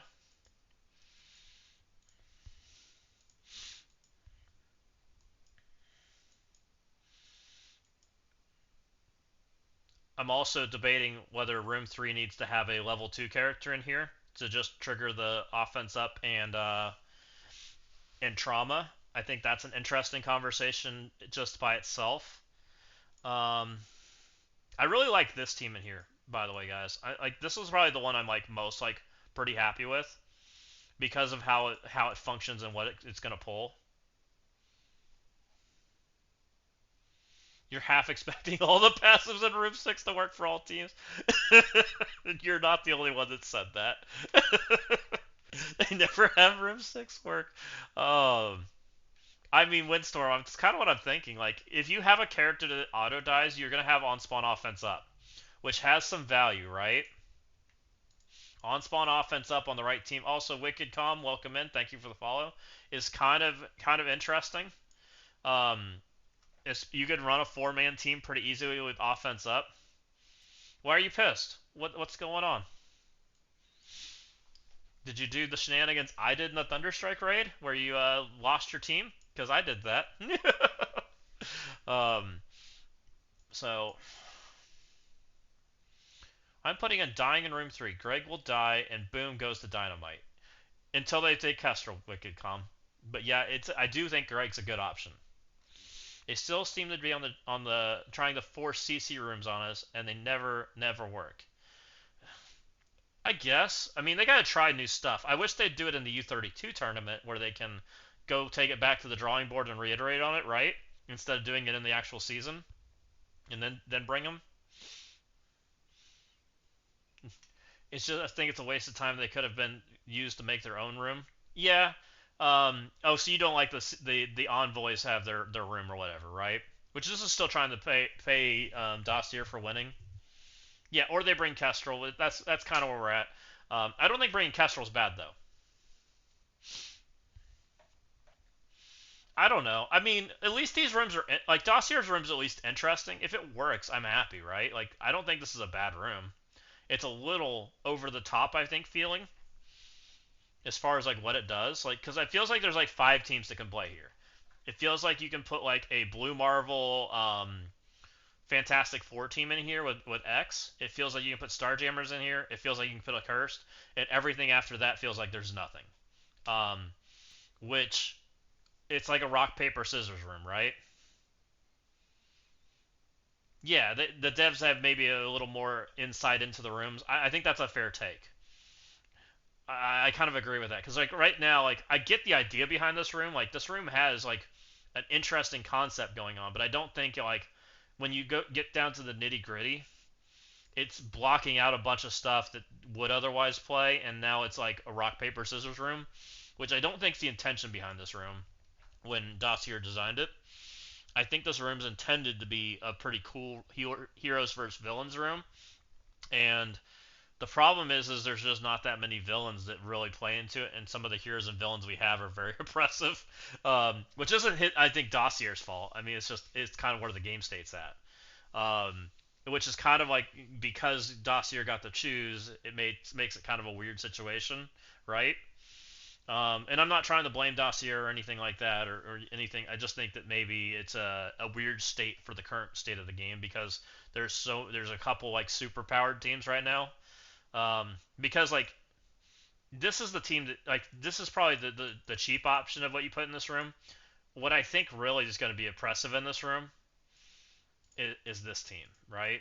You do this with him and Blue Marvel, and this team has 50% increased health, right? With not a lot of ways to stop it. Where's my Blue Marvel? I don't know where he is.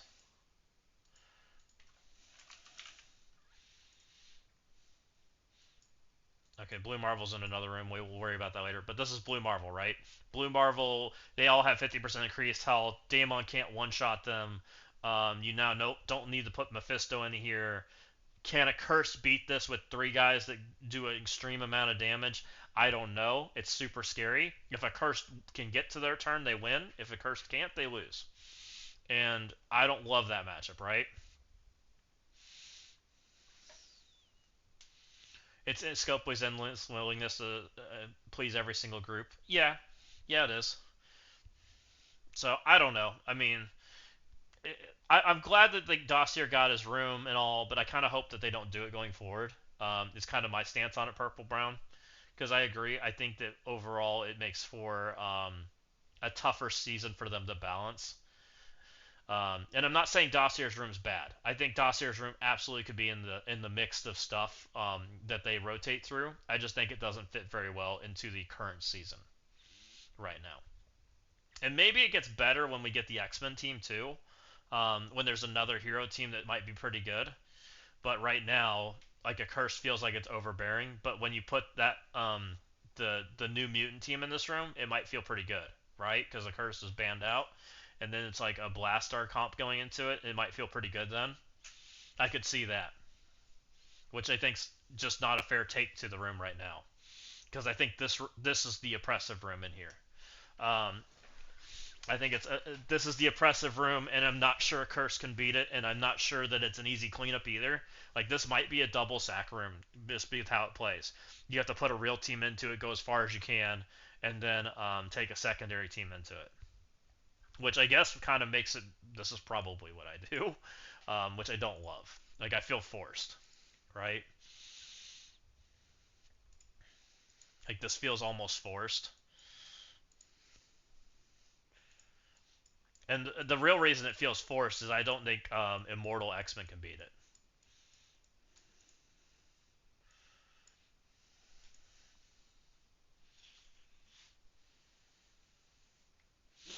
It's not their programmer. Yeah, it's not the programmer's fault. They definitely need to test better. Yeah, I agree. Yeah, they'd have no idea, right? Like, that's really what it comes down to. You're not wrong. Walt reached a three-stream streak. Let's go, Walt. Nice.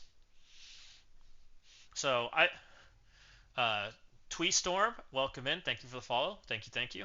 So I think this is the like to me this is the oppressive room. Like I don't know how you deal with this.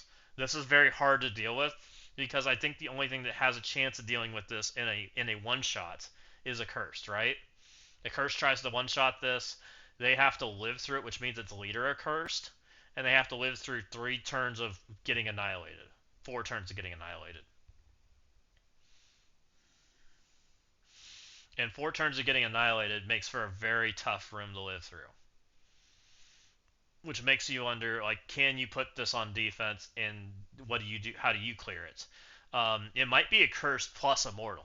I mean, I'm being completely honest, guys. It might not even be a cursed. Their powers there have been asked to cut grass with with a piece of cloth many of times.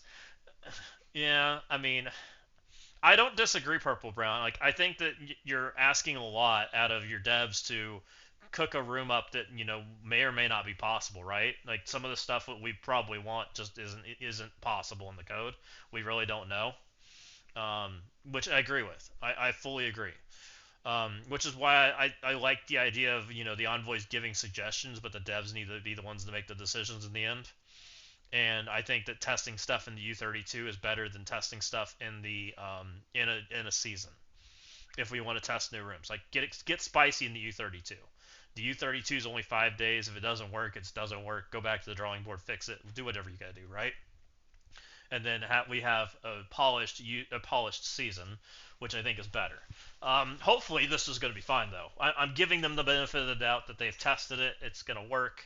They put Dossier's name on it. Surely they're not going to burn Dossier for a fourth time, right? Surely.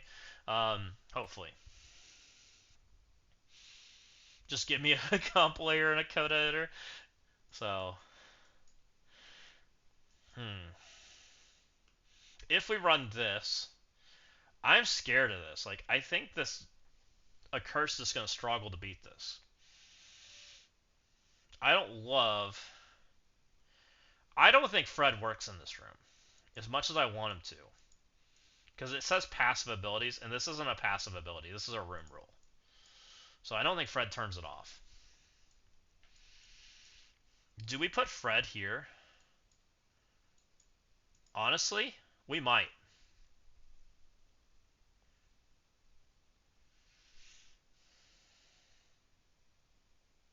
Oh, room rule? You think room rules are added to the passives of the kits? So you're thinking it does then, Kevin. Okay. I didn't know that's how it functioned. Alright, we're back to Starjammers. No, I believe Kevin on this, because if that's how they function, then Fred should absolutely stop it, which is a big deal. Which makes me think Starjammers is better. Because we're perfectly... Now, I guess the question is, can a Fred team beat Starjammers?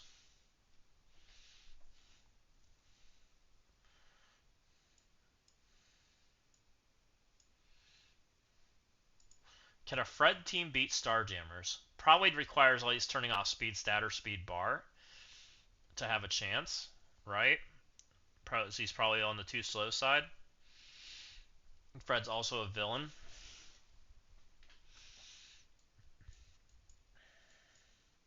I think we're keeping Fred on offense. They don't have a way to make rules happen in a vacuum. It always needs to happen on a character. Ah, okay. I didn't know that. I didn't know how room rules were applied, to be honest. As far as like that back end stuff, that's where I kind of lose it a little bit. So that's good to know. So this is defense down, and it's defense down when attacked, right? When a character is attacked, apply defense down to the attacker. So you really want some people that are beefy boys. Beefy boys with like 1 or 2 retaliators in the back, ideally.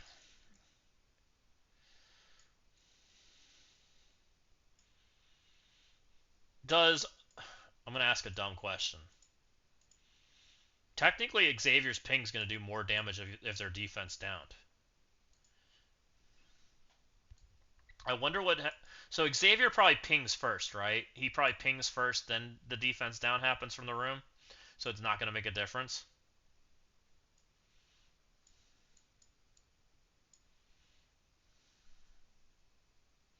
You threw Black Knight, Old Man Logan in there. I think Black Knight's a good idea. Black Knight is a interesting character, right? Because Black Knight's going to put defense down out there. I wonder what happens in that turn order, by the way. What happens first? Black Knight's defense down from getting hits? Yeah, I was talking about Xavier's ping. Like, will Xavier ping into the defense down? Like, I assume Xavier's ping because it happens at the beginning of the storm, and this is after the character's attack. This will be after the fact, which makes it a lot worse, right? Xavier's ping probably happens first. Well, he doesn't have pings. He has the mind control, right? That's what I mean. The mind control hit. Yeah, the mind control. The mind control is at the beginning of the turn, so that probably goes on first, right? On enemy turn before we get hit back, so then we won't double dip is what I mean. We won't have the defense down pinged getting hit into, right? Because the damage happens for this way before. That was kind of what I was thinking about. Like, is it possible for Xavier mind control to just murk somebody basically because of the room rule? Which I think the answer is no. That's true.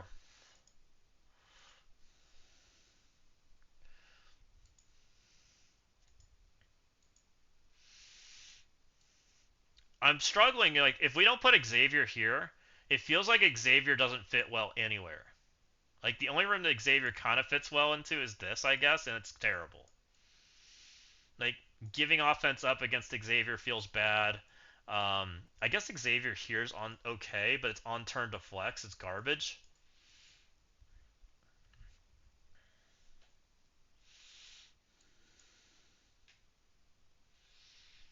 Xavier really doesn't take turns, so on turn to flex does like nothing. Like, I feel like putting Xavier here is like where it makes the most sense, which is crazy. Which is like these guys, right? We'd go Xavier, Mephisto.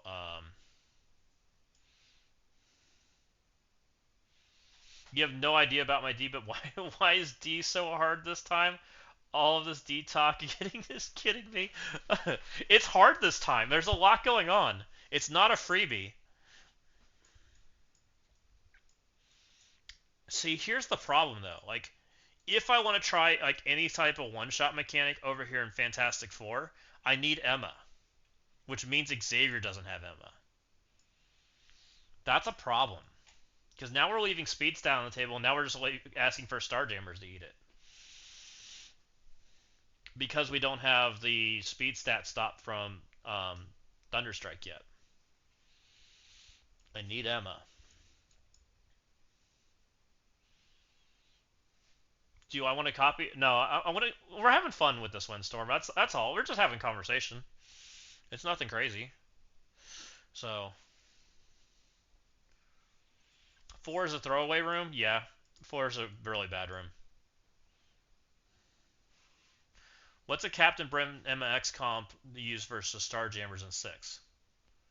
What Captain Britain Emma X comp would you use versus Starjammers in 6?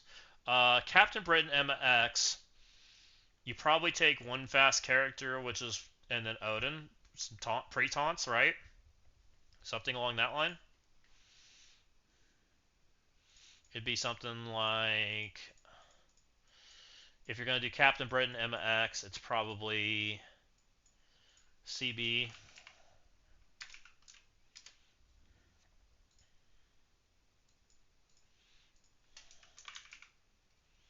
I thought, wasn't Shadow King used in that in some form? I just accidentally messed that up. Captain Britain, Emma X. I think Odin can play here, right? Or it might not even be Odin. It might be, I think Songbird Shadow King can do it. I'm pretty sure. Something like this. Blade.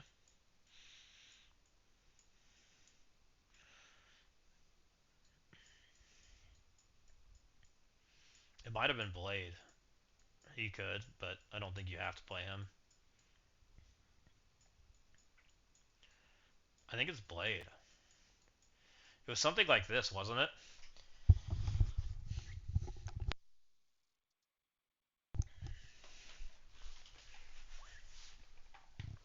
If you're using Odin, if you're using Odin Quasar pre-taunt Captain Britain, you can use OG Emma over Emma X. Oh yeah,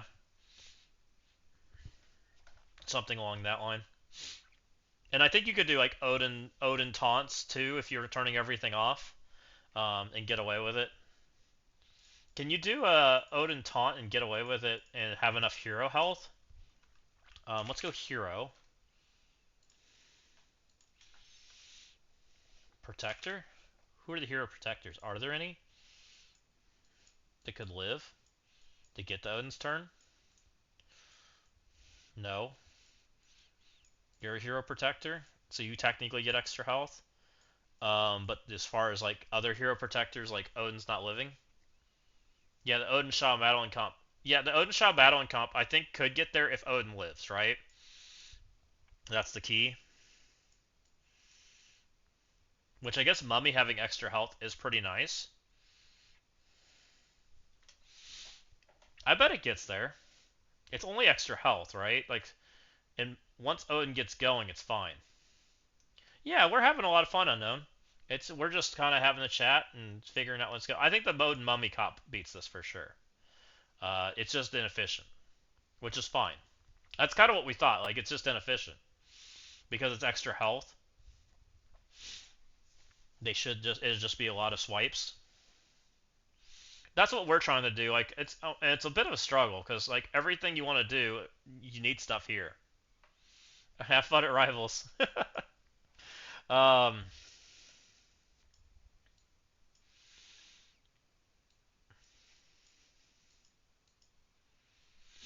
Xavier speeds. I'm gonna ask a really freaking dumb question.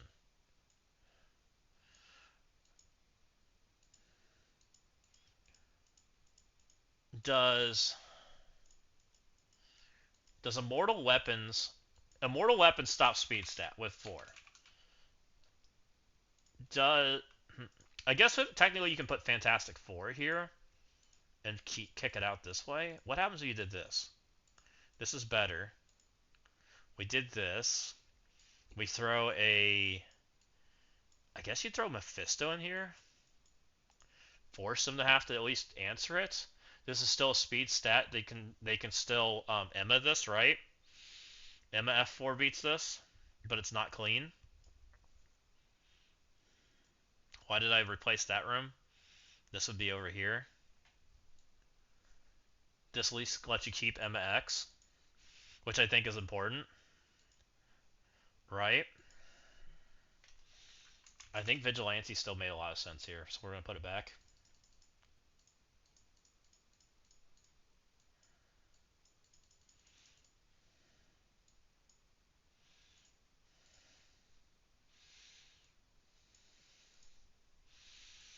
So, stop speed stat, stop speed bar doesn't stop the Emma effect, but does stop Daemon, right? We are keeping the Emma effect and we're keeping a cursed. We are creating 2 speed stat problems. A cursed murders this, a cursed probably can beat this too. A cursed doesn't beat this well. See, I feel like if you have a situation like this, you want Fred on defense. Especially if you're trying to create a situation here. But maybe you don't want to create a situation here. Maybe you just want to super scroll this and just create that problem.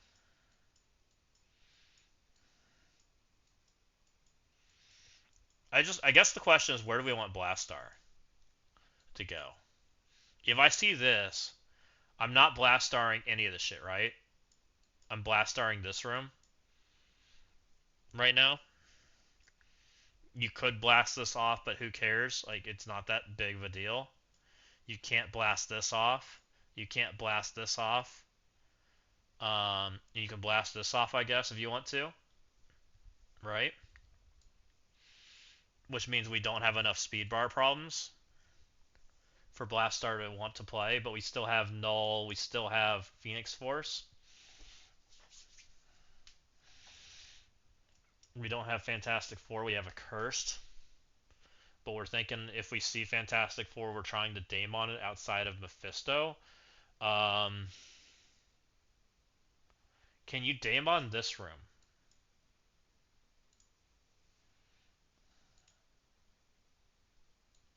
It takes Null.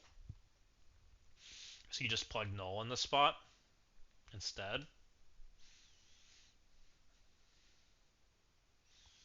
But they have more health because of the Mephisto. That's kind of scary. I don't feel comfy doing that. Okay. Um. Oh, I think I have energy to collect. Let's do that real quick. Click the buttons.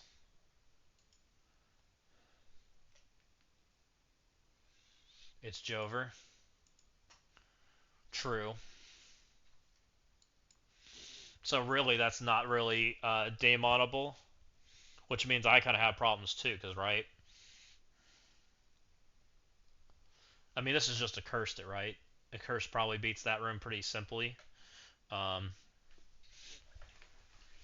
because there's no blue marvel.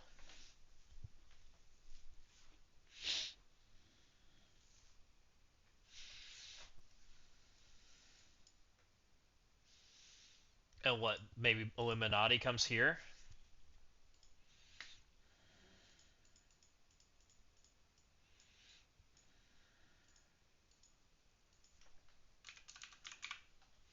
I'm gonna ask some questions on this room too, because I want to start thinking about Daemon a little bit, which we haven't really done much yet. So the revive mechanics in effect here, so it's probably Odin Black Knight, but we might rethink some options here. It might not even be Odin. Let's put Black Knight here for now. I don't hate Black Knight. No revive changes like what I was doing before quite a bit. Um, where does Daemon play into my like a comp like this? Daemon's not playing here. Daemon's not playing here unless they're stopping speed bar with Britain, right? So not even an option. Daemon's not playing here. Daemon can play here, but he has to bring Medusa, and probably can play just fine. Daemon can't really play into Illuminati very well. It's very hard, especially if I put Emma in there, but it's a lot worse. Daemon might be able to play in this, but it's probably with Null, so then Daemon really doesn't play well. So we're kind of walling Daemon out, right? It's not perfect. I think if they really force Daemon, they're going to get it, but I kind of like that we're kind of walling Daemon out of stuff pretty well.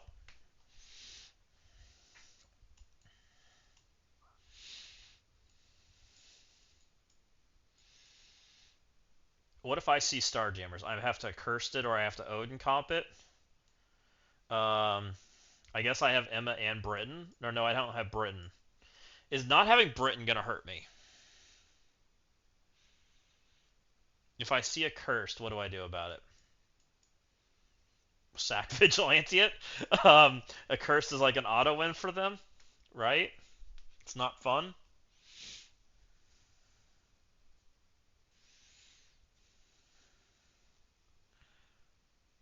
Yes, like if I see a curse, it's horrible. It's a horrible situation.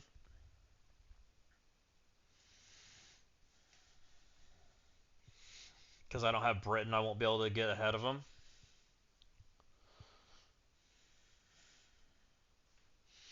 Do I want Britain on defense?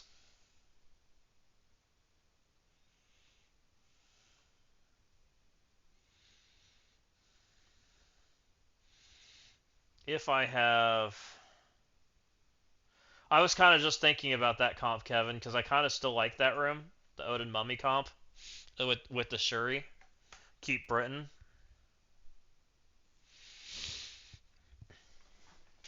What if we ran Black Knight Odin Mummy?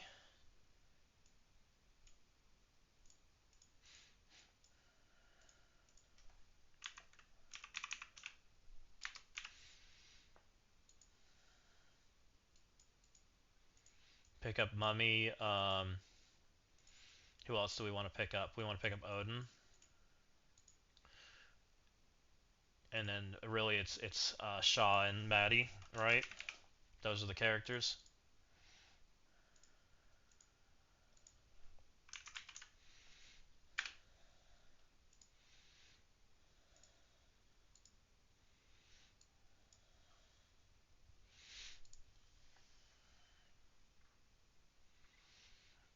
Yeah, if I ran into Starjammers, I can mummy it, right? Like this comp is very good about dealing with that without the Shuri, which would absolutely work here.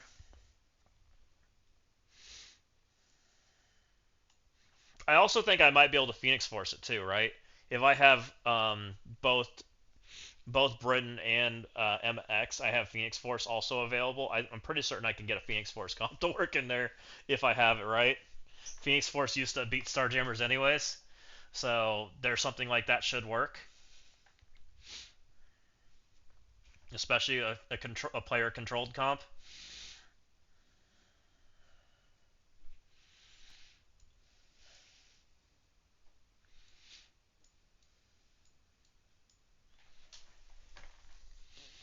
And I guess what does a Super Scroll?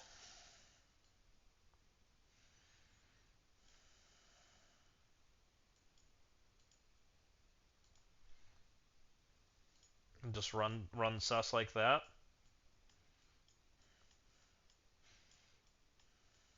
Unless we think Shadow King's better. I think sus is pretty good though.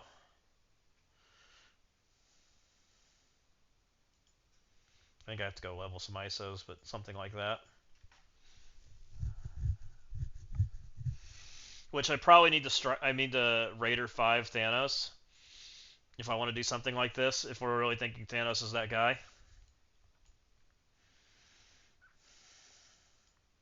So what do we still have available that we're not using?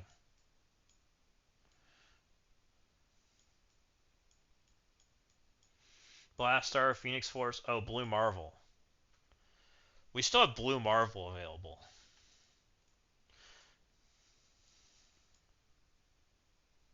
Our team comp is so cheap. I don't know. It's crazy. Is Blue Marvel better than Shuri?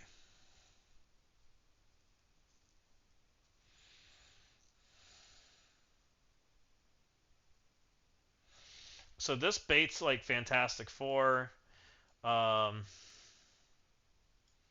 I almost feel like we're too cheap. We have two very cheap rooms right now, right? And this one I really need to level some characters. I don't have bio gear. We've already looked at that scenario. I do have tech and skill gear we could use.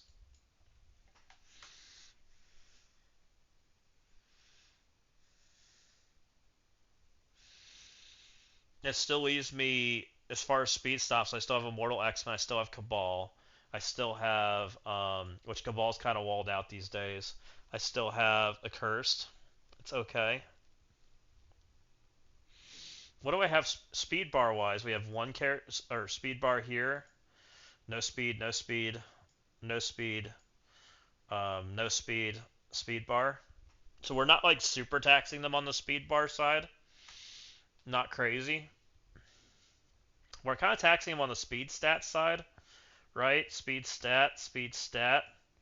Um, Not really speed stat, and then not some speed stat. So we're kind of taxing them a little bit on that side, which is probably the better tax these days.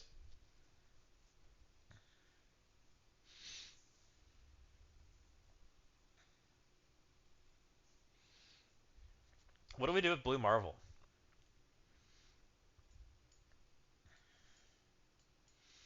I mean, my Blue Marvel room that was we were running before was quite good, but it had Helverine in it, and it had Howard the Duck in it. So I don't think that's a play. I think it's too expensive. Is Blue Mar? If I put Blue Marvel with Odin, He probably just gets murdered, right? Then you just blast off that room. Is that bad? Then you have the speed stop problem of you'd have to deal with Super Scroll.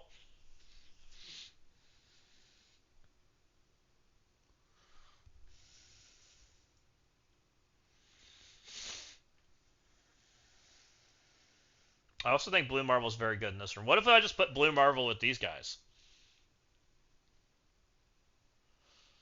If you try to mirror match with more characters, doesn't your Green Goblin Classic spawn with charged?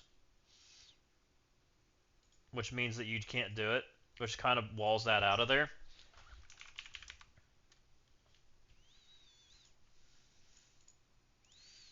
You spawn with charged, don't you?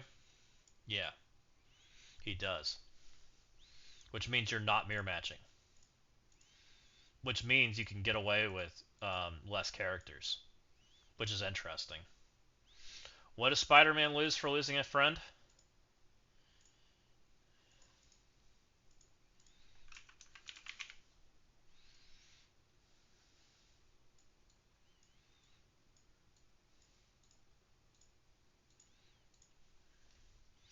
Immunity Sinister 6. If this character has 2 Insidious 6 allies, so he loses the 3%.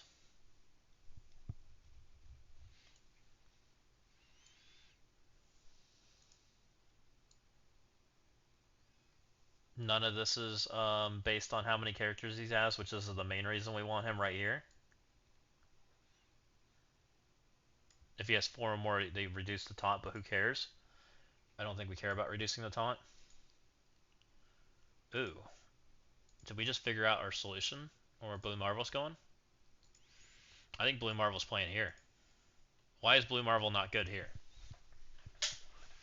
If it stops the Green Goblin Classic mirror match, which is already a horrible situation, right? Is Insidious now better, and a better option than Superior, which is new stat characters, right?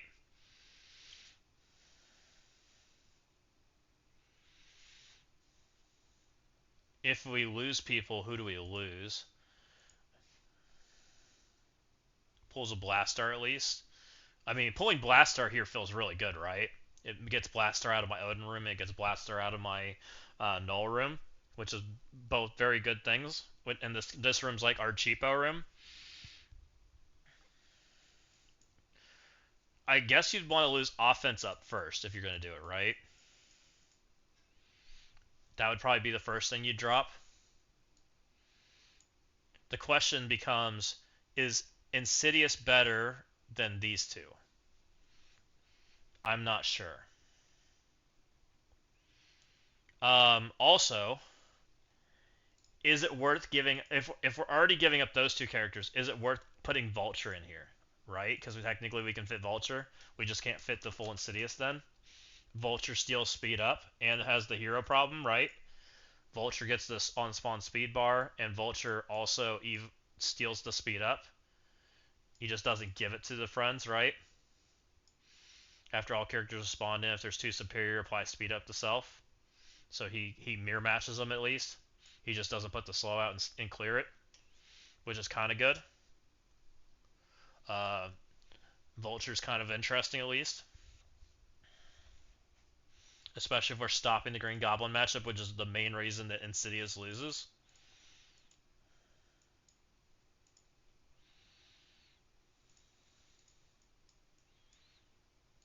No, not you guys. So it's Vulture and then one more, which would probably be Hobgoblin at that point. Or is it I guess the question is what beats this? We probably put these two as far away from each other as possible. Is Night Stalker's too fast now? You might be right. Vulture gives speed or gets speed bar for all of their members because they're all heroes, right? Um, Vulture would then put slow on everybody, and Night Stalker's flips it. That's really bad. Okay, we just talked ourselves out of that guy. Um, Also, this guy only is getting 9%, which is probably too slow. So we probably need at least one superior member.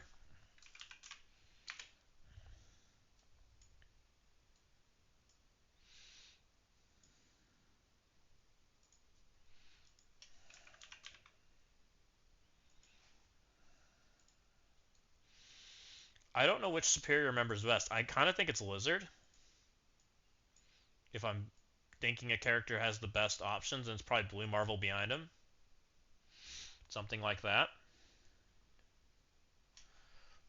This is what, 18%? No.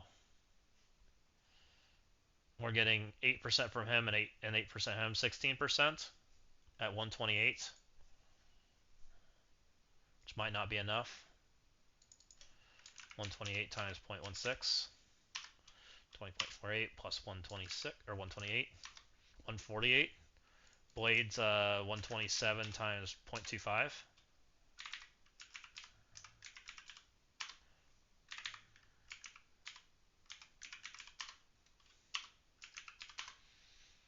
It needs 3 members if you want to beat Blade. Okay. I guess Kraven's probably the best then for the on-spawn safeguard.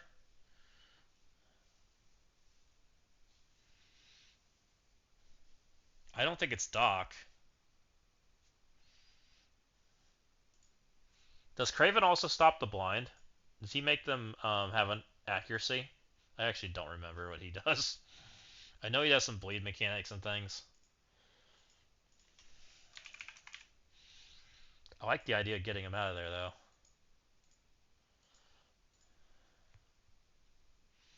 A character gains charge. If they do not have charge, flip stealth, disrupted.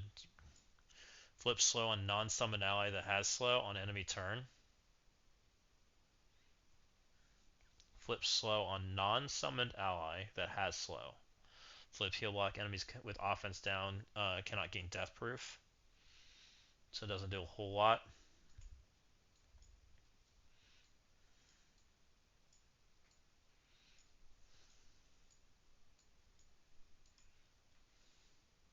It's Slayer that gives accuracy. Slayer might be the guy then.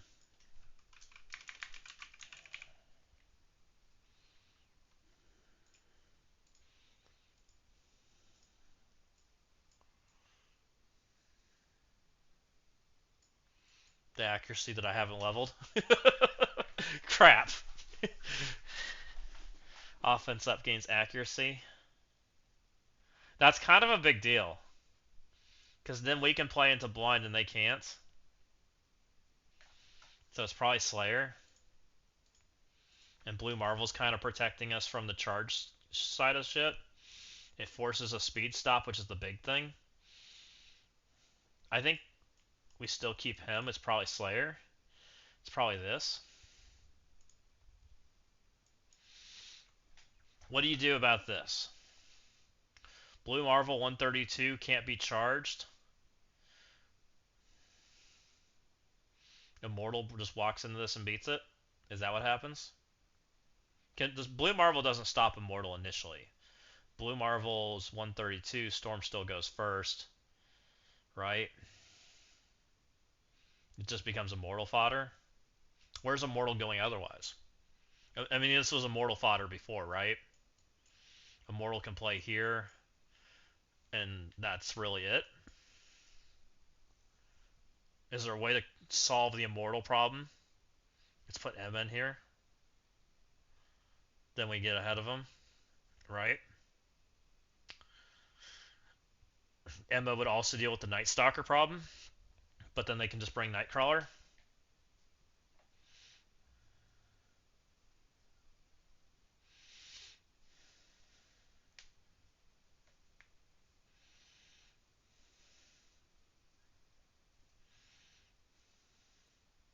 Am I okay letting Immortal have Blue Marvel?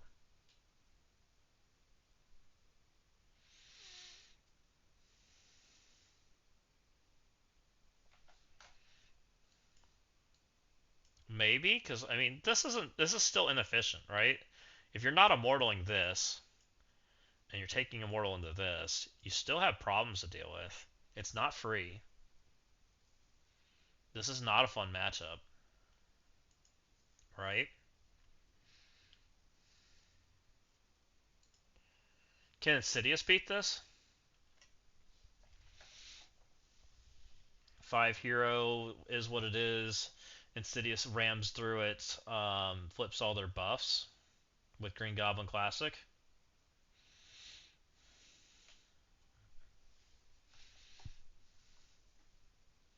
Pretty certain Insidious beats the shit out of it.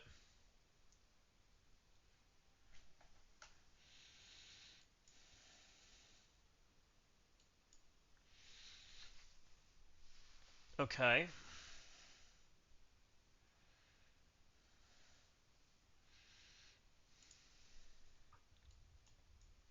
Can we create one more speed problem that's not this? Yeah, I6 walks Vigi.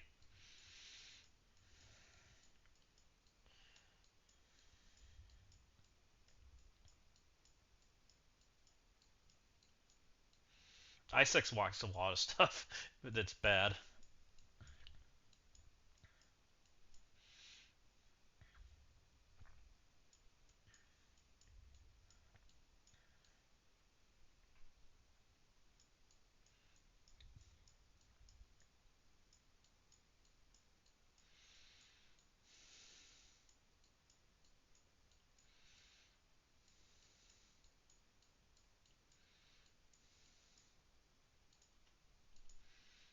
I wonder if it would be better to Ashbringer with the primes. Thank you, sir. I appreciate that. Thank you, thank you. I wonder if it'd be better to have zombies here. I know zombies get countered by Kestrel, and that's a very easy solution for them. But zombies also can be immortal bait, but maybe because I don't have Fred on defense, Kestrel just becomes the auto solution, which might just be too easy. It's like Kestrel Night Stalkers, right? You just ram through it and good to go, murder the shit out of them. Which I don't love giving them Night Stalkers as an option.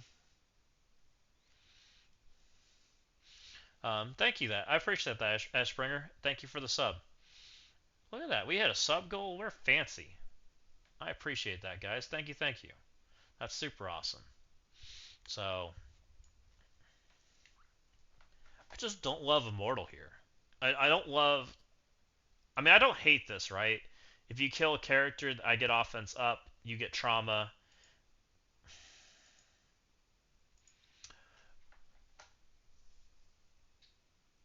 which really baits the Kestrel. How do you deal with the Kestrel? Is there a way to deal with the Kestrel that feels good?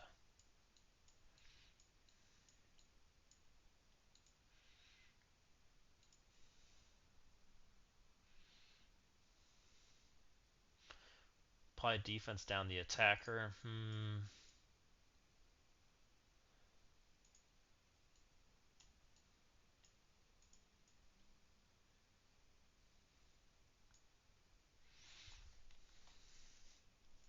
I'm really feeling like this might be as good as it gets for today until we see what happens.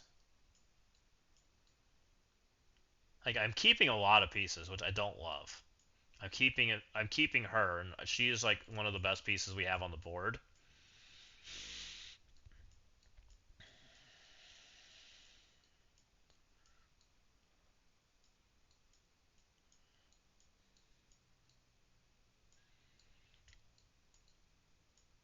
Immortal weapons, are they a reasonable put on defense at all? Like, if do people want to use APOC somewhere?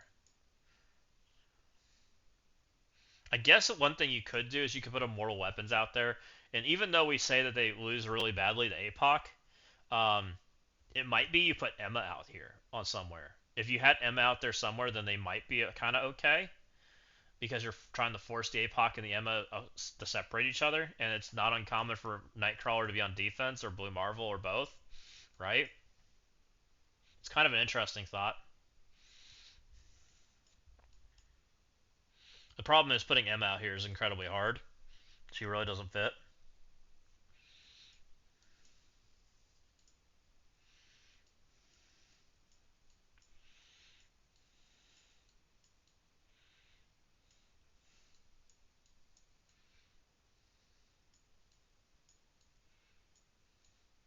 I think I like this just because of the weak character. So what do we have going on that's a problem here? I have a TV that has no gear tier 20, and I have a. How does someone Daemon this? Blue Marvel's 132. Daemon just gets in there and goes. But Green Goblin Classic's too fast. Does that stop them? It does rewind, um, which should get Spider-Man ahead, and potentially they can get ability blocked, right? Probably gets Blue Marvel fast enough to go, which is pretty good. Which I guess makes me feel a little bit okay about the TV being G19 without having to push the button, because I kind of want to hold tech gear. I'm kind of on the hold tech gear until we find out what the secondary team is that they haven't announced yet. Captain Britain, Daemon. Yeah, I think you're right, Kevin. And if you want to put Captain Britain there, am I upset? Do you want Captain Britain somewhere? Probably here, right? Like Super Scroll. Captain Britain F4 beats this. Captain Britain also kind of helps solve some of that problem. I guess Captain Britain, you're not going to do Captain Britain Illuminati, so Captain Britain Daemon feels pretty good. How do I mean, there's not much I can do about that, though. If you want a Captain Britain Daemon, it's kind of is what it is. Um, that's probably about as cheap of a counter as they get. I don't know if there's much I can do about that. Because even if I gear tier 20 these, I don't think that's enough to keep Daemon out of it, right?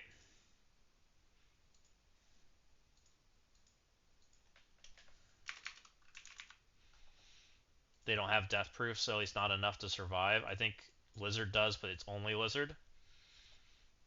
Oh, he has to flex.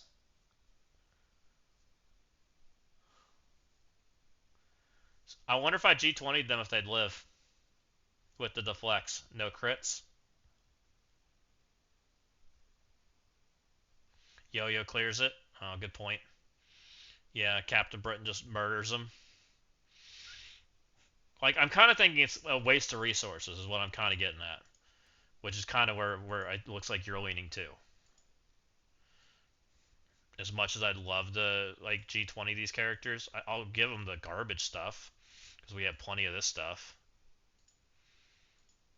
Right? TV, you can have this. TV, you can have this, because we got, looks like plenty of them. I mean, I guess I didn't have plenty, but plenty for me. I think I have 2,000 orbs or something stupid. TV, you can have this. And I guess I'm willing to give TV the accuracy thing, at least. Right? Because this is at least makes sense for the room. So let's go ahead and do that. And then this is his ability. Does give defense up to flex the villains, but I don't know how much that matters. I don't think he's taking a turn. If I'm being completely honest. 122. He's not the slowest. He's 3 pieces. He's a character that I didn't play during the time, which is why he's so, like, limited. Fine, you can have this one. Sure. Lizard I built much better. Lizard was a much more exciting character. Lizard turns this. He spreads all his stuff. Honestly, I think that's about as... If people want to Daemon Britain that, I think that's reasonable. Daemon Britain can go in here. It means you're not doing a cleanup with Daemon here, which is fine. It also means you're not Daemoning this, which I think you absolutely can do if you want to. You have to play around Shuri, but you can absolutely do it. I also think you can Daemon this if you want to, so I guess technically Daemon can play wherever he wants. Like, I can't really stop it, right? This is probably the biggest bait for Daemon. I guess the question is putting Daemon into the Hear No Evil room a bad thing? I don't feel like it's that bad. I feel like I have like most of the tools to probably deal with stuff and get away with it. Like it feels kind of okay. I don't love this defense, but I think this is probably as good as it gets for today. Our defense gets a lot more defensy when we get the characters, right? Once we get 2 characters for the X-Men team and we pick up Sentry, we can go a lot harder in what we can do. But because we're missing all of our like big pieces right now that haven't come out yet, it's kind of a problem. And the Immortal Weapon team is literally freaking useless. So I think that's about as good as it gets. Raider. Do we want a striker here? No, because they're all raiders.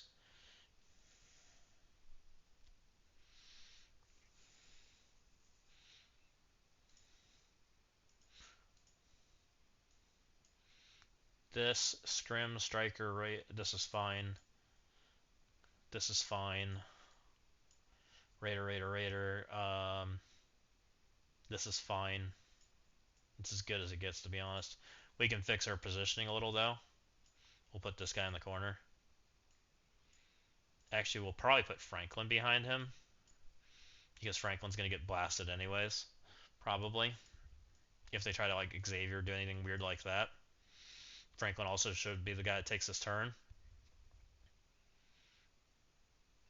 This is probably fine. Tempted to make him Raider, but also if people are just going to Daemon it, I'm happy with Fortifier. It's perfectly fine. This, I got to fix my ISOs. Let's go back to... If we think it's the Mirror, Striker's better, because there's no crits. We leave him Raider just in case. She is Raider 4. Is Raider my... Oh, we're Strike... Oh, actually, Striker's what we'll do here. Scrim. Just like that. That works.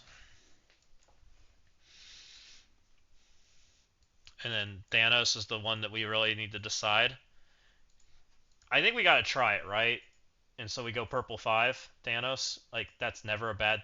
That character actually, like, deserves purple 5 with how he functions.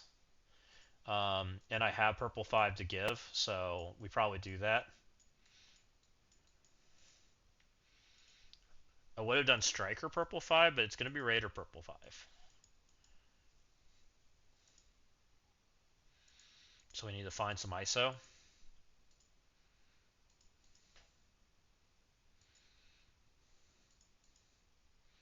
What is he? Brawler?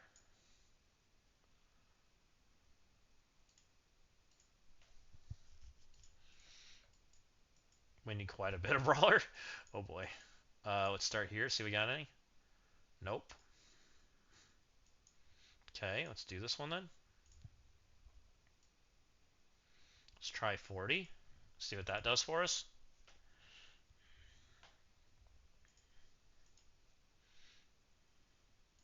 Did we get there? Not quite. We need 1 there and like a little bit here. Okay. Let's go another 10. We'll do 20. Hopefully that'll get us there, maybe.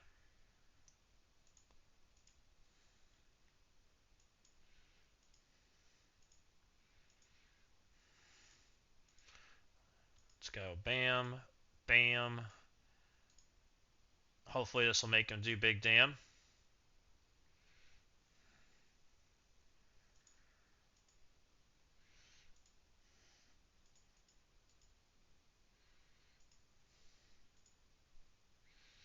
$761. What was he a striker for?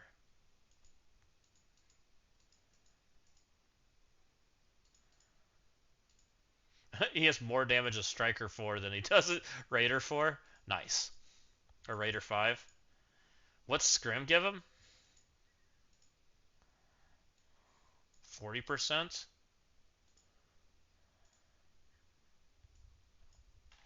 20%? So I guess Scrim's technically better? Interesting. That's 40% at the end. What is this at right now? Oh, it's the same? Oh no, it'd be 60%. And what's striker for it? 45%, but it goes up to 75. So technically Scrim's better. That's annoying. What does it cost me to swap?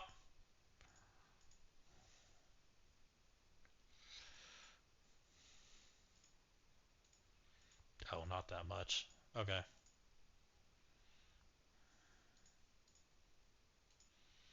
Okay, well, scrim your Thanos. Don't Raider him. Freaking stupid.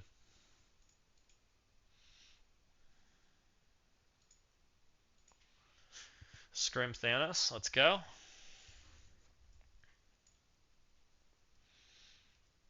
I think that's about as good as it gets. This is such a small team. So, like that's so small for a team that I put on defense. I think everybody here, she might not be purple 4 yet, which we could consider. I don't know. She's kind of worthless. She doesn't have purple 4 yet either. He's 5. Odin could go to 5 pretty reasonably. Healer or fort, guys, for Odin? Who do you like better?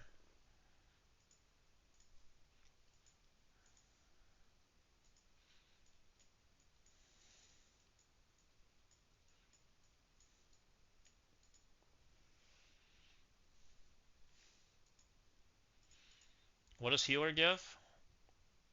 Damage armor? Isn't fort the same? Max barrier damage? I think armor's better. 35% damage versus 20%. And he's already at 20 with 45% active healing. This gives him 30% max, or this gives him, oh, 50, oh, I think this is better. Hey, Wapo, what's going on? How's it going? I think barrier or fort's better than healer. Okay, we're swapping. Okay, we almost have enough. We need whatever that ISO is.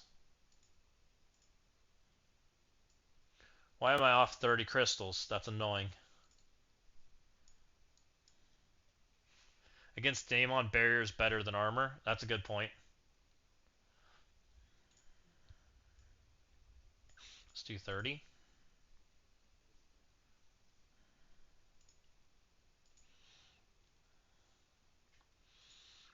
Freaking this one crystal's like way off. Need some RNG balancing luck. Fort with the drain probably outperforms. I think you're probably right. I got one that was like way ahead of the other. Hopefully that was enough. Still working, bud? Did you miss? I'll show you what I got going on, Wapo. Hold, give me just a second. We can go back in. I've kind of been working on it. I think I'm happy with it. It's pretty light on the defense side for me, but I think we kind of have to be light this week. So I'm purposely kind of holding back what I would normally do. We take an Odin to Fort 5. So I I think everything stems from room 6, Wapo. Everything stems from room 6. You have to decide if you're putting your Xavier there or you're not. Um, it's a very feels like a very rock paper scissors room, kind of like the raid room, except our rock paper scissors are fantastic for Starjammers, Daemon, and Accursed. So you have to decide: are you putting your super room here? Are you not putting a super room out? Are you putting a cursed here? Are you putting Starjammers here? What are you doing? Because of the rock paper scissorsness of the hero versus villain thing, and it's a tough answer. I've kind of come to the conclusion that I think Starjammers is like the best middle ground, but I think a curse is the best team, and because of that, I also think the super team is a very good conversation, but the super team doesn't get any benefit in here, right? They're better off in a different room, which then creates the question of what do you put there and what do you do. I feel like I'm very middle ground right now, so I'm trying to spread you out, but I'm also trying to limit your like Daemon Blastar potential. I also kept Phoenix Force because I think Phoenix Force is a very big conversation in 6 because of the hero teams that can exist. Um, I'm doing this, which I don't think is crazy. This has a counter, but again, requires you to have the right pieces. I think that's pretty reasonable. Also keeps Daemon out of there. So nothing crazy, Wapo. This was kind of what I'm thinking for round one. I think my defense is going to substantially change a week from now and 2 weeks from now.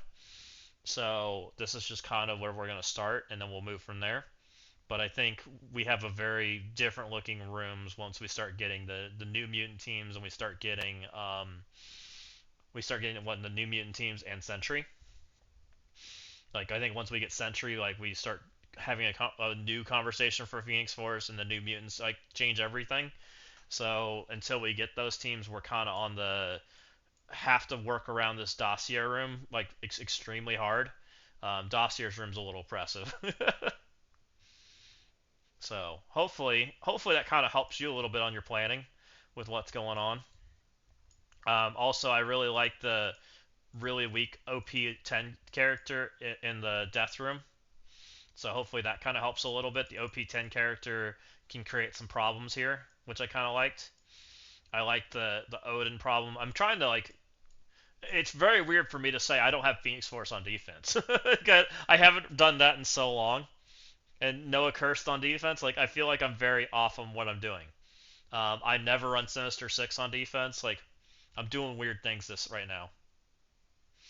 So very crazy, guys.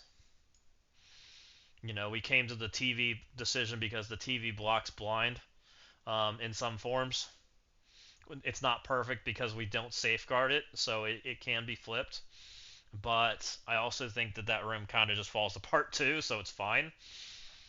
But it's got enough going on that we're at least like forcing stuff. So that's really what we're trying to do. Like this feels very middle ground for me. Okay, well, let's go look at who else we want to gear up. I think everyone here is purple 4. Purple 4, purple 4, purple 4. Oops.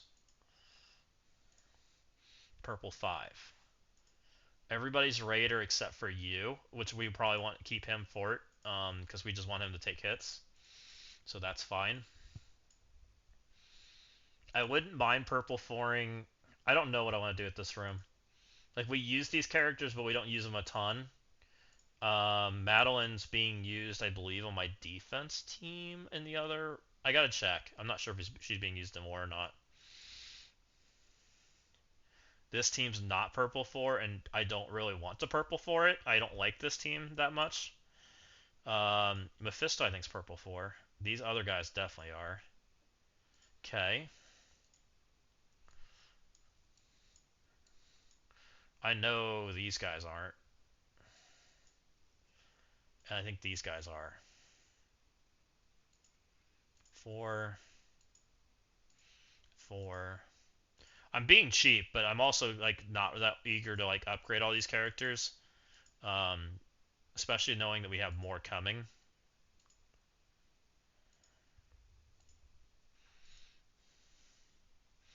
Hmm.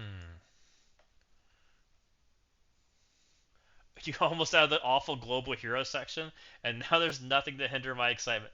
Nice, Windstorm. You're getting close. That'll be awesome. You'll like that. Getting Xavier's a big deal. Xavier opens up stuff that you otherwise couldn't do. So that he's kind of a fun character, just for that reason.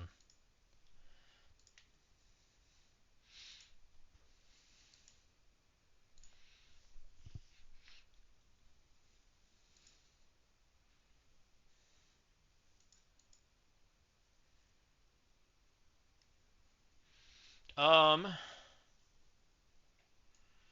do I want to? Do I want to purple for some of these characters? Green Goblin Classic's probably worth purple for. But he's an offense. I mean, it's mostly an offense character. Same with this team. It's mostly offense. Shaw probably can get purple for. I'm pretty okay with him. Oh my, what, we have war going on that I haven't even looked at yet? Oh no, war just ended. What day is today? Today's Wednesday. War should be going on, which we haven't even looked at. Haven't even opened it. So, oops. We got Earth 420. It's amazing how we go from a 2K team to a 1700 team.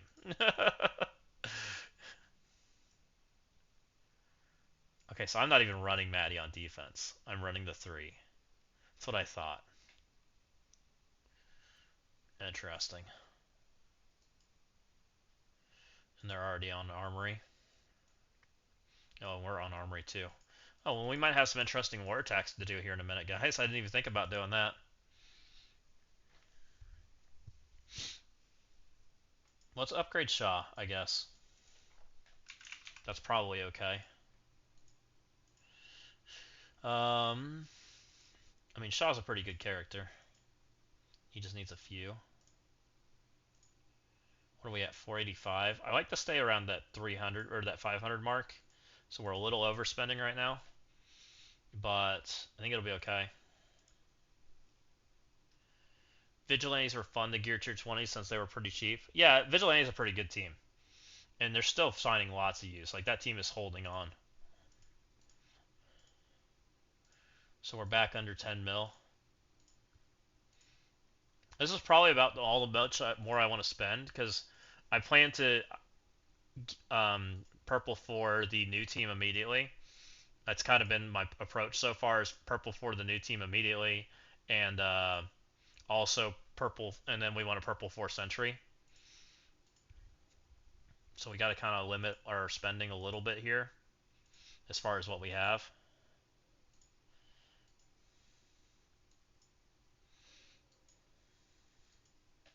But Shaw live lording is kind of good, right? Where did I get so much purple ISO? Just playing the game. I've been playing since Odin came out, and I got Odin pretty early, right? So they just kept giving me more and more. So I have a ton of ions and a ton of crystals. What's Shuri's role, Maz? Shuri has a very specific role of make the enemy villains not give speed up. That's her only role. Yeah, it's two taunt Odin, Maddie, and the whole concept behind it is Shuri. Shuri has a very specific passive that doesn't exist anywhere else in the game. She has the while this character has charge, villain enemies cannot gain speed up, which means it kind of helps keep out Cabal, right? Because Cabal is the cheap counter. We don't want the cheap counter to go in there. So yeah, a curse can go through half my rooms. A curse is there, right? Like if a curse wants to take Odin, they get it. If Blaster wants to take Odin, they get it, right? But we also are running Starjammer, so does a curse want to go there, right? If a curse wants this, they can have it. A curse probably can take this. Like I think a curse goes to anywhere they want in this matchup. The main thing I'm trying to do is I'm trying to stretch you out if you overcommit to defense right now, which I think you very much can do, right? Like we've just kind of had the conversation of the rock paper scissors room in 6, and if you have the wrong tools not available, you just lose. You don't have the balls. I don't even think this is that heavy. I feel like I have nothing on defense right now. I feel like I lose. It's kind of crazy, right? Which I guess I have a lot on defense. It just doesn't feel strong. Like it feels like I don't get wins with this. Maybe I do. Maybe it's fine. But I get the impression that like we're gonna get run over. Like if I was beating this right now, I think we're daemoning this. We're accurse this probably. No, we probably have to accurse this. It's probably what we have to do. We have to accurse this. We have to probably well, maybe we are taxing them a little bit. We might have to blast this off. We'd probably Britain plus Emma X this, accurse this, blast off this shithole, super cheap counter for this. Oh no, you know what we take in here? We take Immortal. Immortal goes here. Emma Britain, Immortal, accursed, shithole team.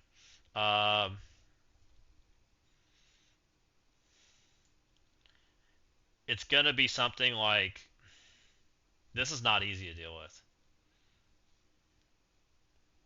You still have to deal with these two teams. One gets Blastarred, the other one's a problem a little bit. One of these would get Blasted. Um, I think you Blastar one, and then you deal with two, which leaves you an Odin comp that's annoying. The Odin comp that's annoying, you can take one. You can use Black Cat to get rid of one taunt. Daemon might be able to do this, right? Daemon probably can do this because of Shuri. So yeah, we just one-shot our entire comp with the stuff we have on offense, right?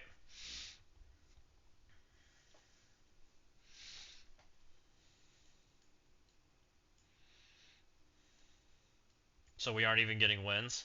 So if that's the question, am I better off just running the super team, one of the super teams, and just making it hard for people? And if you run the super team, where do you put it?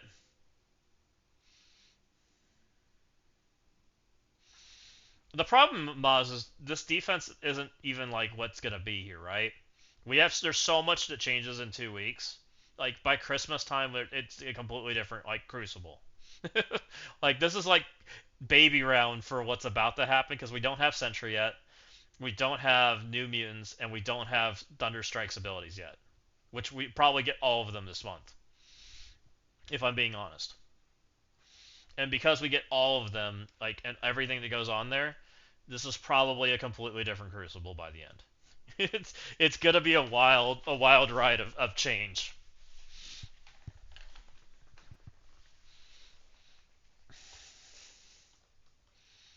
Man, if you want to blast our, if I didn't have to have Fred on offense, like everything feels so much better because Blastar and Daemon feel like problems,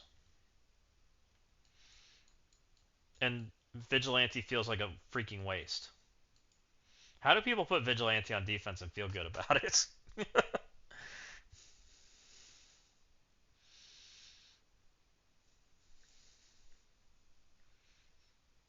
Your Vigis on defense. I mean, mine is too. I just don't know. I don't love it. Like I feel like we're both one-shotting across the board.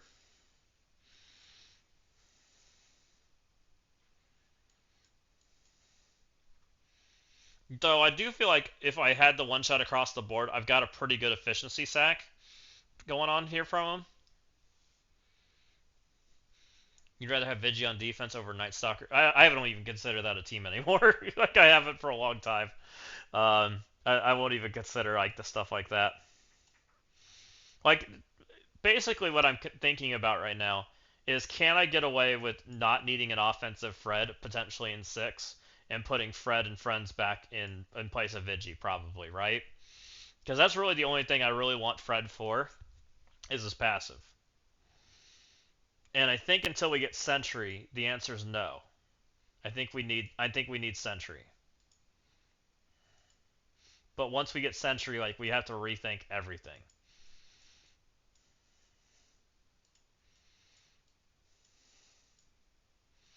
Because of Sentry's passive. Sentry's like on spawn passive, right?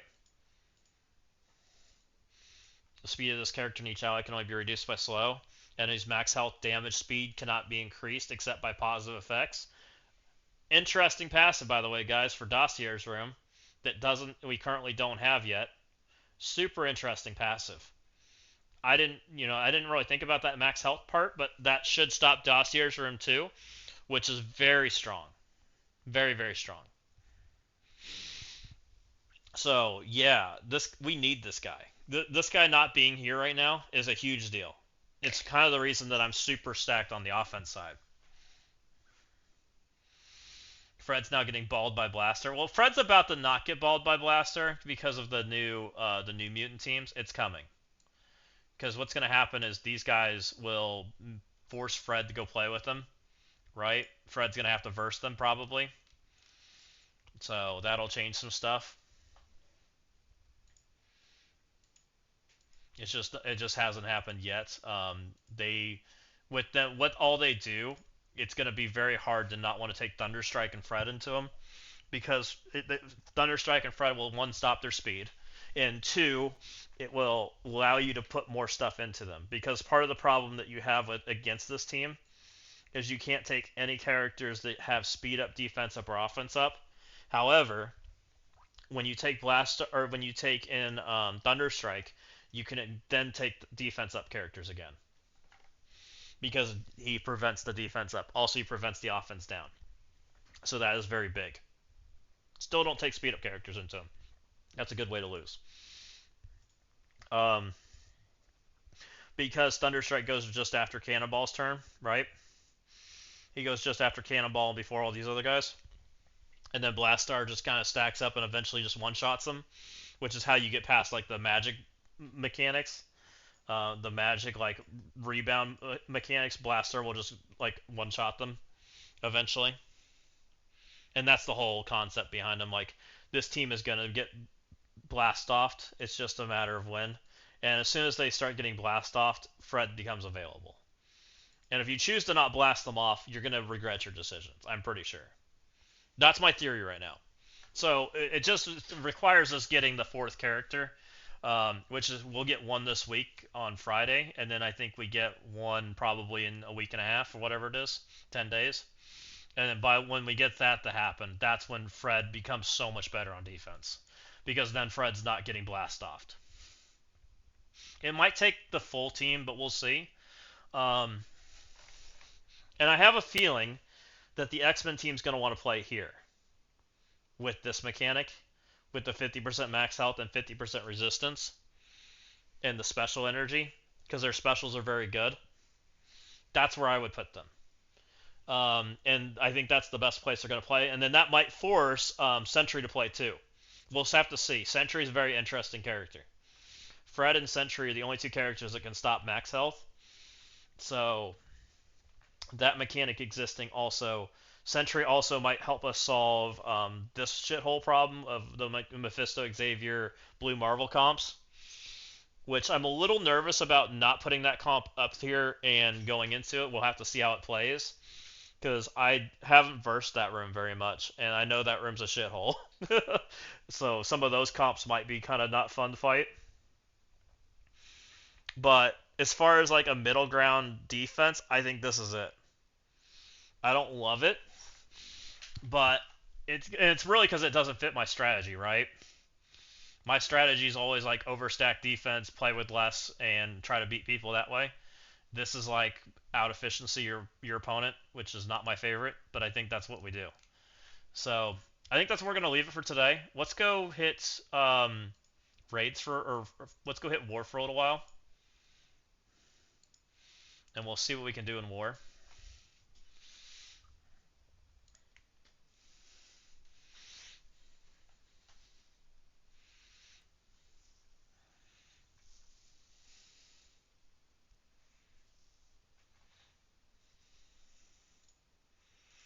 So we got Earth 420 going to town. We got through bridge. Looks like they're going to town on us. They're fighting me. We'll come back to that in a bit. See how they're doing. Ooh, we got an immortal weapon team when I don't have everything gone. Interesting. I want to take their charged. I need to be fast enough.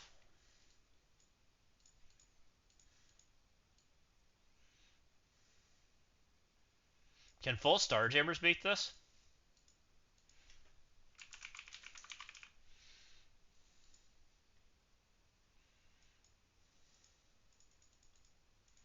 Is this dumb? This feels like incredibly greedy. I don't know, man. I'm just asking questions. You don't have to answer. Starjammers are shitty. They are shitty in war, but so is this team. So what this my teammates win with Kahori. Kahori does work because Kahori. I think Kahori has a charge strip in war, right? Havoc strips Iron Fist charge on his turn. Lady Bullseye will take her turn, but Lady Bullseye, um, you tried Starjammers and Orcus and got beat instantly. Maybe I need to bring one more good character. Hmm.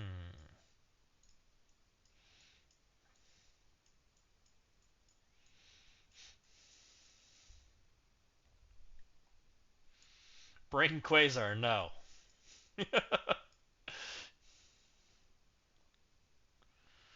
Lady Deathstrike, can't rewind them. Oh,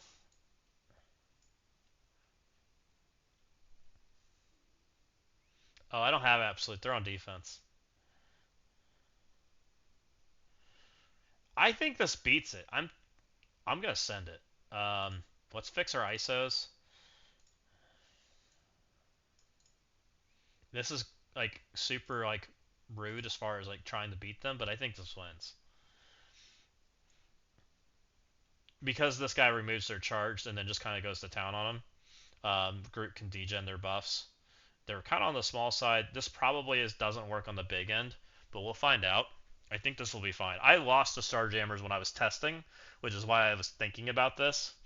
But it ain't perfect. Like, it was close.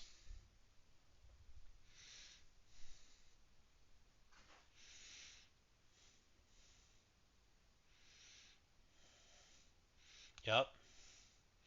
Lady Bullseye doing Lady Bullseye things. She didn't get a crit. This is the charge remove, so we do that. That's my character. Oh, nice. The stun didn't land. Uh, we still have to stay on the taunt, so it is what it is. Let's just keep going.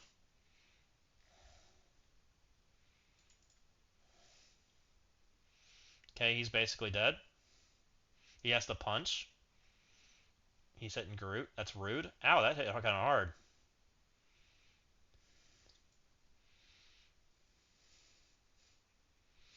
.330 and it bounces back and forth. This is 220, but it hits 3 times. Let's do that. That kind of hit hard.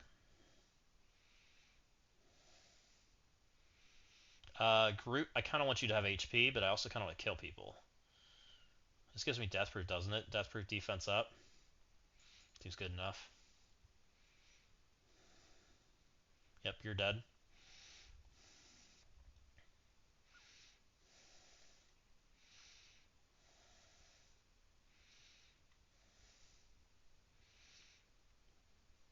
Okay.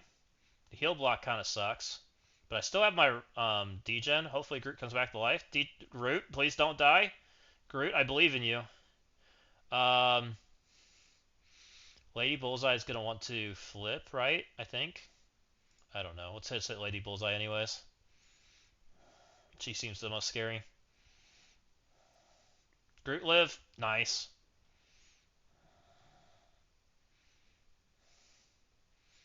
Let's go hit the shit out of these two, since it'll bounce back and forth.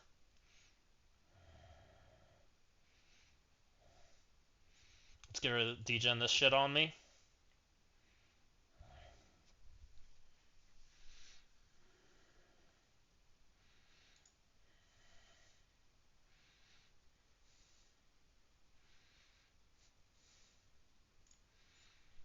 See you guys.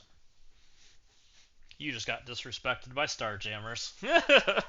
By a Mind Slate said Immortal Weapons beat Night Stalkers, Thunderbolts, Hellfire Club, Annihilators, Ares. They definitely don't beat Ares, by the way. Do not take them into Ares. That is asking for problems. Insidious 6, they don't beat Insidious 6 either. Cursed, they do beat I think they beat a Cursed. They beat some Accursed, but somehow they couldn't beat Starjammers. They might beat Thunderbolts. I can't say I don't see them. I tested them against a lot of things, Moz, and they sucked against a lot of it. Almost all of it. So we beat that one. I guess there was a small one there. I don't care about the small one. I already beat one. Um, this is a speed bar problem, but I really don't want to put my Undying into that. This is a Doom with big characters. I should be able to Sinister 6 this one because it's G19. Even though there's a Doom here. It shouldn't matter.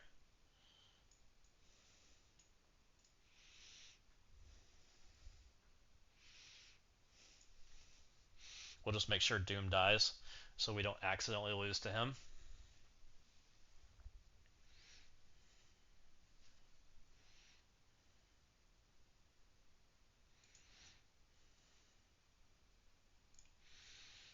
Let's Send it right here between Spider-Man and Doom. Oh, we didn't. Oh, that scared me. I thought Doom didn't die. I was like, there's no way Doom didn't die to a freaking vulture. We're good now.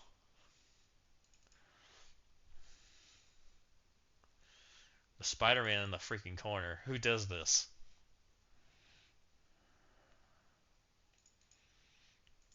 He took out Black Widow.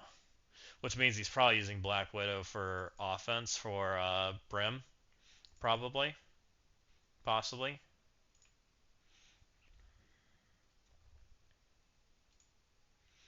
We don't care if we push him. It's fine because he's blinded and ability blocked, so he shouldn't do anything. Game, please stop lagging. Eventually Vulture should get a turn. She can go before Daemon in some situations, but it's not perfect. Though mostly what people do is they just sack Daemon teams and move on because that team without cooldowns kind of sinks. You know, they've taken like 40 turns here. Oh, there we go. We got a turn. It feels like my game's about to crash, so we probably need to restart before we get upset.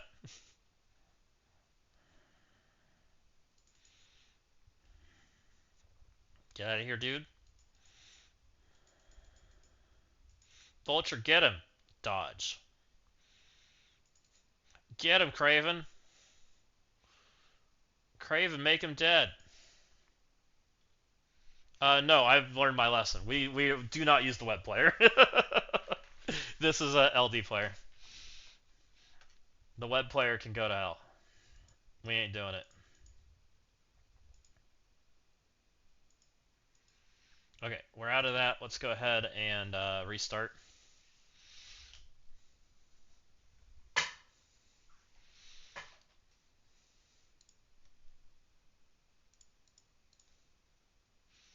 Pretty happy that Starjammers beat that though. That felt pretty. It felt a little abusive as to the size of my Starjammers compared to them, but it didn't feel that bad, right? So Starjammers definitely got her done, which makes me think Immortal stink. But it's fine. I have Immortal on defense today, and we'll see how it does. I put them with Cosmic Ghost Rider, which should help protect their charged. And if it helps protect their charge, they might have a shot at actually doing something, right?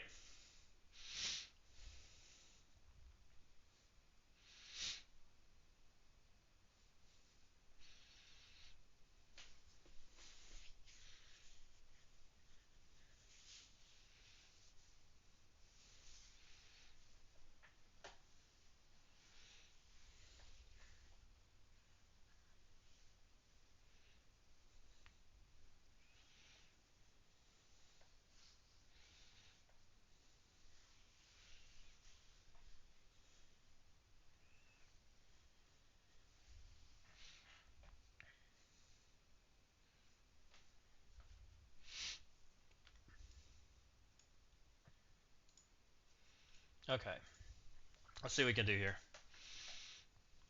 Which, and the Starjammer team I never use on offense. They just sit there and collect dust. So that was kind of like a free kill for us. So I'm sure my offense teams are a little heavy now compared to what I normally use. So we're kind of can get to use that kind of to our advantage. Grizzly's doing stuff. They're at 35. Are they going through both sides? Oh no, they went below.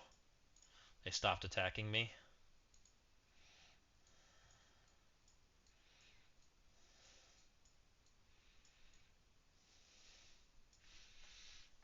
Oh, they got Mighty to work. That looks scary, by the way.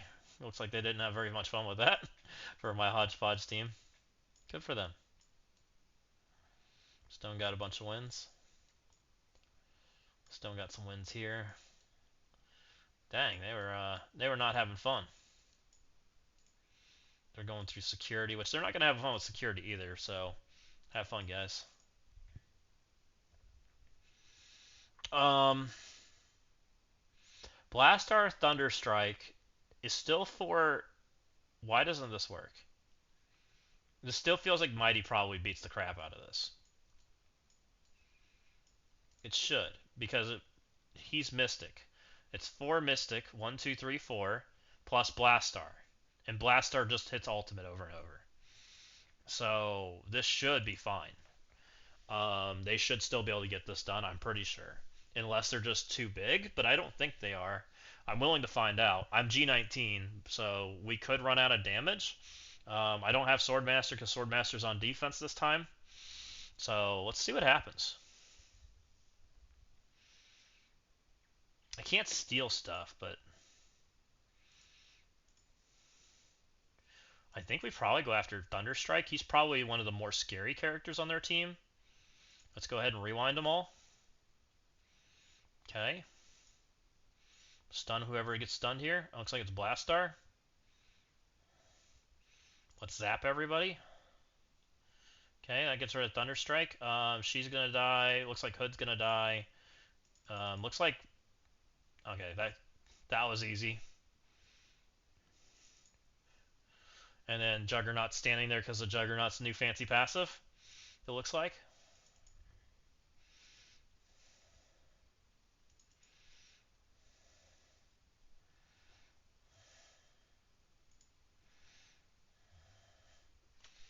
See ya.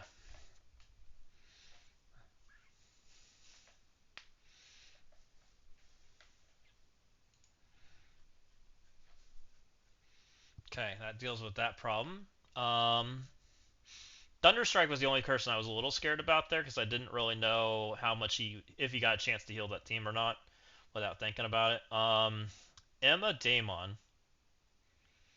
Does that mess up the Vigilante counter?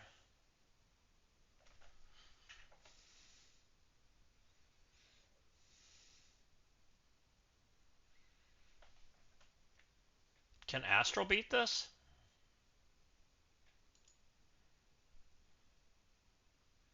I don't have CGR, but I do have Emma. Do I need 4-piece?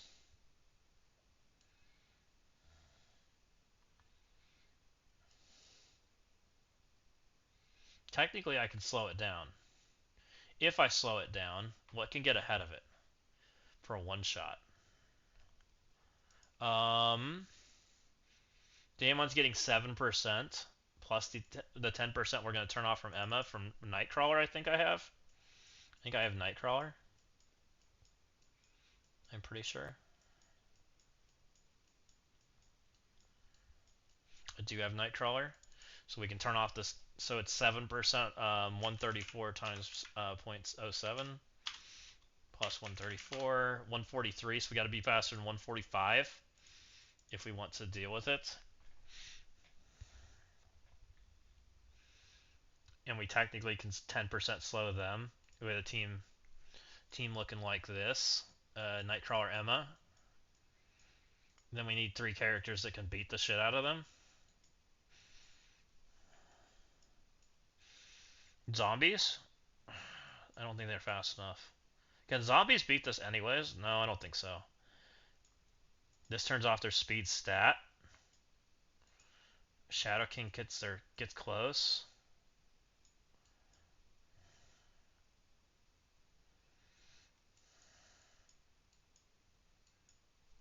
Man, I don't know. I don't know if this works or not. I don't love it.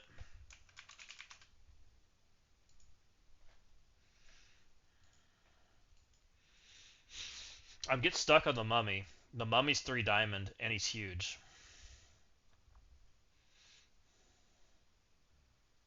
Which is what I don't love about any of this.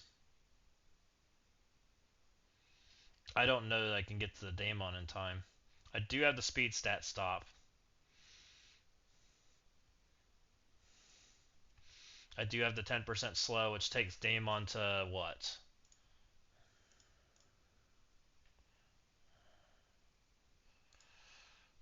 $120. I think he's 125, or Daemon's 134 times the 0.1 minus the 134, 120.6. So most of my team beats him out then in this scenario.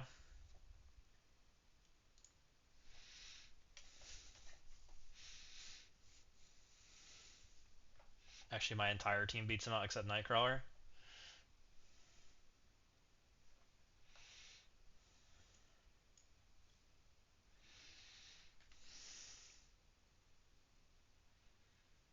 I'm nervous about this.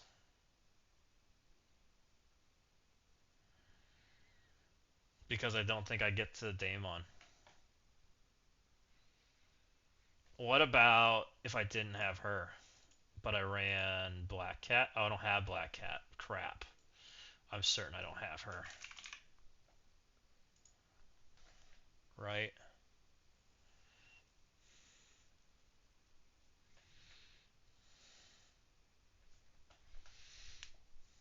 I'm not loving any part of what's going on there.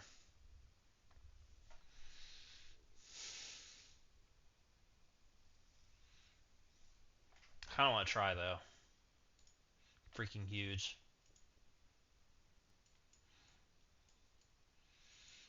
What about Odin?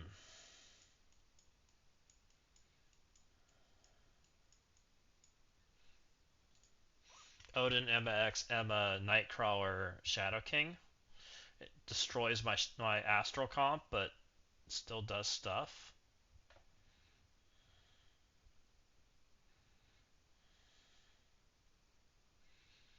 Odin might be able to do it.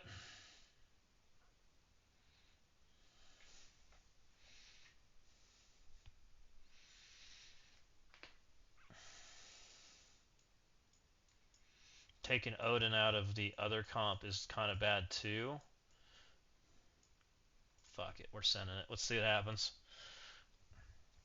Double Emma and Nightcrawler, Odin, Shadow King. Let's go. Hopefully we can get there. It's gonna freaking hurt. Odin swipe.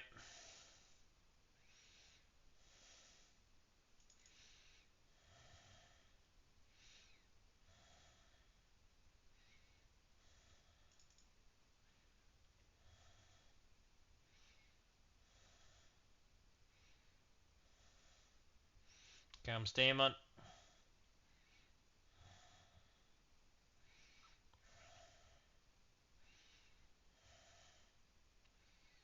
Go and go. Oh, you got blind. That's not good. Please get it off. Nice, we got the blind off. Can't target Strange, so just gonna have to send it.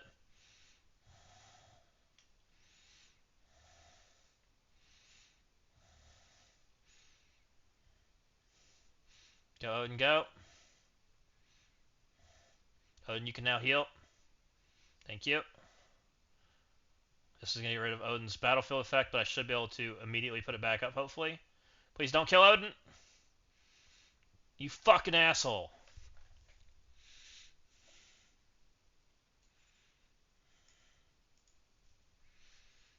Abilities aren't up, which means we can Vigi this.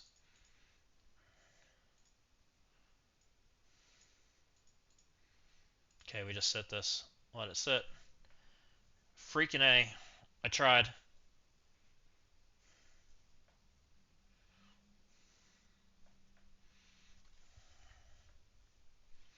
Let's make sure it doesn't auto.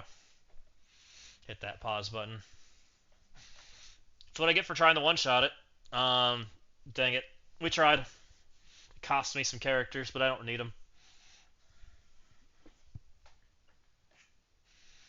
Freaking Odin. Too weak. He almost lived, too. The mummy was what killed him with the 3 diamonds. So we'll just Vigi this and clean it up. It'll be fine.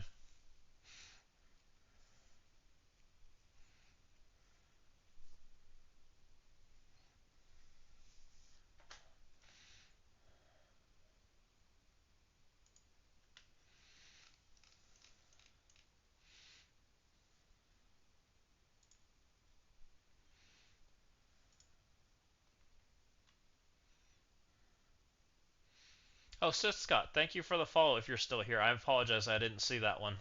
My bad. So thank you, thank you. I appreciate the follow.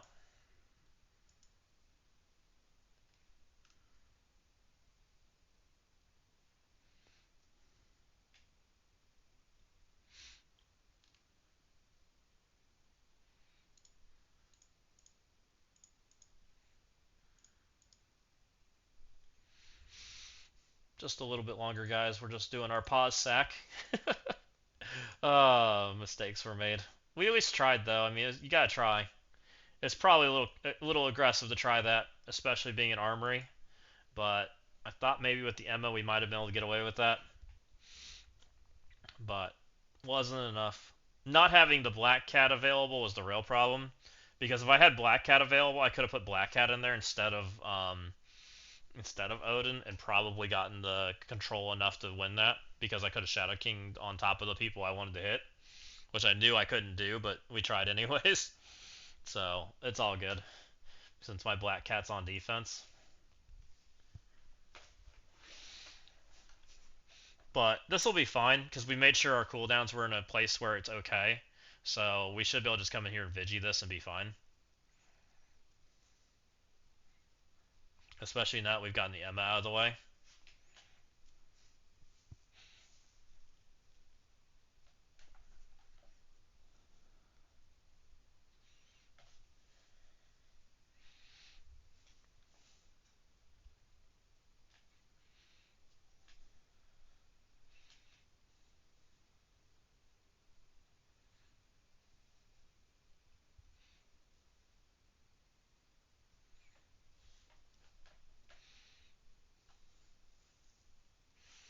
Come on, timer. You're so slow.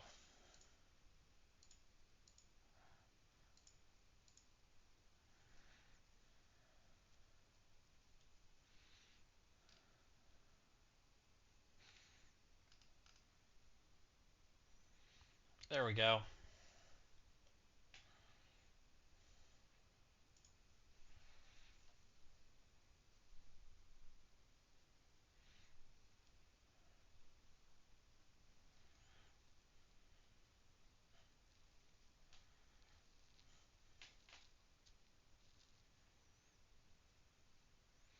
Blue Marvel, Xavier, Mephisto, Emma X, Shadow King. Interesting. Um, Vigilante. I hope this works. I don't even know. Please live, team.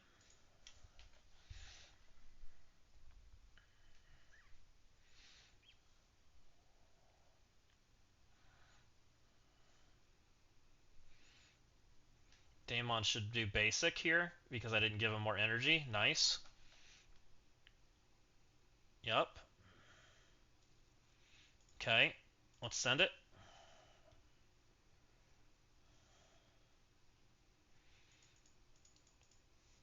We're going to stun Strange because he had his ultimate. I remember looking and seeing that. So let's make sure he's dead. And then we'll go after the others. Okay, nice and easy. We left it in this place to where we were able to clean this up.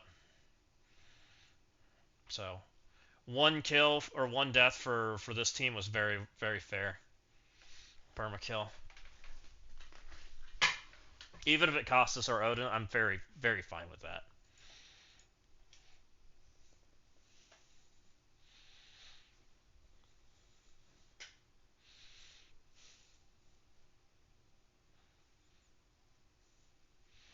Blue Marvel, Mephisto, Xavier.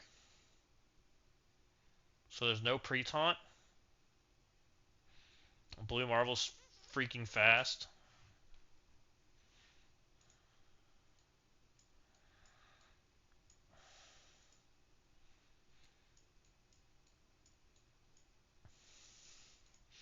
Like, I feel like you need Quasar, right?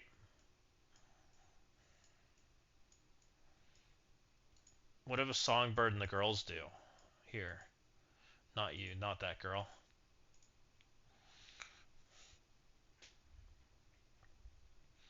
Charge this here, but Quasar stops it.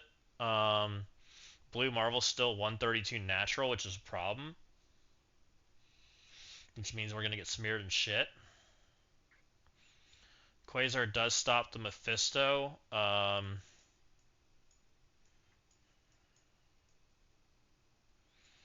What about zombies? Why don't zombies work here? I know the Xavier does bad things. It's going to turn the Mephisto off. Blue Marvel's going to probably hit my face in, right?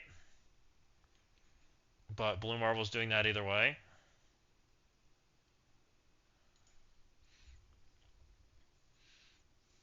You'd sack with Noir. What are you talking about? SK or SV? I'm sorry if I didn't look at your thing in time. Are you talking about from that room I tried the one shot? Because yeah, I probably should have sacked, but we didn't. Oh, the brimstone, yeah. I think this will work. We're gonna take the big hit from Blue Marvel. We're gonna take some Xavier pings, which can kill people, but everything else that's going on, we should mostly beat out.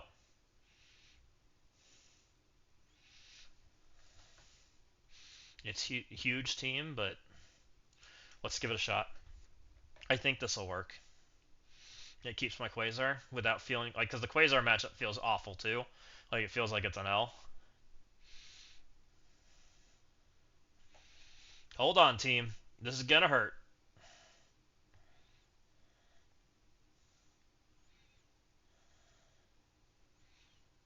Ow, it hurts. Oh, hold on. Okay.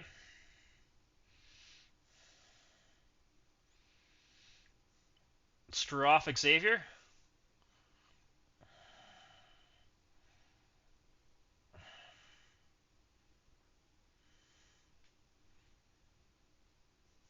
Jug's coming back.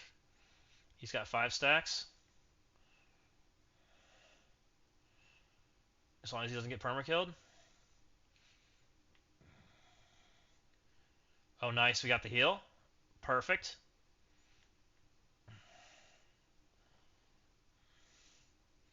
Come on, Jug. I need a turn.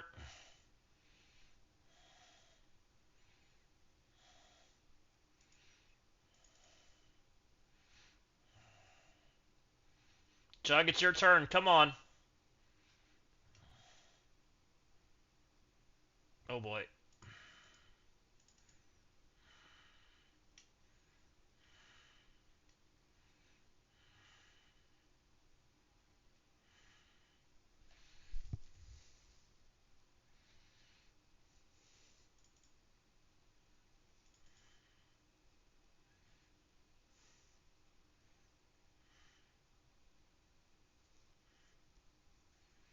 I'm going to be short one for revive.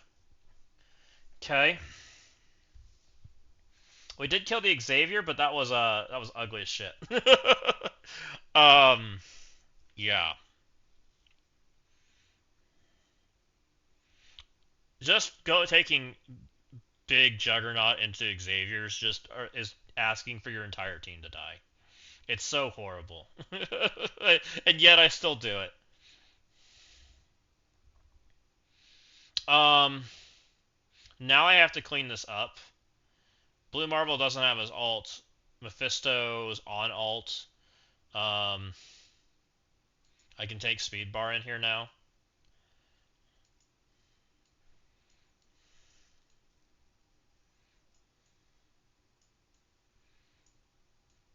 I don't really want to Quasar it. I probably am taking in Secret Warriors if Ron is. It's probably what I have to do to clean this, which it is what it is. I mean, just deal with the freaking problems. These are huge. This is Armory, huge teams. So let's just clean it up. Welcome back, Moz. We're struggle bussing through a really big player in Armory. uh, just finished my operation. Nice. Congratulations. Sounds busy. So basically, full heal. This will get rid of at least all that crap. Let's work on Blue Marvel. He's the target. Let's make Blue Marvel dead. Let's keep targeting Blue Marvel. Screw all these other characters.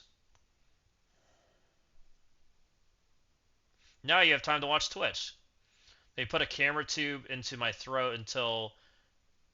Oh, wow. That doesn't sound fun. Well, I hope that everything goes alright. Blue Marvel, can you take some freaking damage?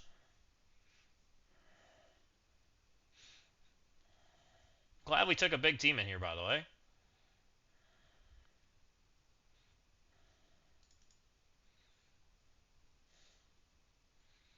This'll stun him. Screw you.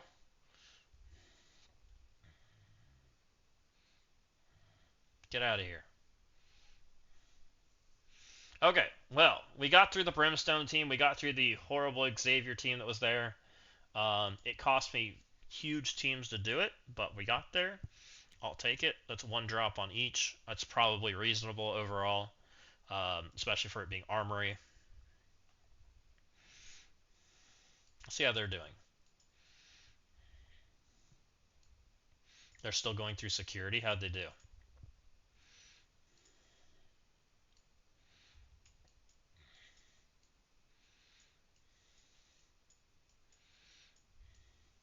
They got a win here. Nice. So these guys are trying pretty hard. Secret Warriors into Blastar. A-Force into Hodgepodge. A-Force into Immortal Weapon. Undying into Astral. Old Man Logan into Infestation. Zombies into, what was that? Null Team. Liberty into Insidious. Mephisto into Insidious. Okay. Interesting. What do we got? Vigilante into a curse team. That was zombies into Astral. Night Stalkers into, that would have been a I didn't even know Night Stalkers worked in this, by the way. Into Infestation. Brim one shot in an Xavier team. They dropped an attack against Immortal Weapon. They haven't cleared it, by the way. And then it looks like they just took Vigi into Thunderbolts. They still got a Blastar team to deal with. They still got a Blue Marvel team to deal with. I think on both sides. On the Brims. Oh yeah, they do. Brims on the other side. So they got some work to do there still. We'll see how they're doing offense versus defense wins. I've got 2 drops, so I'm going to buy 2 attacks for probably. Or 6 to their 5, 6, 7, 8, 9. Plus 3, so we're 9-9. We're even. They dropped 6 in the armory. And sorry about the cough.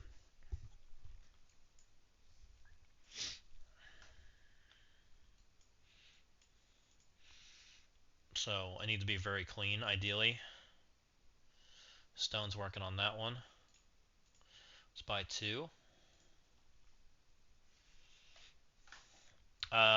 This is just bozo crap. We can beat bozo crap.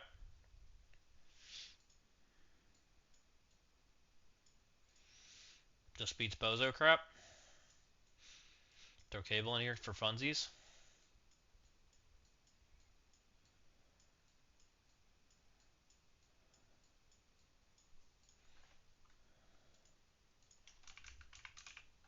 We probably need to double check our what we have left. Make sure we're using all the good teams.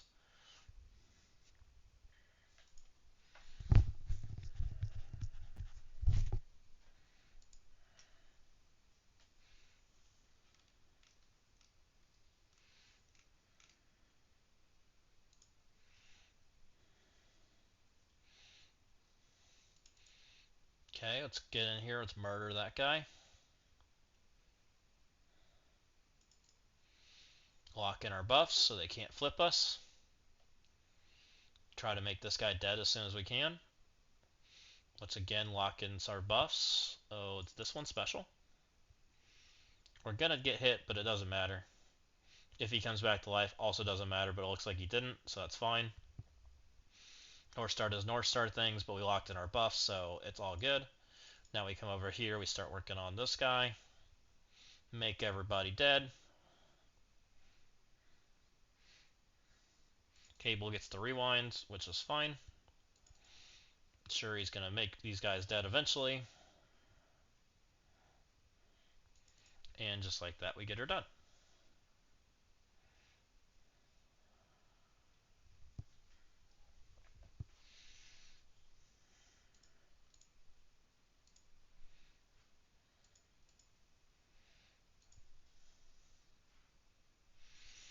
What else we got?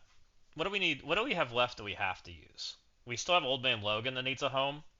I know for sure. We have Night Stalkers who could probably come play somewhere. Um,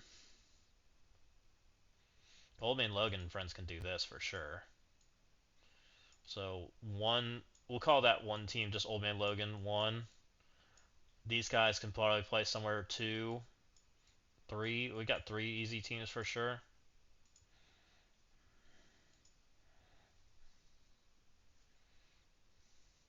I don't have the pieces left to deal with that. So let's deal with this, I guess.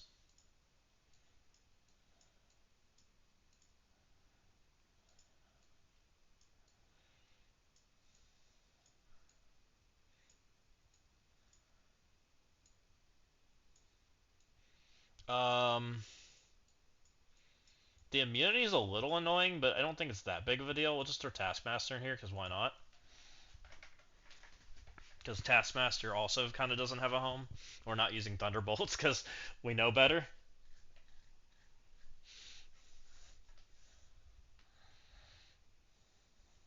They have immunity, but we're just going to pretend they don't and go through it. Why did they get charged? Isn't Old Man Logan supposed to prevent that? Interesting. Let's just kill him through it. They don't look like they have charged. Is this fake charged? Oh, maybe they do have charged. Okay, maybe Old Man Logan don't work. Why did Old Man Logan not work? Quite interesting.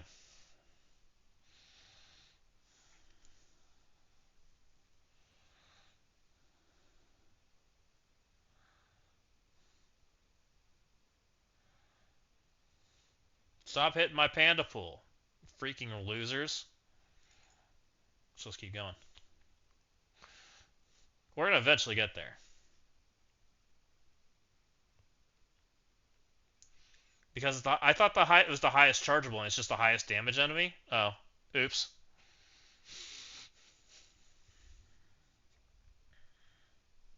Ah, okay. Well, oops. Yeah, don't kill him. I need him to revive. I think we're still gonna be fine, but we might have made a mistake. Just keep getting in there, guys. You'll eventually get there.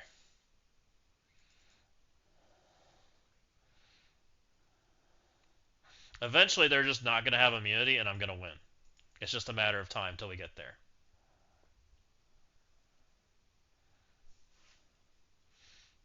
Technically, the wording makes it there that there's no other chargeable enemy. It should work, but I guess it doesn't. Yeah, that's what I thought. Like, since there's no other chargeable enemy, it should stop it. But at least that's how I always thought it worked. Maybe I just don't understand things. It's okay. It's this team does no damage anyway, so like they didn't even kill Pandapool, by the way. We just ignored their mechanics completely, and they couldn't even kill Pandapool. Like this team has no damage. And because they have no damage, it's like not even that scary. You just have to out-sustain them, which is not that hard. Like if Pandapool can out-survive them without even dying, that just kind of shows you how not great that team is. uh,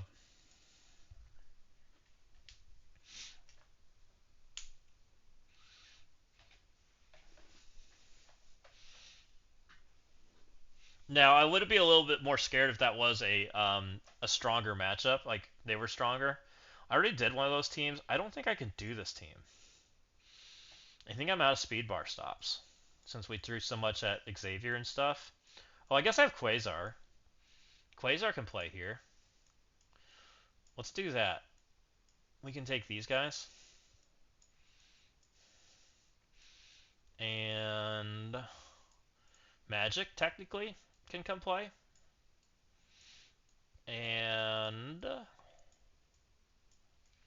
maybe Songbird. She doesn't really have a home either. Or do we take Ares? It doesn't matter because Quasar is going to take their stuff anyways. Storm lets me stun somebody, but this will be fine. I normally like Quasar in a stronger spot, but I really don't have like all the pieces left since we used Odin, and we still kind of got through like the main teams that we need to get through, so we should be fine. Get him, Songbird.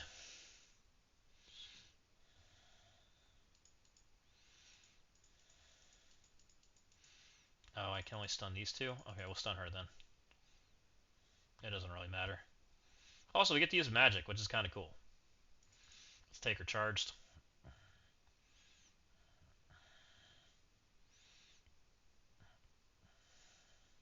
Let's bop everybody in the head.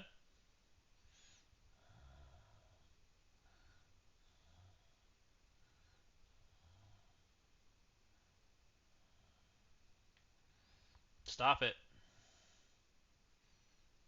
Okay, you're not supposed to put stuff on my storm. That's not nice. Okay, the storm's just dead. Okay, we're having problems. Did I throw? Because I couldn't kill? This rewinds everybody? Oh, only primary? Okay, let's hit her then. Quasar, I need you to carry, not be dead. Please. This rewinds everybody, right? So let's go hit over here. Okay. Quasar murdered those two.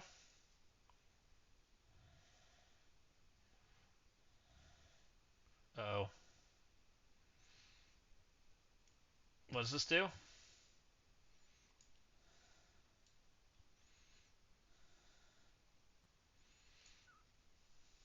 I'm a healer. I'm not a striker.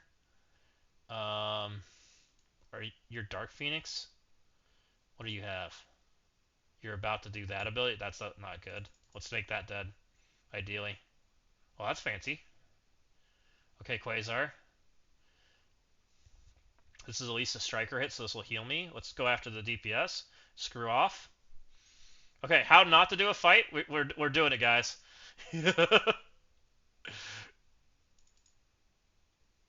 Quasar, please live. I need you. Magic, I need you to not suck.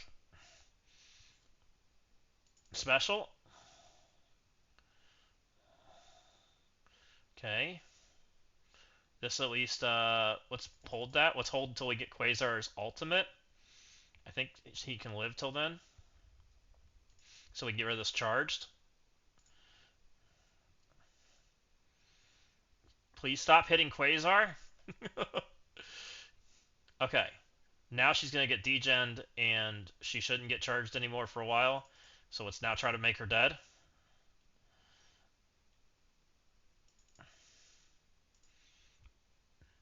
Please die. Okay. Well, that was a little scary.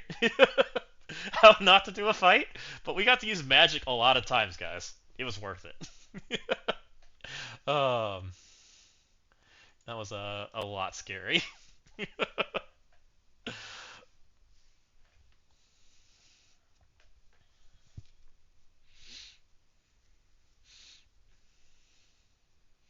There's an uncleaned Odin. Did I already buy attacks? How many do I have left? 8 of 10.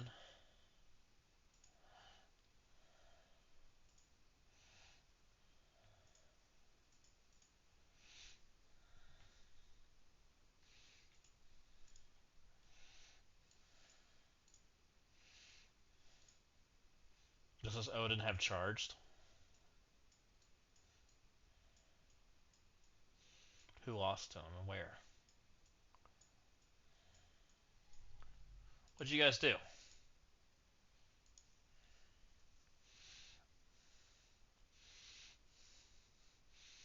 Homicidal Maniac, welcome in. Thank you for the follow. How's it going? How's your evening? Okay, so here it is. Rojo tried to murder the shit out of it with an old team. Didn't work so good. Good here. War's on. Yeah. Are you versing us, or are you just having fun doing war yourself? Okay, so he was charged. Not ideal. I'm guessing he got rid of charged.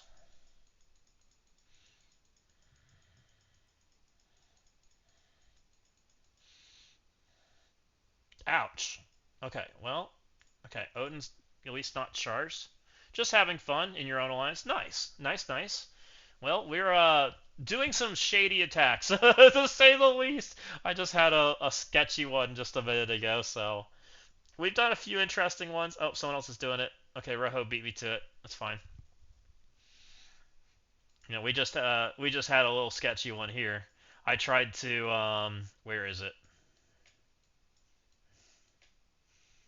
I tried to take just the Quasar or Quasar and the girls to clean up this comp, and I almost had everybody die. Storm died super early, so it became the Magic Quasar duo trying to win the match. Magic got there though. Magic looks cool.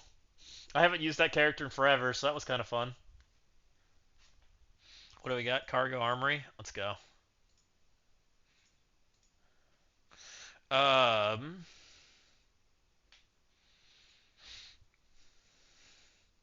what do I have left? Old Man Thor and Johnny 5.5. Let's go look outside so people don't think I'm trying to attack stuff. We have 2 attacks left. I've got Night Stalkers for sure, and not a lot else. Night Stalkers in a slow team. Orcus. Okay, can Orcus get something done in here? Orcus could have done that. Um, this has Rachel. Can't do that. Can Orcus do the other side of Medbay? Maybe.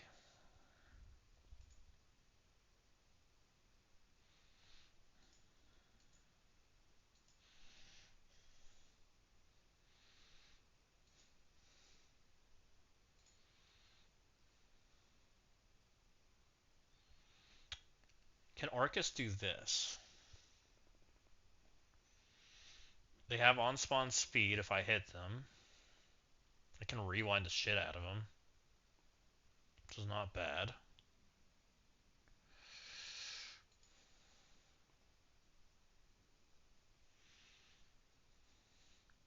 This one does not have Rachel in it. Orcus can probably do this one with Emma.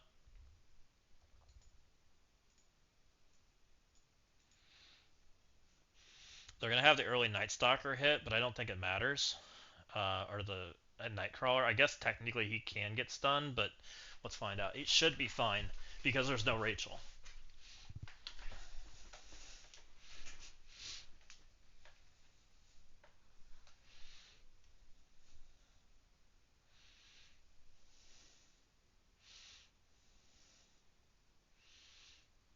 So hit our button. Let's get our speed up. Get some buffs. Night Stalker, Nightcrawler gets in there, does what he does. It's all fine. Let's go ahead and flip their crap. Let's go ahead and get our rewind in here. Okay, that makes that guy dead. She cleanses everything, which is annoying. Also puts immunity out there, which is also annoying. But should stun Nightcrawler, hopefully.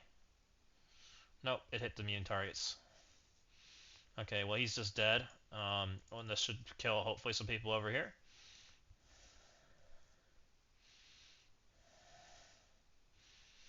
Dead's the best status effect. Emma's dead, and we left Nightcrawler. Nightcrawler's the only one standing. I heard Nightcrawler's a pretty good character, guys. This character is going to it still can't die out of the meta.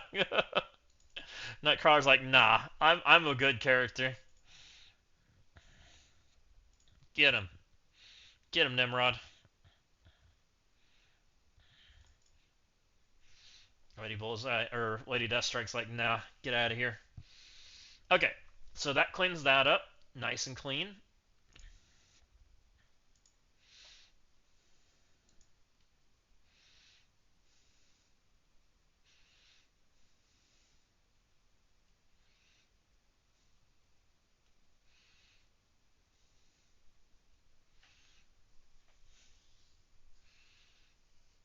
And we have one more attack. I have Night Stalkers.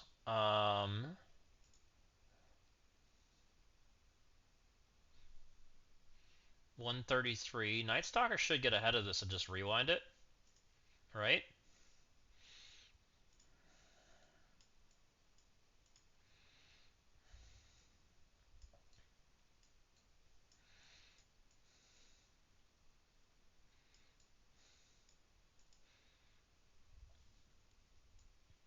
Pretty certain Moon Knight's fine here.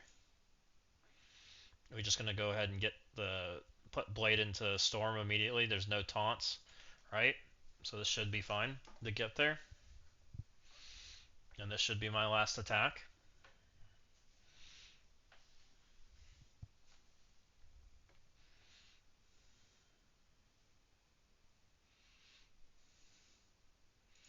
Go into Storm, because Storm's the character that gives him speed up if we let him. And we don't want to let that happen.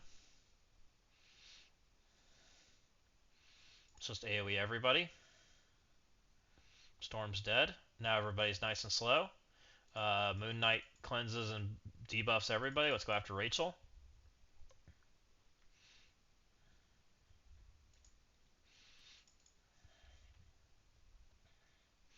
See ya.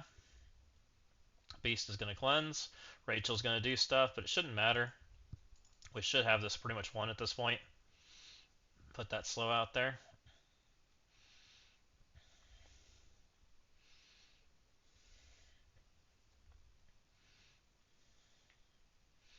See ya, Moon Knight. It was nice knowing you.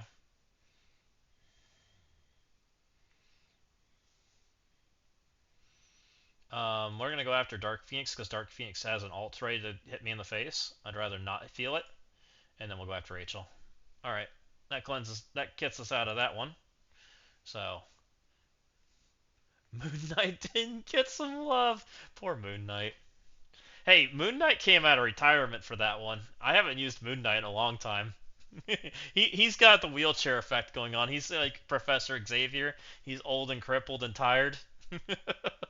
Occasionally he's got to come out and, show he's still got a little oomph. Me too. That's funny. So we got our 10 attacks in. We did drop 2, but I feel like where we dropped 2 guys was pretty reasonable, right? We could have probably done a little better on the other attack, but it looks like they're still having a stare-off in security. Let's see how they're doing. They're definitely having a stare-off in security. They tried the mirror match. That looks fun.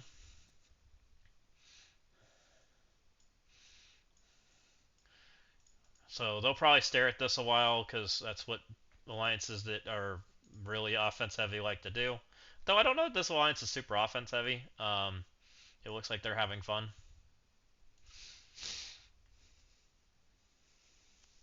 Let's see how we're doing on the old defensive front. We were 9-9. How are we now? Even. 3, 5, 7. Oh nope, that's even. So 5. Even. Even. They're +5 now. That ain't good. Well, hopefully we work some of those back. They're +5. But all good.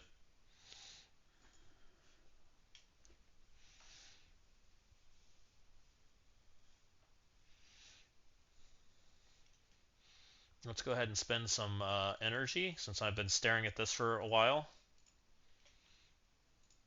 What do we do here? Oh, we need to actually do this battle pass because I haven't been working on it. Right? Crap, I completely forgot about this battle pass. I'm sure we're probably fine, but I haven't been used to having to do this. So let's go ahead and do this real quick. Let's check arena. It's been a while since you're fine. Yeah, I think I am. It's just been so long since I've had to look at it. Freaking Red Rabbit. This guy always hits me. This guy is gonna get smacked.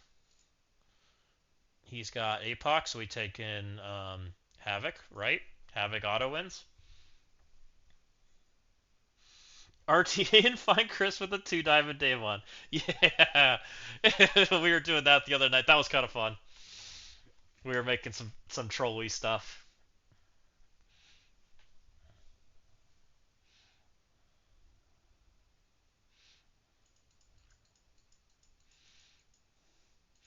Die, Xavier, die. I'm always impressed when this guy beats me, though. By the way, because he's got a he's got the 2-star Xavier, the 2 red. So he's got to beat my entire comp without it, and I have the blue Marvel on defense, so it's not free. But I think he does it with Dorm, is what people have been doing. Which I think it takes him way more effort than it takes me to get it back. I will say that. I'm pretty certain it takes him like triple the effort to get back to first.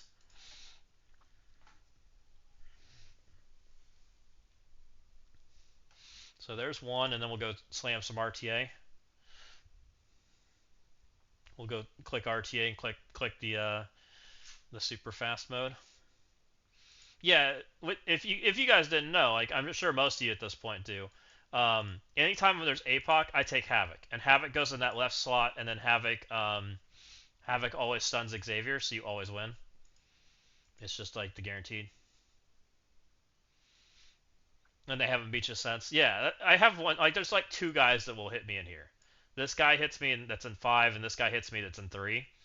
And they sometimes will take the effort to hit me, and then I just go instantly take it back from them. So they mostly leave me alone. And I'm still a firm believer that the best defense in or in arena right now is just to be petty about it and hit the person that hits you, so that if they decide to continue to do that, they get the results that they get.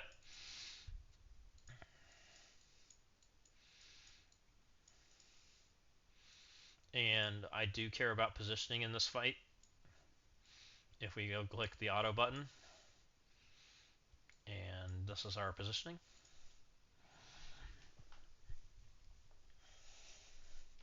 We'll go turn the auto on, get our stuff, spend some energy, that jazz. Make sure we get our dailies done.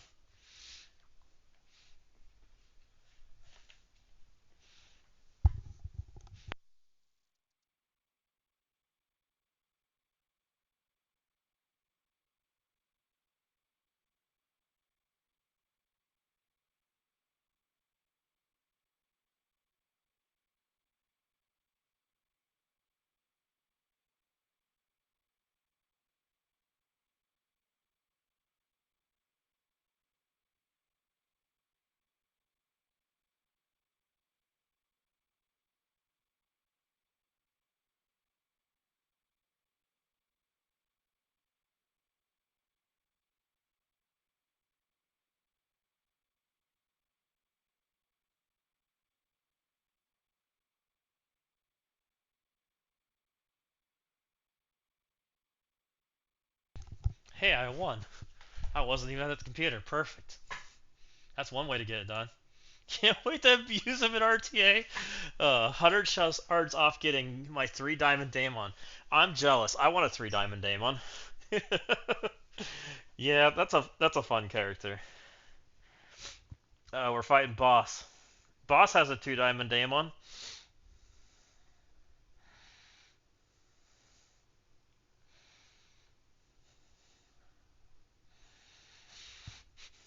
Get him, Boss.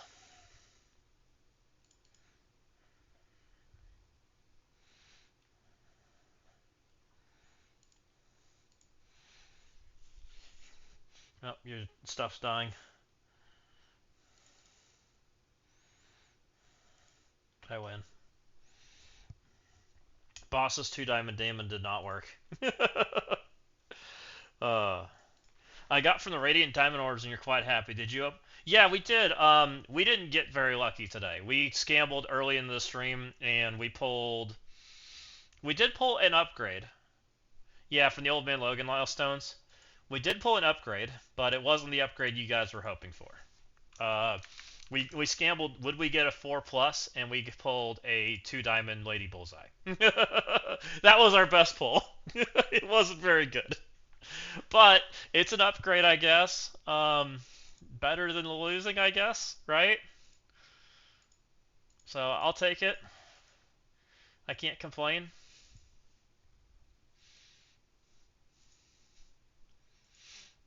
I think they need to redo the. See, here's all our stuff. We pulled.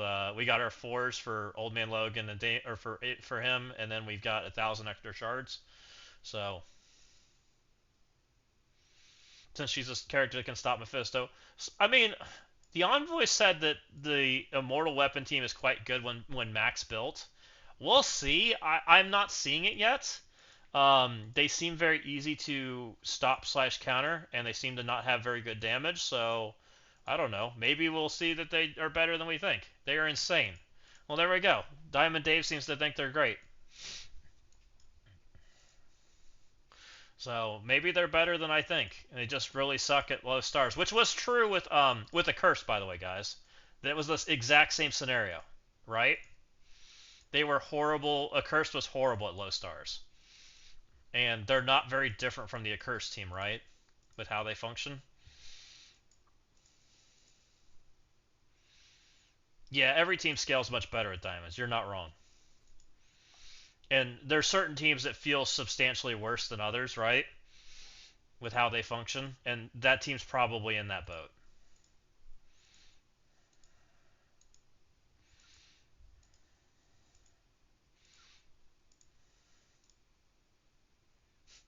Get more shards, weird, right?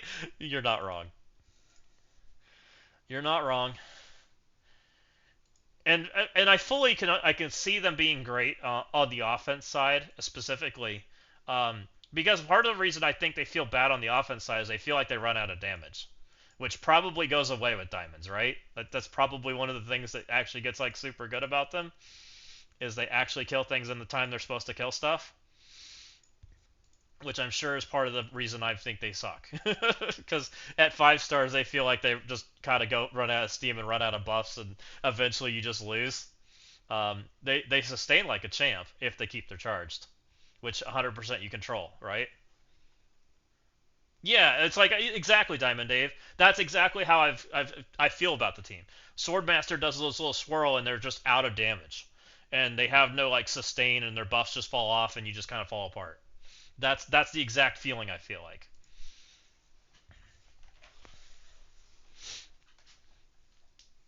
Sorry, no enemy left? Oh, fair enough. Yeah, my Swordmaster doesn't do that. My Swordmaster swirls on them, puts a bunch of Devos out there, and they just kind of live. No enemy left. Oh, that's funny. Now, we did see them win here.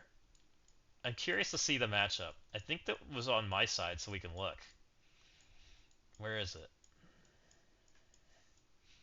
So someone tried the Night Stalkers. Oh, we can't watch it because it's on the enemy side with CGR. I'm curious to see how that does. That's what we've started running this week, so we'll see what happens there because that kind of helps them protect against the resist or the charge removal, which is a little interesting. I'm curious to see how people play into that. Now he didn't even try to charge remove it, right? So that's kind of a mistake. So that's interesting. But we'll see. I did shenanigans today against them, which was maybe a little bit of a over punch down kind of thing. We did this. Where is it? It was in this room, I think. Oh, maybe it was in the armory. It was in the armory. Um, it was one of my first attacks because I was like, well, let's see if we can beat them with Starjammers. Because I did. I took the full Starjammers under. Now, Starjammers were punching down quite substantially. This was a 7 million Immortal, which is probably, what, 5 star? Probably. That's probably about the size of mine. Into what's full Diamond Starjammers. Which, I mean, they hung in there for quite a while, even without their charged. Um, they just don't do any damage. Which I'm guessing gets fixed when they have diamonds, right? That makes very, very good sense.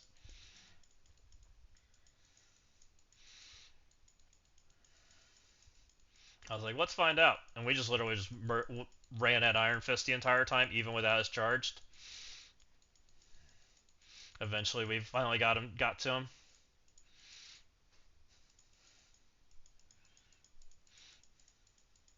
Landra did pretty good damage when they didn't have charged, but everybody's kind of just holding on. And I do think this falls apart, by the way. Like, as soon as you put diamonds or high stars on them, like, this is no longer a functional matchup. This is just purely overpowering things, right?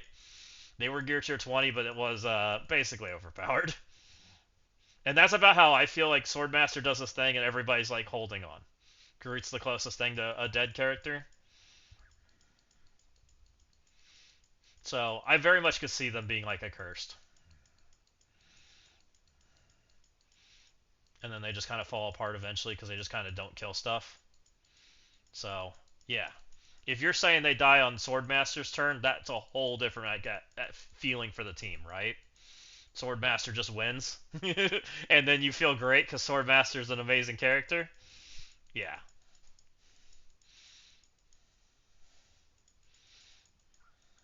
like I think this is like a very reasonable feeling towards the team on both sides. So it makes very much sense on what OG Diamond Dave's saying. I agree, guys, because that's how my testing felt too. When I was doing them on the opposite side, trying to test and this stuff, is it felt like they just ran out of damage.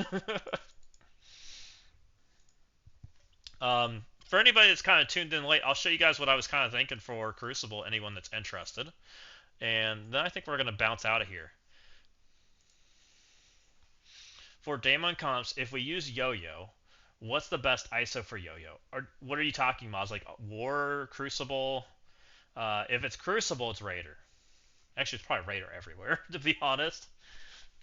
Daemon Yo-Yo gets Crucible. Make her a Raider.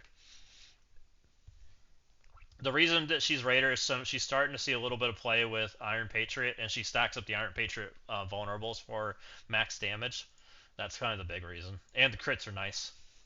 So the big conversation that I'm having with Crucible right now, and I've still like kind of torn a little bit about it, I feel like this is really light for me on defense. And the biggest conversation piece for me is this room six. Room six having the hero stuff, guys, is the big part. The heroes getting that extra health bar kind of stops like Immortal X-Men and working into some comps. It also makes Fantastic Four a beefy team. So it feels like rock paper scissors in this room right now to me. It's a Cursed Starjammers, F4, and super teams. That's about the end of the list, and I'm not even sure super teams are in here. But if you take the super team, then you can't take the stuff we just talked about. So it's like the rock paper scissors room, and I think so. I think where Immortal has the potential, and it doesn't. It's more that you're blocking Immortal, right? Because Fantastic Four Xavier's sometimes get killed as a sack than Immortal. That's what people were doing into it. And when you add in the 50% health, I don't think they can do it. So it's a block more so than a Immortal coming in here. And that makes the conversation of can a curse do it, and a curse is the team that's really causing like the majority of the problems, because you have to put things in here that either you're happy with a cursed beating or things that a cursed aren't good against. It's kind of where you end up in the situation. And so I'm happy with a cursed beating Starjammers, which is why I put them there. Also, if you try to cheap out on Starjammers, you end up in like an efficiency fight, which is kind of what I think I'm going for this season. Because everything about this season feels like, until we get some of the new characters, it feels like we're kind of forced to do that. Because I feel like Fred's important. Um, Fred has that line in his kit, and we were discussing this earlier, but we think his passive, when a room rules get added, it gets added to the character's passive. So we think that the room rules should get countered by Fred. Enemies cannot have their max health increased except through passive abilities. So that might open up Daemon comps into some of the room 6 rooms if you have Fred on offense, which is kind of the reason I'm keeping Fred as an if then scenario. Um, but when you keep Fred, it opens up the situation of Blastar goes into other rooms, and that's not great. So we're kind of purposely doing some stuff in that sport. Blue Marvel's here to kind of help with the mirror match. Um, his room's not amazing. It probably gets killed by some other stuff, which is fine. We're trying to keep Daemon out of our Xavier room, even though it opens up other problems. Vigilante's filler, and then we got our Odin double tank, right? Which is not an amazing room, but it's just again more things that kind of just tax you a little bit. We're trying to play onto that full offense side. a little bit here because I kind of think we have to. And as soon as we start getting some more characters, I think that we can switch over to the other direction because I think Sentry fixes some problems. Sentry and New Mutants. Um, so Sentry also has the same text that Fred has, which is very. I didn't realize that until today. He also stops the enemy max health,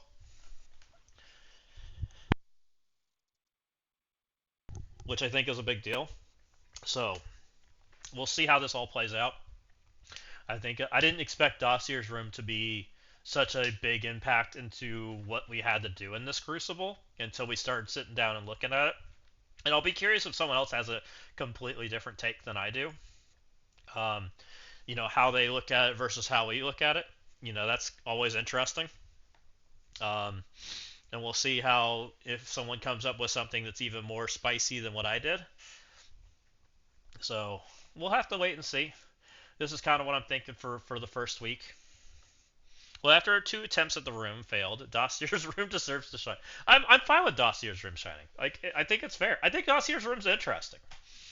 I just think it because of the power of Fantastic Four and Accursed, it's just a tough room to make shine. But it's a good room, so it'll be fun. I think once we see, and I think the New Mutant team might go there because the New Mutant team might create a situation where you have to put Fred or Sentry into it. And if you have to put Sentry into a New Mutant team, you're going to feel bad, um, which is very interesting. So I like Dossier's room. I don't think he intended for it to be as rock, paper, scissors as it's becoming, but I think overall it's going to be fun. I think it's going to be fine. I think it just really impacts how we view the rest of the rooms because the rest of the rooms are kind of weird. We purposely are leaving our or underpowered character here so that it triggers this shit, which could cause some problems. And we are not willing to upgrade these characters until we figure out if Sentry's coming available or if we have a tech war team coming. Then, which case we might pull the trigger on these two. We're kind of just on the waiting pattern for now because of Gear Tier 20. We did put some purple 4 and 5s on some characters, so nothing crazy. Overall, we did do a little upgrading. Um, we're again kind of hoarding though because we know we want to upgrade the new mutant team and we want to upgrade Sentry as soon as possible because we very much value those characters. We should get Sentry soon, and we should get the first new mutant Friday. I think Wolfsbane's Friday. And we figured out that Cannonball is going to be character number 2, based on the command center. So I think once we get Cannonball, we'll have a functioning team. It's not going to be perfect, but it will cause problems, which is great. So, and then hopefully by the time Cannonball comes out, we'll be able to upgrade Sunspot, and that'll be a functioning team at that point. But let's get out of here. I think we've had a lot of fun tonight. I hope you guys enjoyed the stream. If you guys enjoyed it, give it that follow. Let's send you off somewhere where you guys can collect your drops and hang out. I think we had a nice time tonight. Walt's AFK. I don't know who this guy is. He looks like he's on newbie mode. Who else we got? You know what? We're just gonna send you guys over to Walt. Looks like hopefully he'll be right back. I know I missed him last time because he had the AFK stream when I wanted to end also. So we're just gonna send you guys there anyways. I'm sure he'll be back shortly. Yeah, we'll just send him wait. It'll be fine. I didn't like that we missed Walt last time, so we'll get him this time. So let's send you guys over there. Thank you guys for hanging out tonight. It was a lot of fun. I hope you guys all enjoyed it. Let's start that raid on over.